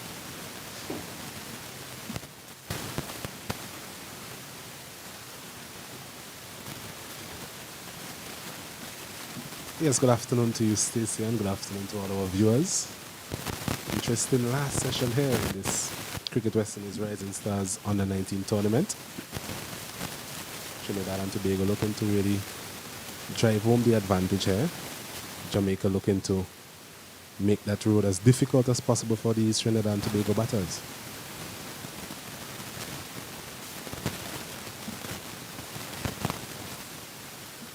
Oh, that one turn square again, hasn't it? It's pitching on leg and beating the outside edge of Ramna. Yeah, this is basically what we have seen from Redwood throughout this entire match. We've seen those type of deliveries, and we've also seen deliveries at the other end of the spectrum where he's offering scoring opportunities to the batters.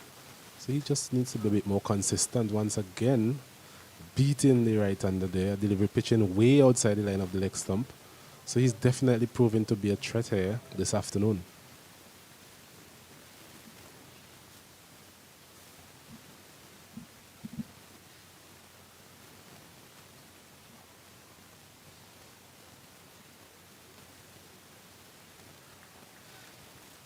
Gets away with a sweep on that occasion.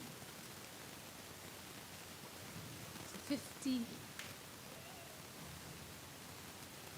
more runs for Trinidad and Tobago to pull out the victory. Yes, another delivery on the line of the leg stump there from Redwood. Well swept. Well swept here from Ramnat. Busy little innings from him so far. Without taking a lot of risk, he has actually scored freely. And I think that's something we have called for from the Trinidad and Tobago batters throughout this innings. As the left-handed Rambaran comes in to strike. His delivery is turning again. Down the leg side this time, well taken there by Trevon Williams. Spread it field, Redwood actually. Spread it field, we have a man at long on. Deep mid-wicket for the left-hander. Well, he's driving this one Rambaran nicely in the gap. Well stopped there from Weatherbourne. Prevents any further runs for the Trinidad and Tobago team. So one more is added to the total. Score now moves on to 55 for the loss of 3.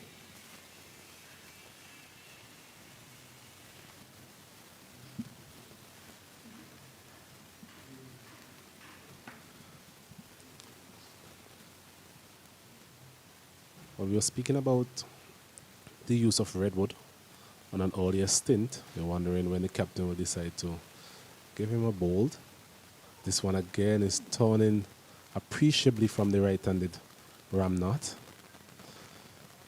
Actually, Jordan Johnson is slipped there, not gathering cleanly. So it's the end of a testing over there from Redwood. Not the end of it. Trinidad and Tobago in pursuit of 107. They are 55 for the loss of 3 wickets.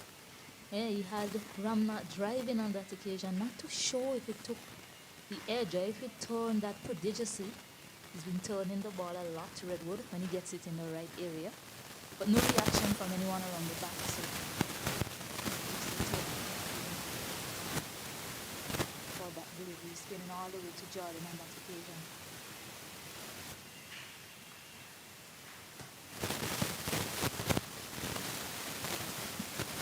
Yeah, so it's Alex Hines in the middle of a marathon spell really from that Beckway end. He's bowled all the overs from that end. I haven't seen another bowler being used so far. Continues to Rambaran. So a left arm spinner to a left arm spinner in the form of Rambaran.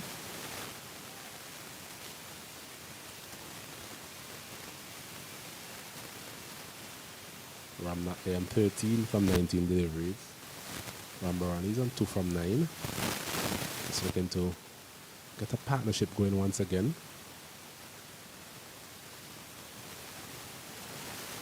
Yes, so Alex Hines, the pick of the bowlers in the second innings here for Jamaica. 13 overs, 2 for 10. So he has bowled miserly once again, but thankfully for him and the Jamaican team in this second innings, he has managed to make some crucial breakthroughs.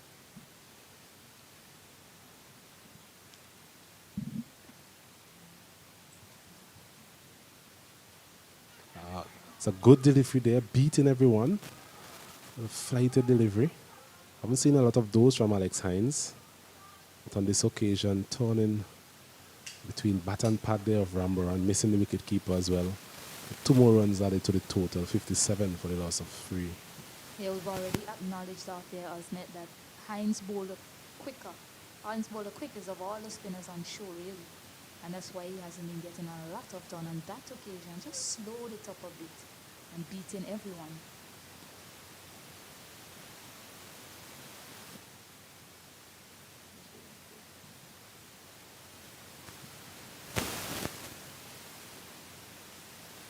So a bit more intent being shown here from the Trinidad and Tobago batters, which is refreshing to see really. As this one is a bit of sloppy fielding there from Redwood. And they're coming back for 2 runs. So very good running by these two. Putting a bit of pressure on the fielders, and that is what we've been asking for, especially from the start of this chase. But thankfully for Trinidad and Tobago, they seem to be getting into their own in terms of a bit of momentum now into the innings. As the end of the over, and at the end of it, Trinidad and Tobago, they are 60 for the loss of 3. They are chasing 107.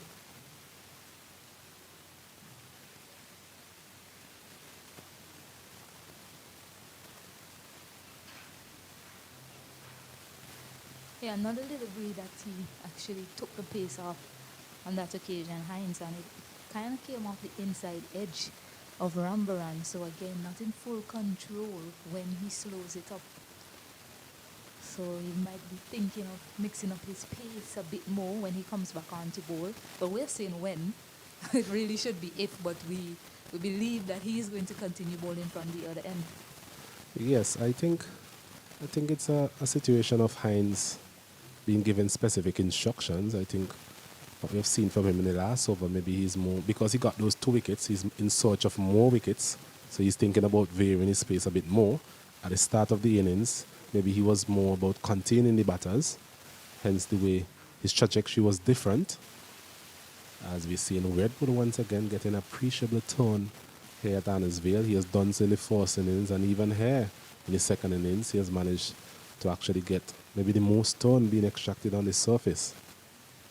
Ramnath though, he's looking good for Trinidad and Tobago, just bringing in the form that he showed in the first innings into the second innings batting effort. And my guess is as long as he's there, this game would finish as this one is swept nicely. Not finding the gap there, however. Another full toss from Redwood. And we've seen that Ramnath is able to put away these full toss, but on that occasion, just finding the man there out at the deep square leg boundary.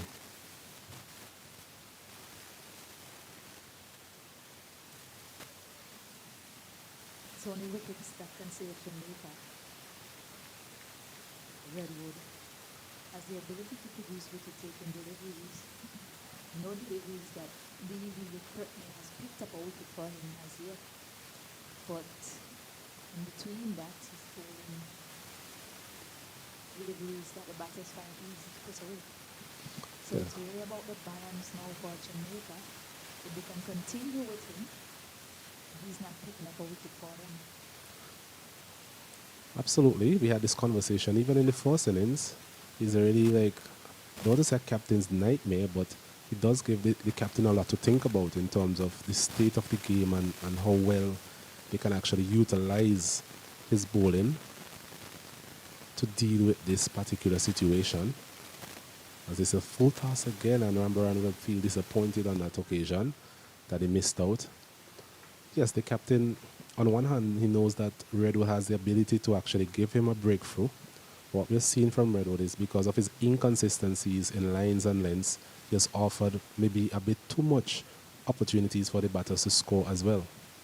And with a total of 107 on the board, as this one is hit almost to the man there, I think it's Ryan Edwards, at a short fine leg position, a half chance there for the Jamaican team. Edwards diving forward, not taking the catch cleanly.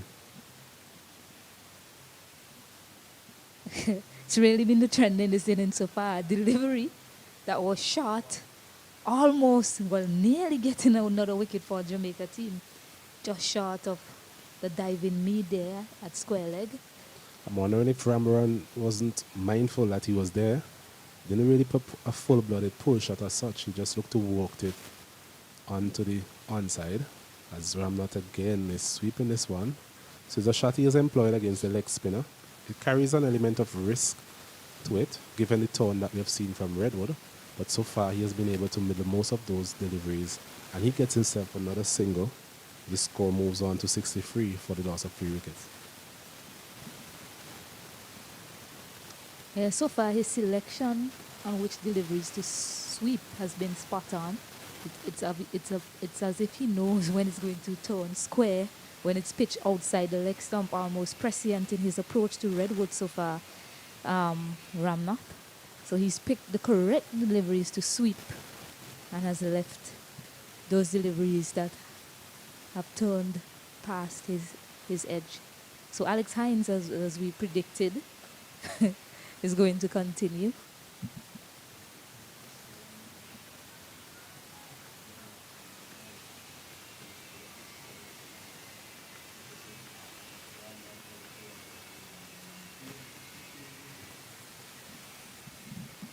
Yes, it's Alex Hines once again from that Beckwith end.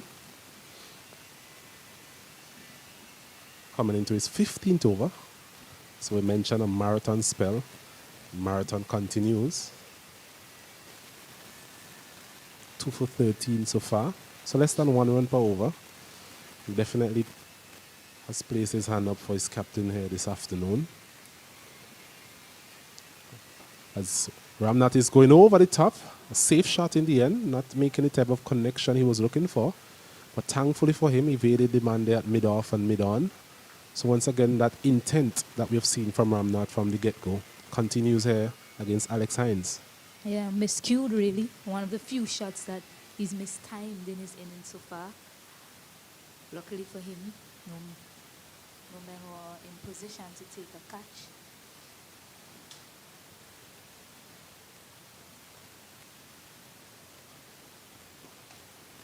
He's driving at this one, well fielded there from skipper Barnes. Has done well in the covers. He's had to move around to his left and right throughout the entire game.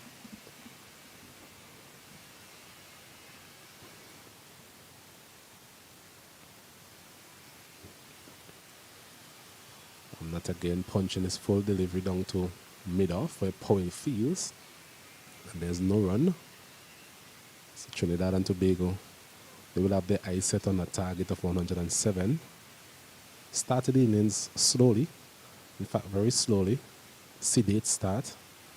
But what this partnership has done, it has brought a bit of momentum into this innings from Trinidad and Tobago. And they are currently 64 for the loss of 3 wickets. 30 overs completed.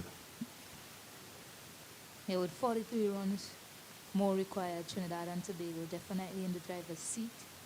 But this game has swung different periods.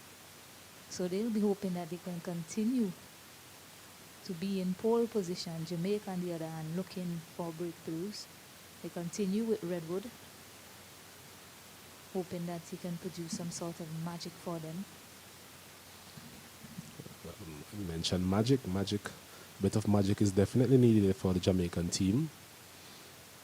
Not the most vibrant at this point in time.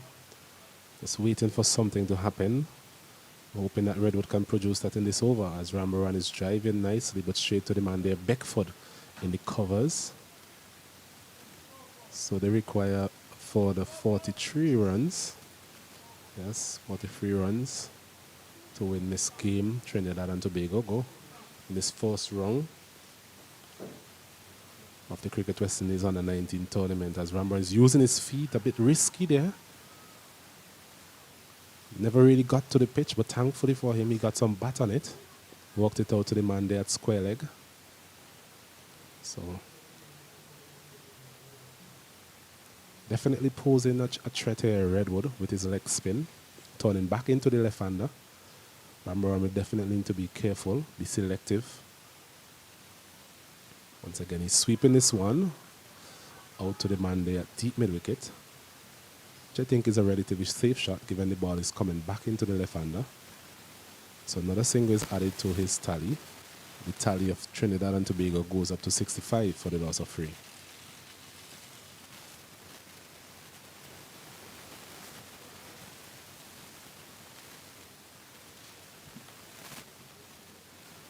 We see man at long on, deep mid-wicket, deep square leg for Ramnath. So he needs to be mindful of those positions as he's punching this one smartly into the gap on the offside. So good batting from Ramnath, being impressed with him in this entire game. Looked good in the first innings for his tally of 65. And he's looking positive again here in the second innings. Yeah, these two seem to bat well together. Going back to the first innings, they had a healthy partnership, scored freely, put away the bad balls when they came to them. And they're continuing to do this here in the second innings, defending well also. So they're not just looking to score off every delivery. They're willing to respect the ones that are seemingly harder to score off of. So good batting partnership between Rambaran and Ramnath.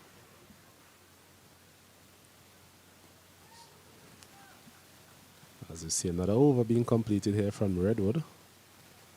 Trinidad and Tobago chasing 107 and 65 for the loss of 3.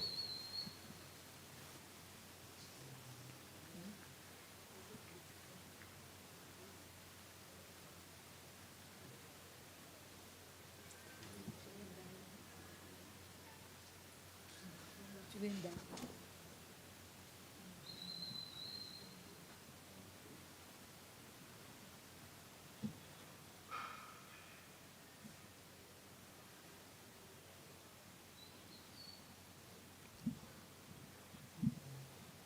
Yes, so the sun is definitely shining here at the Annesville playing field. We had some rain earlier, and no immediate threat of that at this point in time. Trinidad will be hoping that that is a good omen for them as they seek to overhaul this second innings total of 107. It's Alex Hines once again from that Beckwith end.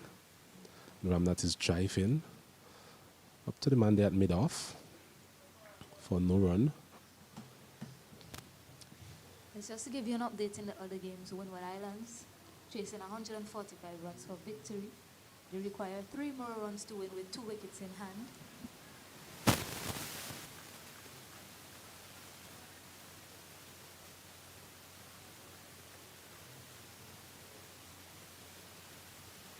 It's a very close encounter there at the Sani playing field. Windward Islands versus the Leeward Islands.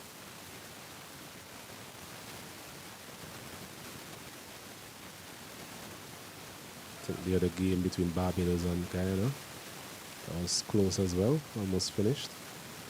Well, close as in close to finishing, not a close encounter between those two. This one is high again from Ramnath, over the top. So he's definitely looking to get a move on here without being overly reckless. I think I admire his intent. Spitting that one straight back over the bowler's head, not timing it as well as we saw previously. But he gets himself another 2 runs. So the scoreboard continues to take over Trinidad and Tobago. Yeah, so Guyana, they were able to better their first inning score, made 191 runs. But the bad news is they were bowled out and Barbados won that game. Yes, a very convincing victory there for the Barbadian team. The Park Hill playing field. Interesting game over there at Sand Hill, and we still have some interest here in this game at Arnesville as another quick single is taken. With 3 runs to get and 2 wickets in hand, you're calling that game interesting. It's interesting that you think it's interesting, Osnet. It's a close one over there at Sand Hill. Windward Islands chasing down that total. I guess you thinking it's interesting really epitomizes how this encapsulates how this tournament have gone so far. Sometimes it appears as if you're ahead of the game and then all of a sudden the other team comes and gets in front of you. Very much so. Oh, 1 wicket fell in that game actually, so interesting indeed. It's now 143 for 9.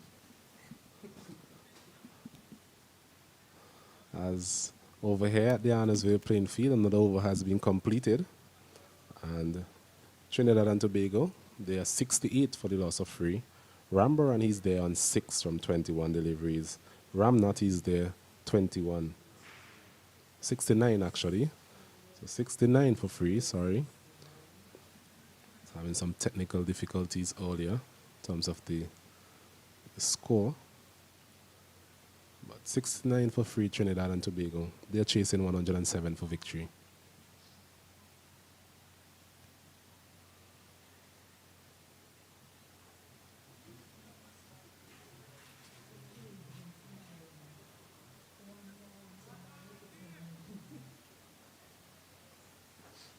So it's going to be Redwood to continue proceedings here from the commentary box end. Coming into bowl to Ramnath. Confident Ramnath. He's sweeping this one again into the gap. Comes around. Well, stopped there. Brilliant in the field out there. I think that is Powell. Yes, I think it's Powell on the deep mid-wicket boundary. He had to come to his left. A diving stop there. Definitely saved 2 runs. Yeah, brilliant piece of cricket by both teams, really. On that occasion, Ramnath picking the gap well, but Powell diving away, an excellent save to save 2 runs for his team. So Ramnath is definitely prepared to play that sweep shot against the leg spinner. We have seen quite a bit of deliveries torn out of the rough outside the right-hander's leg stump. But Ramnath is trying to negate that turn by sweeping. So far, he's been relatively successful with it. It's been a high-scoring shot for him, even in the first innings as well. It's good to see a batter sweeping well, a young batter, not a lot of West Indian sweep. And I think early in the one we were speaking about the sweep shot. This one again is a full toss presented. Is it going to be in the gap? Well done again by Powell. So he's definitely had a lot of work to do in the outfield, and he has done it efficiently so far.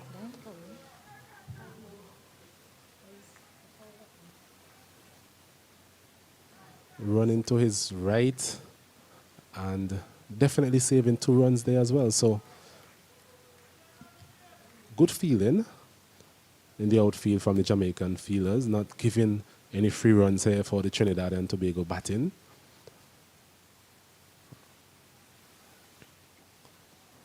Yeah, fielder there doing the hard yards. We've given a lot of credit to Powell. Just can't get the number on the back of that fielder that toiled away and saved 4 runs already. And those 2 efforts that he's made running across to his right. It's a quicker delivery here from Redwood, a change-up. I'm wondering if it might be a better option for him, Stacey, and to come over the wicket, because when you go around the wicket, you actually eliminate some of the dismissals you can actually get. For example, the LBW, and it's very difficult for him to get a bowl as well. So coming over the wicket, you actually bring those modes of dismissal into operation, being probable. Well, no wonder he's so full of energy, hasn't it? It's a substitute fielder on. Michael Clark, he hasn't been out there for most of the day. So a young man with a lot of energy, running across, saving 4 runs for his team. I must give him credit. I have to mention his name, the way he ran across and saved those 4 runs for his team. But Trinidad and Tobago, they're 73 for 3. Yes, Michael Clark, right-arm medium fast bowler. We saw him in the 50-over tournament. I think you will feel a tad disappointed that he was not part of the first 11 here. I think he took up a 4-wicket haul or 5-wicket haul in his last game, as Rambaran is working this one again sensibly. So good sensible cricket here from these 2 batters. We mentioned they seem to bat well together. We saw it in the first innings, and we are seeing it here again at this crucial stage of this Trinidad and Tobago chase. And both batters crucially have a good understanding of when to attack, when to rein it in. They know the areas to pick up the singles on the field as well. So definitely a formidable partnership for Trinidad and Tobago. Worked well for them in the first innings, and it's doing a job here for them in the second innings as well. Absolutely. It's good to see in terms of these are relatively senior players in this outfit. Rambaran, we saw them last year in the 3-day tournament. Maybe not getting the best of tournaments with the bat. What we've seen in this match so far, both of these players, they're prepared to show some intent, being selective in whatever they're doing. And they seem to have that confidence. And I think confidence is critical. As a batter, as long as you're confident, then everything else becomes second nature, really. As we see umpire Banwari having a word there with the wicketkeeper. Maybe telling him about where he's collecting these deliveries. Yeah, and just to extend on your point, it's really good to see batters who have come, or players who have come from the tournament before into this one, dominating, showing their evolution. You know, that's very important to West Indies cricket. You don't want people to be stagnant in their growth. So it's good to see Rajiv Ramnath, a senior batter. Last year, he was able to score, I think, about 113 or so runs.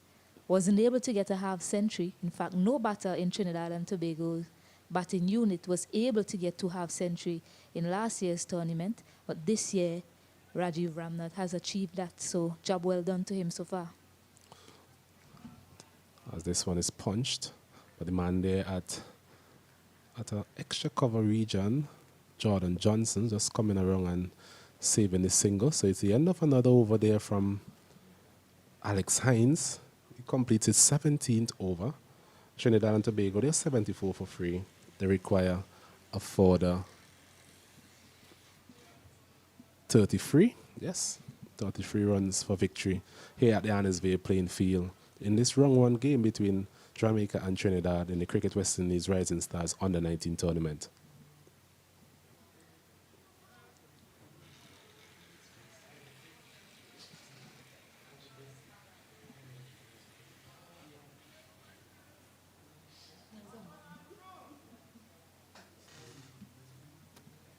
waiting to see.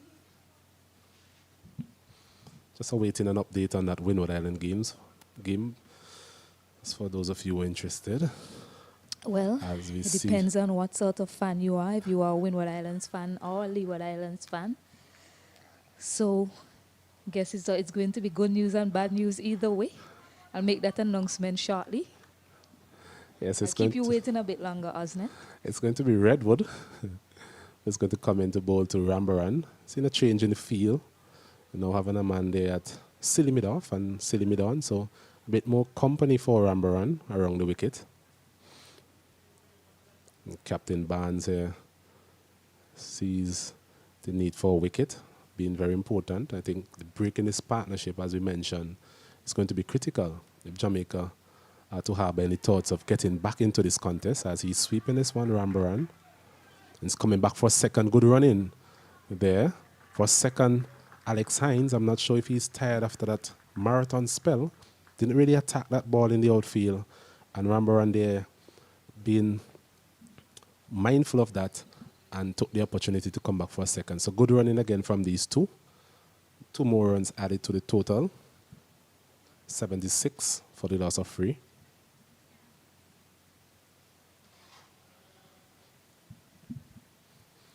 And as we speak, there's a man going back at the deep square leg position as well. We now have a man at a leg gully. So 2 man short on the leg side there as Rambaran is sweeping once again. So he has resorted to that sweep shot, and once again he has done so successfully for another single. Just keeping the scoreboard ticking over here, Trinidad and Tobago. Momentum is definitely with the Trinidad and batters. Both batters being prepared to sweep the spinners. And so far it has worked out very well for them.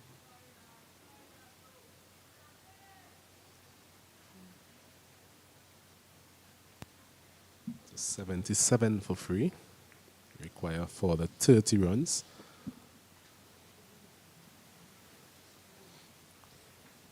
As Ramnath comes in to strike.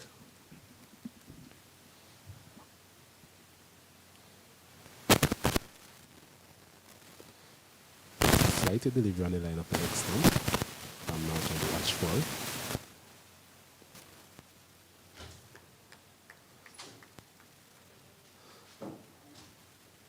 As we look around the field, same man there, deep square leg, deep mid wicket, long on. This one is walked past the man there at 4 slip for another single. So Trinidad and Tobago doing it easy here at Stacyan. Yeah, an exceptional display of batting between these two. Ramnath and Rambaran. R&R in action. So Jamaica really searching for answers. Captain Brian Barnes getting another man under the lid. Searching for answers, trying to figure out a way to break this partnership. Well, I'm thinking maybe he can try Powell, Marlon Powell. Saw him in the first innings.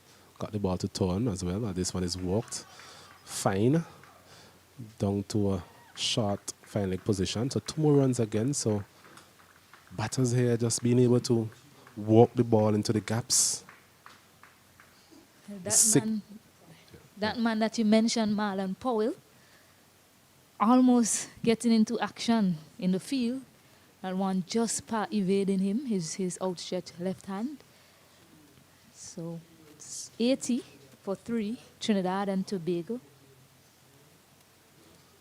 So 80 for 3, Trinidad and Tobago here in their second innings. Just a recap of what took place. And Jamaica, they won the toss and elected to bat first. They made 152 for the loss of 9. Trinidad in response, they made 191. Jamaica in their second innings, they made 147. Setting Trinidad and Tobago 107 for victory here at Yannisville playing field. Trinidad and Tobago, they are now on 80 for the loss of 3 wickets. Rambaran, he's there on 12. And Ramnath, he's there on 26. So the players are having a drink here, and we'll have one as well up here in the commentary box. So we'll be back with you in just about a couple of minutes' time.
15 overs.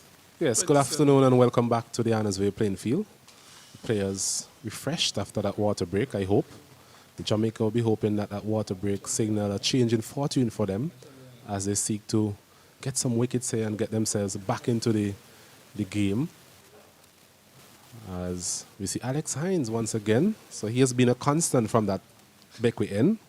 And we welcome back Kenroy Martin. Kenroy, good afternoon to you, sir. Good afternoon, as that last session of the day, really. Last hour, 15 overs, 27 runs needed. Trinidad and Tobago looking good. Ramnat has batted positively since he has come to the crease, along with Rambaran.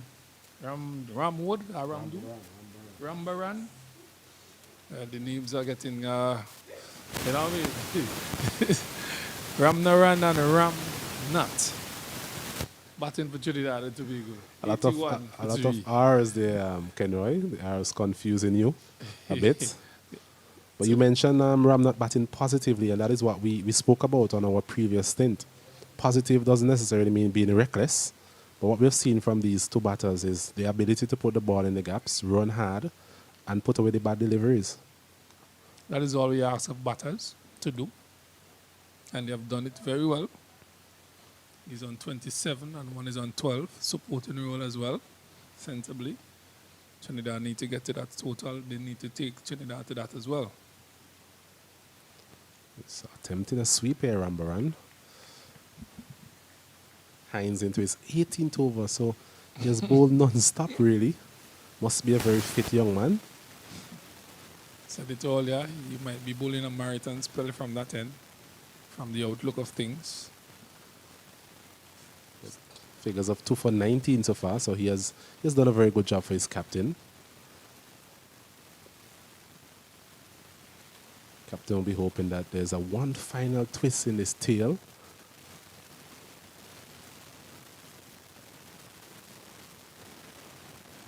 Well, the countdown has started. This is over number 15 in the last hour. Full toss, and Rambaran is swinging this one out to deep mid-wicket. Field out there, gathers and limits the batters to a single. So another over is completed. Trinidad and Tobago, they're 82 for the loss of 3. They're chasing 107. Well, 14 overs remaining for the day. Here they need to get to 107, Trinidad and Tobago. But these two, since they have gotten together, they have made the cricket look rather easier. They have played their shots, they have run between the wickets, they have called, they have hit the bad balls, and really they have done well for Trinidad and Tobago. Just for them now to take it home, but they have 14 overs to do so. Yes, we were speaking about Redwood as a potent option for the Jamaican team. But we're now thinking along the lines as who else can the Jamaican captain turn to, Kenroy, in your opinion, to effect a breakthrough here? Well, I think he could revert to his pacers just to hit a good line and length, just outside the hour stump, bowl tight, bowl outside the hour stump and let the batters come to you. Don't bowl too straight. Rambaran once again using his feet. Second time we've seen that. Redwood seen him come in, just pulled his length back. So definitely intent by both of these batters from Trinidad and Tobago. And naturally they are stroke makers, what we've seen from them in the previous tournament as well as the 50 over tournament. They definitely like to keep the scoreboard ticking, as this one is wide outside the off stump. Rambaran once again playing a premeditated sweep shot on this occasion and missing it completely. I've been looking at Redwood really. He has bowled 3 deliveries, and normally in his 4th delivery he bowls a bad one.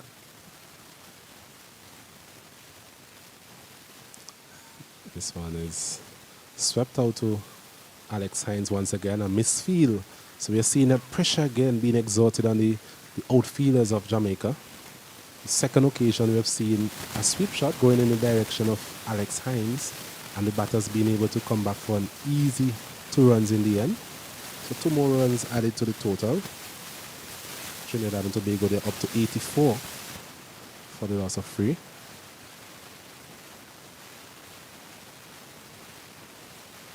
A sweep shot once again. Will be hitting Rambaran outside the line of the off stump. It's going to be very difficult for Redwood to get that LBW decision coming around the wicket there, Kenroy, given the amount of turn we have seen him getting. Most of these deliveries will be turning past the stumps.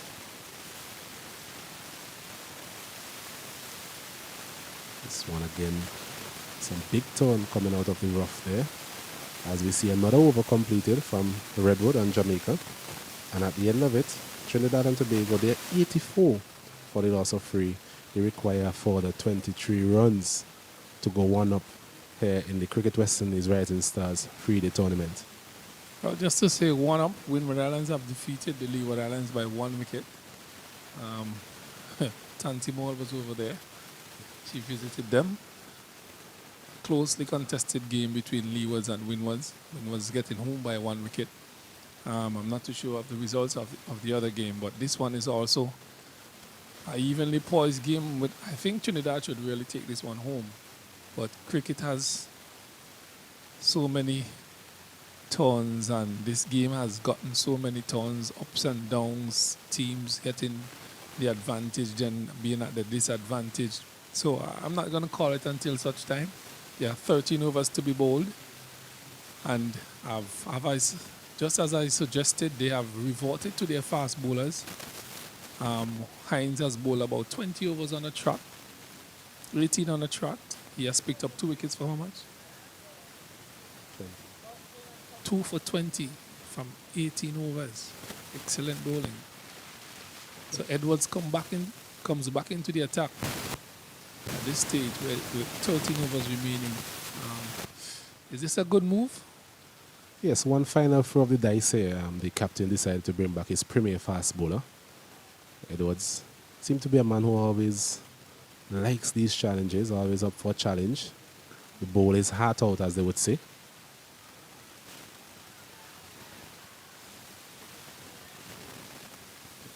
Optimistic appeal there from the Jamaican fielders, maybe appealing for an obstruction there from Ramnot. I guess anything goes at this point of the game. I love the way that Ramnat went about his innings, has gone about his innings really positively. He's looking to score. He's not been bogged down. He looks like somebody's on a mission. He did excellently in the first innings and he continues to do so. Punches at one point and picks up another easy single. Yes, that has been a feature of this partnership, the running between the wickets, the ability really to just put the ball into gaps and put pressure on the fielders. And once the captain has seen that sort of competence, he has managed to spread the field, which offers more opportunities really for the batters. Something that we didn't see at the start of this Trinidad and Tobago run chase. Well, he has a semi-attacking, semi-defensive field. He has a mid-on, mid-off, short extra cover point, backward point, short third man, fine, square leg, mid-wicket. So they're looking to cut off those singles. And they're telling the Trinidadian batters to go over the top if they wish to do so. Yes, Captain Brian Barnes, he has tried his best. I've been impressed with his captaincy. He's always thinking on his feet. Maybe not getting the total that he was looking for in terms of a defensive total. But he has tried his best to just make these runs as hard as possible for the Trinidad and Tobago batters to make. As Rambo is driving this one, a chance for a catch. A difficult one, but in the end, I think he'll be disappointed he put that one down. Captain Barnes, actually. We're just speaking about his competence as a captain. He was needed as a fielder there. If he had taken that catch, that would have been a blinder. Really. Lift off the ground, really, and one-handedly grabbing that ball and falling to the ground. Didn't really grasp it. Unfortunately, it has to be put down as a drop catch. Yes, maybe just the sort of opportunity that you really need to take at this stage of the match. given all that have gone before, maybe that was just the opening that the Jamaican team would have needed. But thankfully for Trinidad and Tobago and Rambaran, Captain Barnes there, not able to hold on. Well, those are the brilliance that you need at this time. The excellent catches, the brilliant feeling to turn this game on its head. Unfortunately, that opportunity has gone a-begging.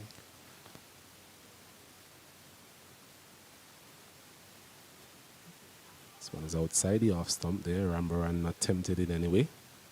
So 85 it is for free. Trinidad and Tobago, they require for the 22 overs. We're already into the final hour of the day's play. So definitely enough time here for the Trinidad and Tobago batters to overhaul this total. Jamaica, they definitely need some wickets. They had an opportunity in the last over, which was grass. But they will continue to put up the fight here at the Annesville playing field. Well, 12 overs remaining in this, the last hour. Trinidad and Tobago 85 for 3. Ramnath has batted positively for 28. And his partner has supported him very well. He's on 14. But just a cause for concern. I don't think Redwood has bowled as well as he ought to. But he still continues bowling from this end. But your thoughts on that? Do you think that he should be replaced or he should continue bowling? Yeah, I was thinking about maybe giving Powell a over or two, just to see what type of response he will get from the wicket. And I think the captain has gone for his premier leg spinner. As Ramnath again is sizing up this delivery, misses it completely. So a bit of a careless shot there from Ramnath. Thankfully for him, he gets a single, a leg by. But a signal, no signal from the umpire actually. My apologies. It's a bit of an inside edge there for Ramnath. He gets another single. Total is up to 86 for the loss of 3 for the 21 runs required here from the Trinidad and Tobago outfit. Well, 21. Have another 11.5 overs to get that. Should be easy pickings for these two. This one is short. Just falling short of Alex Hines in the deep mid-wicket region. So Rambaran going back on his back foot. Delivery short of a length from Redwood. Another single taken here from the Trinidad and Tobago duo. Continue to just chip away at these runs. As we see in another change in the field. The right under no one strike. Deep mid-wicket, deep square leg, a long on. Those are the fielders in the deep. This one is short. Ramnath goes back and punches it through the cover region where Alex Hines, recovering from that marathon spell, he's been asked to do a lot of work in the field. One more run added to the total, 88 for the loss of 3 wickets. Countdown has started for the Trinidadians.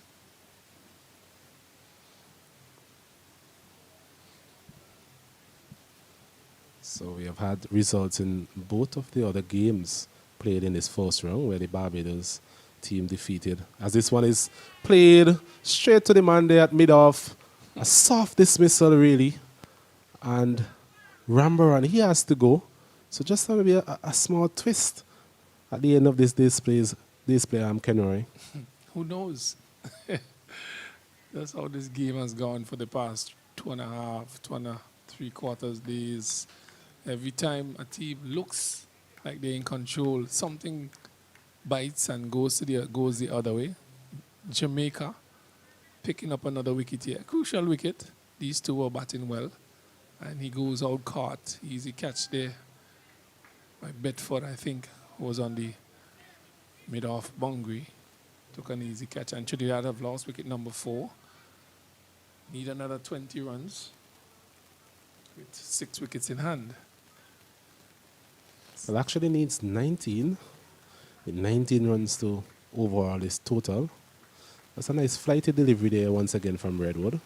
I think Rambaran on that occasion, playing against the turn, was looking to hit that one over the offside, but the turn that delivery took, it just managed to just skied it really, and the man there at mid-off came around and took a relatively simple catch in the end.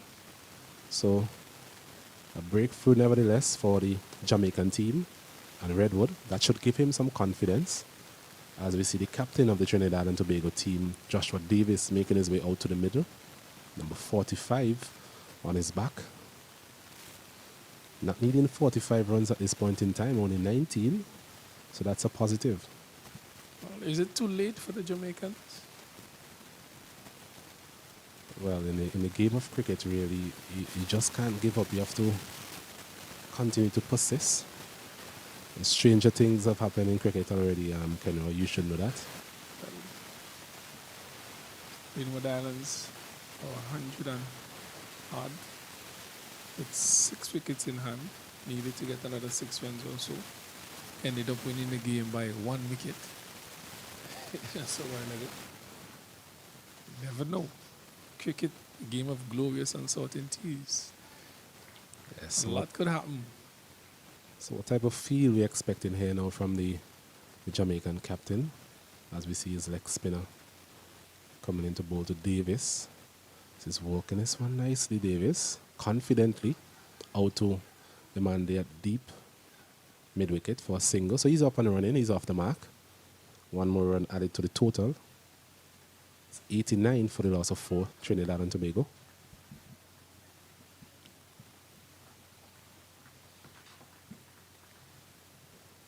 Ramnath is still there, and that's very important from a Trinidad and Tobago's perspective. He's been the key man in this game when it comes to the bat. Scored 65 in the first innings and going along nicely again in the second innings. So he'll be looking to just bring this game home for his team. As we see a successful over for Redwood coming to an end. And at the end of it, Trinidad and Tobago in pursuit of 107, they're 89 for the loss of 4. Yeah, pretty good over by Redwood. Called before for a switch at the end or to take him off really, but he picked up a wicket. Skipper deciding to go down with his big leg spinner. He says, if I'm going to lose, I'm going to lose with you. Do agree with that. And he bowled a good over, picking up that wicket. And Trinidad and Tobago, very comfortable position. Captain Davis now joins Ramnath at the crease, who's very much settled and 30. All he needs to do is support Ramnath, and they should be home safely.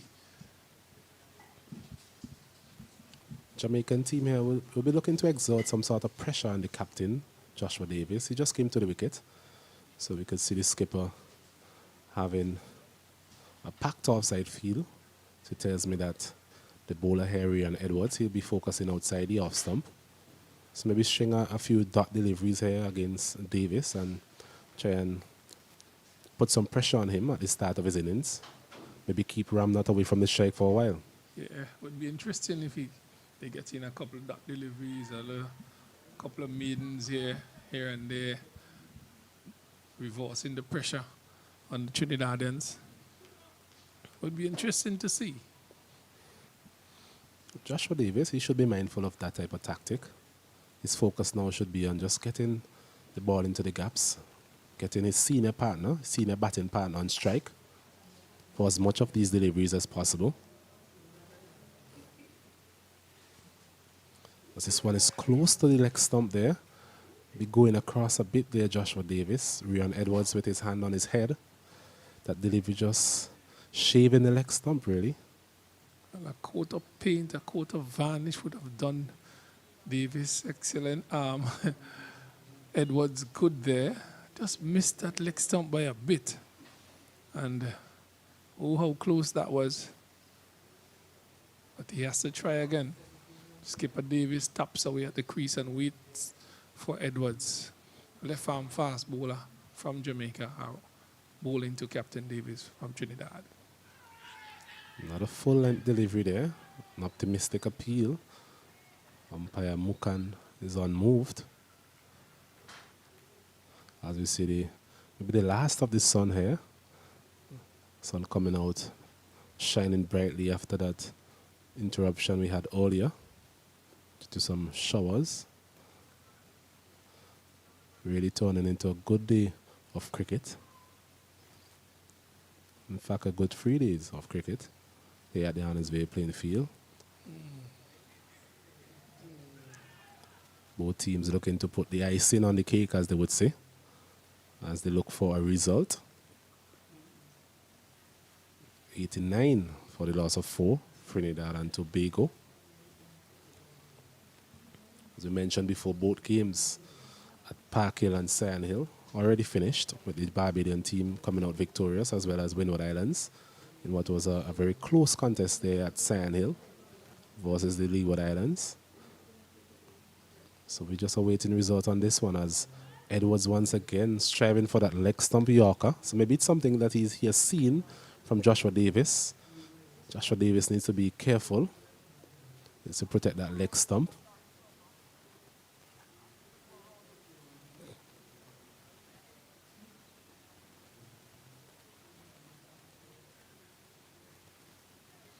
There's a man there at short third man, backward point, cover, short cover, mid off, mid on, mid wicket, and a square leg. As this one again is on the line of the leg stump. So Joshua Davis once again going across to the off stump. Definitely giving Rian Edwards some hope there, Joshua Davis, as we see another over completed. And at the end of it, Trinidad and Tobago, they're 89 for the loss of 4. They require for the 18 runs. Yeah, excellent over ball there by Edwards. Testing Davis. Almost took his leg stump on 3 occasions. So, brilliant over being bowled by him here in conditions and situations that exist now. That's a pretty good over. But the leg spinner, Redwood, continues for Jamaica. Trinidad still comfortably in the driver's seat here. Another 11 overs to go. 10 overs, really, score. 60 balls. They need to get 19 runs. Not a big ask. They have 6 wickets in hand. Should be easy sailing here for these men. Nothing is easy in this game of cricket, Kenroy, as we see Redwood continuing proceedings from the commentary booth end, bowling his leg spinners. Just one man in close, a man there at silly mid-off. As Ramnath is cutting this one over the head of the man there at silly mid-off. He should get 2. So a short delivery once again from Redwood, giving the batter the opportunity to go back on his back foot and just picking the gap really on the offside, and 2 easy runs. Yes, Ramnath continues to do well. Short delivery outside the off stump from Redwood and punching it over the man head at cover, picking up 2 more runs. 2 more runs to his tally, 2 more runs to the Trinidad, and total takes him up now to 91. It's a full toss, and he's sweeping this one fine. Once again, more runs for Ramnath, and Trinidad and Tobago should be able to come back easily for a second. Well played once again. It wasn't the full-blown push sweep shot, that we have seen from Ramnath. It was just a bit of delicacy, a bit of finesse from him. Looks to be busy, a busy innings, we would say, from Ramnath this afternoon. Yeah, very busy, very, very business-like when he came into the wicket. Started that way, and he continues to do so.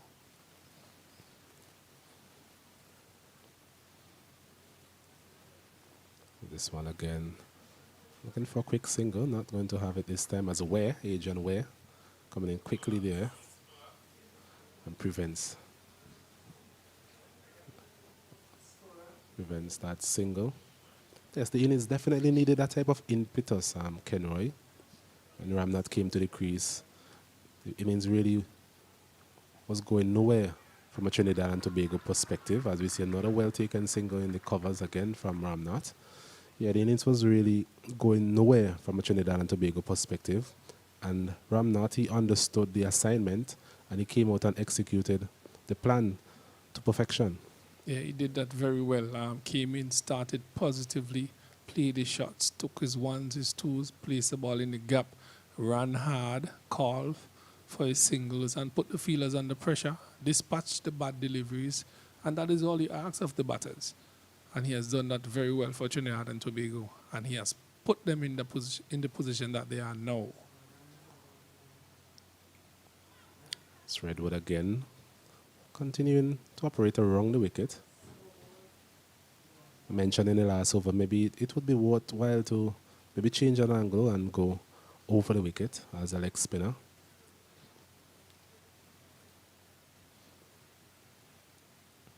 Joshua Davis just coming to the crease. I think that one was somewhat of a googly, but once again, good running from the Trinidad and Tobago team. Both batters prepared to take these quick singles, putting a lot of pressure here on the Jamaican team. So Trinidad and Tobago, they continue their pursuit of this total. They are now 95 for the loss of 4. They require for the 12 runs. Yeah, easy sailing here for Trinidad and Tobago, and the reason why it's that easy is because of how Ramnath has gone about his business in this second innings. Again, he had a beautiful knock in the first innings. He was a chief scorer, and carrying Trinidad to that total now. He's there and really batting with maturity. He's batting with poise. He's really a good find. He's looking good.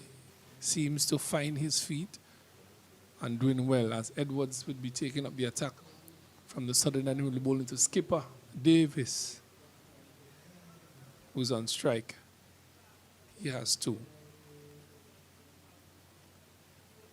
This one is clipped off his leg sweetly. He's gone for 1. He's back for 2. They're looking for a third one. They have run well. They are continuing to do so, and he gets in easily. So 3 runs there to Davis, 3 runs to Trinidad and Tobago, even closer to that milestone. Welcome back, Stacey. Yes, it's now down to, well, almost down to single digits for Trinidad and Tobago. I must commend Rajiv Ramnath for the way he's gone about things. For the way he's played in this innings so far, it's been quite masterful. And as a fan of cricket, I must say his equanimity as a batter has been unmatched in this innings, really. So far, he's come in tough situations for Trinidad and Tobago. And he's not been afraid to play his shots when deliveries are there to play. And he's mixed his defense quite well. He's always looking to score. He's batted with purpose and intent throughout this match, really. So That's the difference between the batters from Trinidad and Tobago and Jamaicans. Ramnath is the outstanding one to find this game, and he has played positively, as you just described. He wasn't afraid to play his shots. He ran, he called, and he dispatched the bad deliveries. Those are things that you look for in a good batter, and he has played sensibly. He has not taken any undue risk, and he continues to do so as Edwards comes into him. And he's playing that one, just soft hands, really. Just to the man a short extra cover. And really, congratulations to him. He has done well.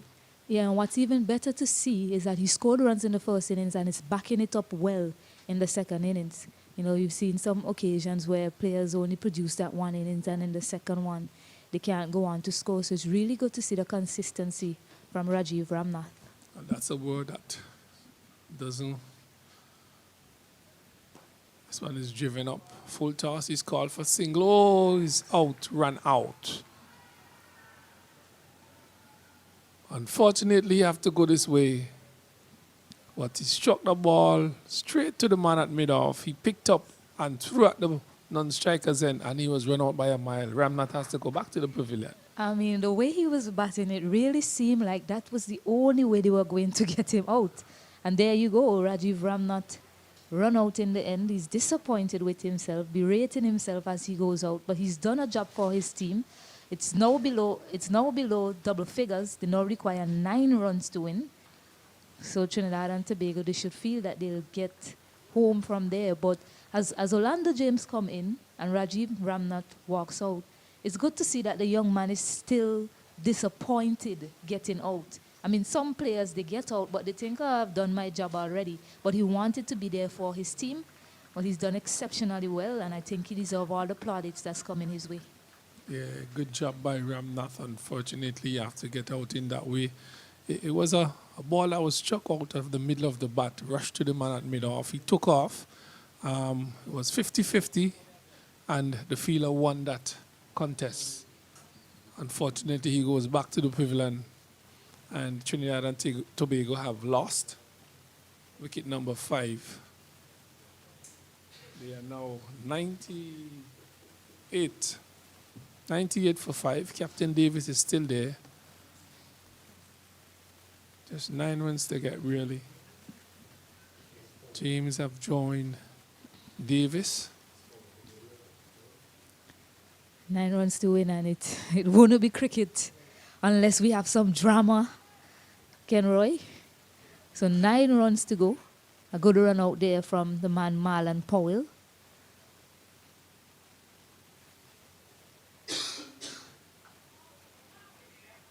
No use for Powell.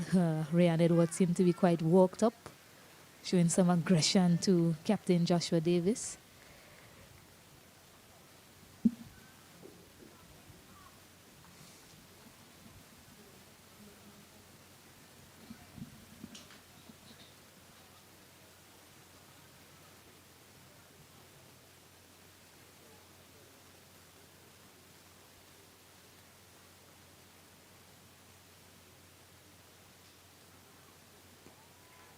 On his work to mid-wicket. Brilliant fielding again by the man at mid-wicket. So the Jamaicans have not thrown in the towel as yet. Great fielding by the man at mid-wicket and tossed threw that ball at the non-strikers end. So some really good cricket here by the Jamaicans. Tells you that they have not thrown in the towel as yet. They keep fighting right down to the end. Definitely not. And on the 19 players, they decide you see them still searching, still looking. 9 runs to play with, and they haven't yet given up or say, you know what, let's just finish this and get off the field. So it's good to see that the energy is still up. Even more energy we're seeing here compared to how they even started, Ken Roy. We've picked up 2 quick wickets in succession, really. And now we see the energy, being built up from the rest of the players in the field. So that's where they've decided to set the tone. A good piece of fielding from Michael Clark on the boundary on 2 different occasions really set the tone in the field for Jamaica. The captain nearly pulling off an excellent catch. Unfortunately, it went down, and then Marlon Powell executing that direct hit. So mid, it's a new bowler back.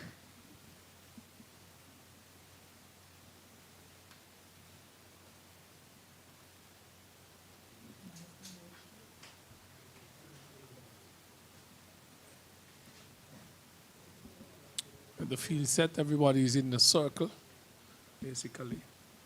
If you're playing a 50-over game, everybody would have been in a 20-yard circle. There's a short third man, a backward point, extra cover, short extra cover, mid off, mid on, mid wicket, square leg. Need would be bowling his second spell in this innings.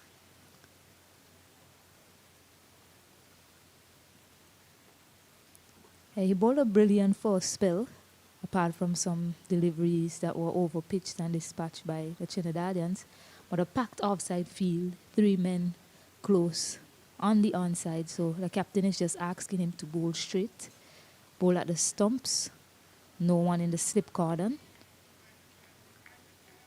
6 men on the offside in the circle, if we had a 30-yard circle. Good to see the fight continues here from Jamaica. Don't lay down. There's a full delivery. Almost looked as if it went under the bat. But a good Yorker length delivery by Need. Yeah, every time he's looked to bowl that Yorker, he's actually overpitched. Bowling half volley or even a full toss. So it's good to see back into the attack. He's got it spot on that occasion.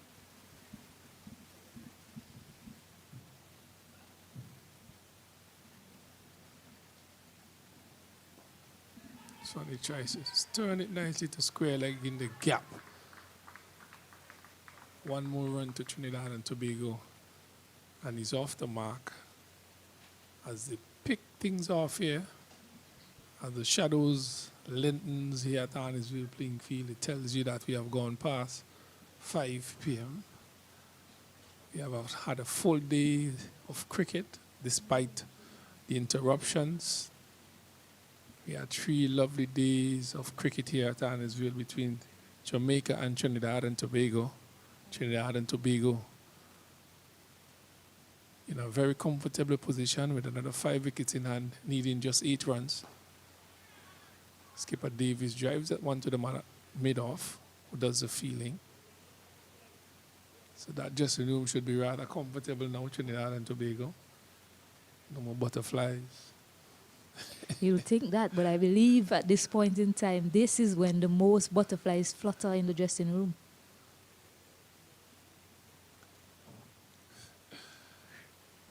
I mean, you have experiences like that, Kenroy. Easy Are you pickings. not a man that gets nervous? Easy pickings from here on in Stacey. This one is hiked down to mid-on. Falls between the 2 fielders. 2 runs to Davis. Looking to go over the top. Safe shot. 2 runs to him. 2 runs to Davis and 3 runs to the team because Mead has overstepped. Safe option indeed. He decided to go up and over. A lofted drive played on the up over those fielders. Didn't go too far away from them, but it was dead straight from Joshua Davis.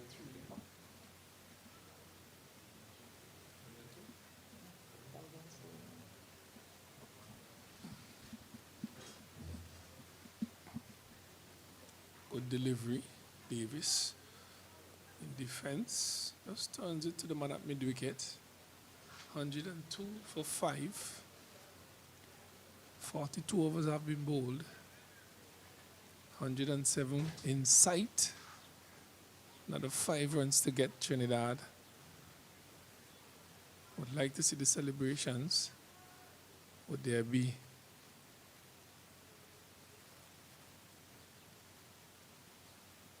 This one is outside the off stump. He's pulling that over mid-on into the fence. 4 runs. Ball just on short of the length on the off stump. And Davis crashed into that. Over mid-on into the fence for 4 runs to him, 4 runs to Trinidad and Tobago, 1 run to win. Yeah, that's not the length that was required from Mead, sorry. The field is up. Davis picked the length well and just hit it over mid-on. 1 more run to win. There's nothing else for Jamaica to do but have the fielders up. They did that in that over. Mead wasn't able to execute well and restrict the Trinidadian batters. So now 1 run required. Rayan Edwards is going to continue. Well, Edwards, 1 run to win. Trinidad and Tobago, Jamaica. Keenly contested game here at Annisville. Unfortunately, somebody has to lose. Somebody has to win. Could have been different. But Trinidad has played the better cricket. They have occupied the crease. They have adapted to the conditions and the situations which existed. And they are now 1 run away from getting full points in this game.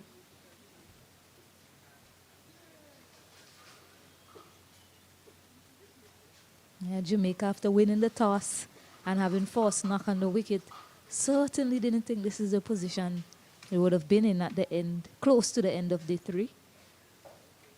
Trinidad and Tobago on the charge now, just 1 run to win. Everybody.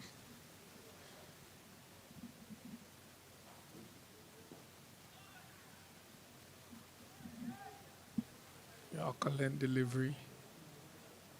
Squeezes that out to the man at short extra cover.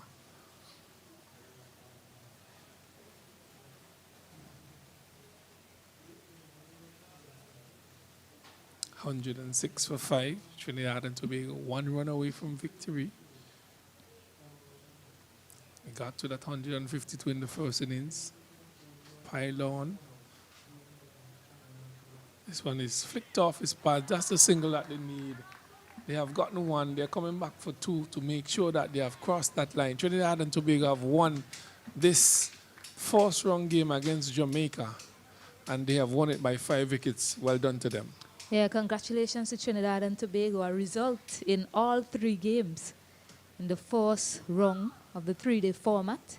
Trinidad and Tobago picking up a convincing victory against Jamaica, who should be really disappointed with the way they've gone about things in this 3-day format. I mean, coming into this match, from the 50 over, Jamaica, I think, bowled out all of their competitors in the 50 over tournament, and they really look to be struggling with the ball in hand here in the 3-day format. Yes, just unfortunate for Jamaica. They had some good sessions, but I don't think they played the consistent cricket that they played in the one-day tournament. Trinidad and Tobago didn't have a good one-day tournament, came into this game and really picked form with the bat, batted well as a team, bowled well as a team, and at the end of this game, they are victorious. Well done to them. Ramnath was star for me with the bat on both innings, played exceptionally well in the first innings, came back in the second innings, batted positively, and took them to victory. So well done to Trinidad and Tobago. Yeah, indeed. Trinidad and Tobago, the deserving winners of this contest. I mean, they've bowled well. The captain, sometimes we were a bit, harsh on him with some of his field setting, but he's a young man, he'll learn. But in the end, they were able to pull off a victory here against a Jamaica team who looked really strong coming into the 3-day format after the performance in the one-day format. But it's a new format, and that's key. Different opposition. Trinidad and Tobago team, a team that keeps growing with every game they've played in this Cricket West Indies Under-19 Rising Stars Men tournament. And we're seeing it coming out here in this first match of the 3-day. So Jamaica shouldn't be too despondent. They've actually had some good performances. I mean, Adrian Weer looked really good with the bat. Impressive the way he's decided to go about things. He scored 63 in the second innings for Jamaica today. So that's one bright spark. And I know they have some indomitable batters like Jordan Johnson and Stephen Wedderburn himself that will look to come good for the rest of the tournament. Just to let you know that here we're looking at West Indies Under-19 cricket here at Arnesville playing field. You have just seen the conclusion of the first-round game between Jamaica and Trinidad and Tobago. Trinidad and Tobago winning that game by 5 wickets. They had a target of 107 to get. They got that. They got there with 5 wickets in hand. A good knock by Ramnath again in the second innings, concluding excellent game for him. So unfortunately to the Jamaicans, they have to settle for second best today. And well done to Trinidad and Tobago. Yeah, second best and a lot to do if they are to get ahead. They have 2 more games to play. Looking with an eye on the finals, Barbados won today, Windward Islands won today. I think the next 2 teams that Jamaica has to play are Windward Islands and Leeward Islands. So a lot of work for Jamaica to do to be competitive against those 2 teams.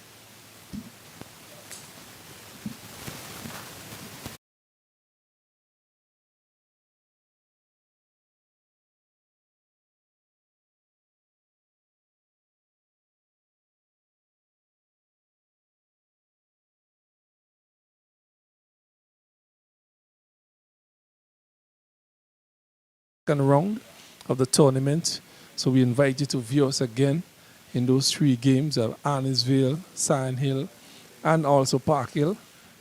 So there will be 3 other games. We also want to say thanks to you for viewing here. You've been looking at West Indies Under-19 cricket here at Arnesville playing field, the Rising Stars. So that's the end of broadcast here from Arnesville playing field. So have a wonderful week as we will rejoin you on Friday when we bring you the second round of the 3-day tournament, in the second round of the 3-day tournament, West Indies Under-19 Rising Stars here in St. Vincent and the Grenadines. Thank you.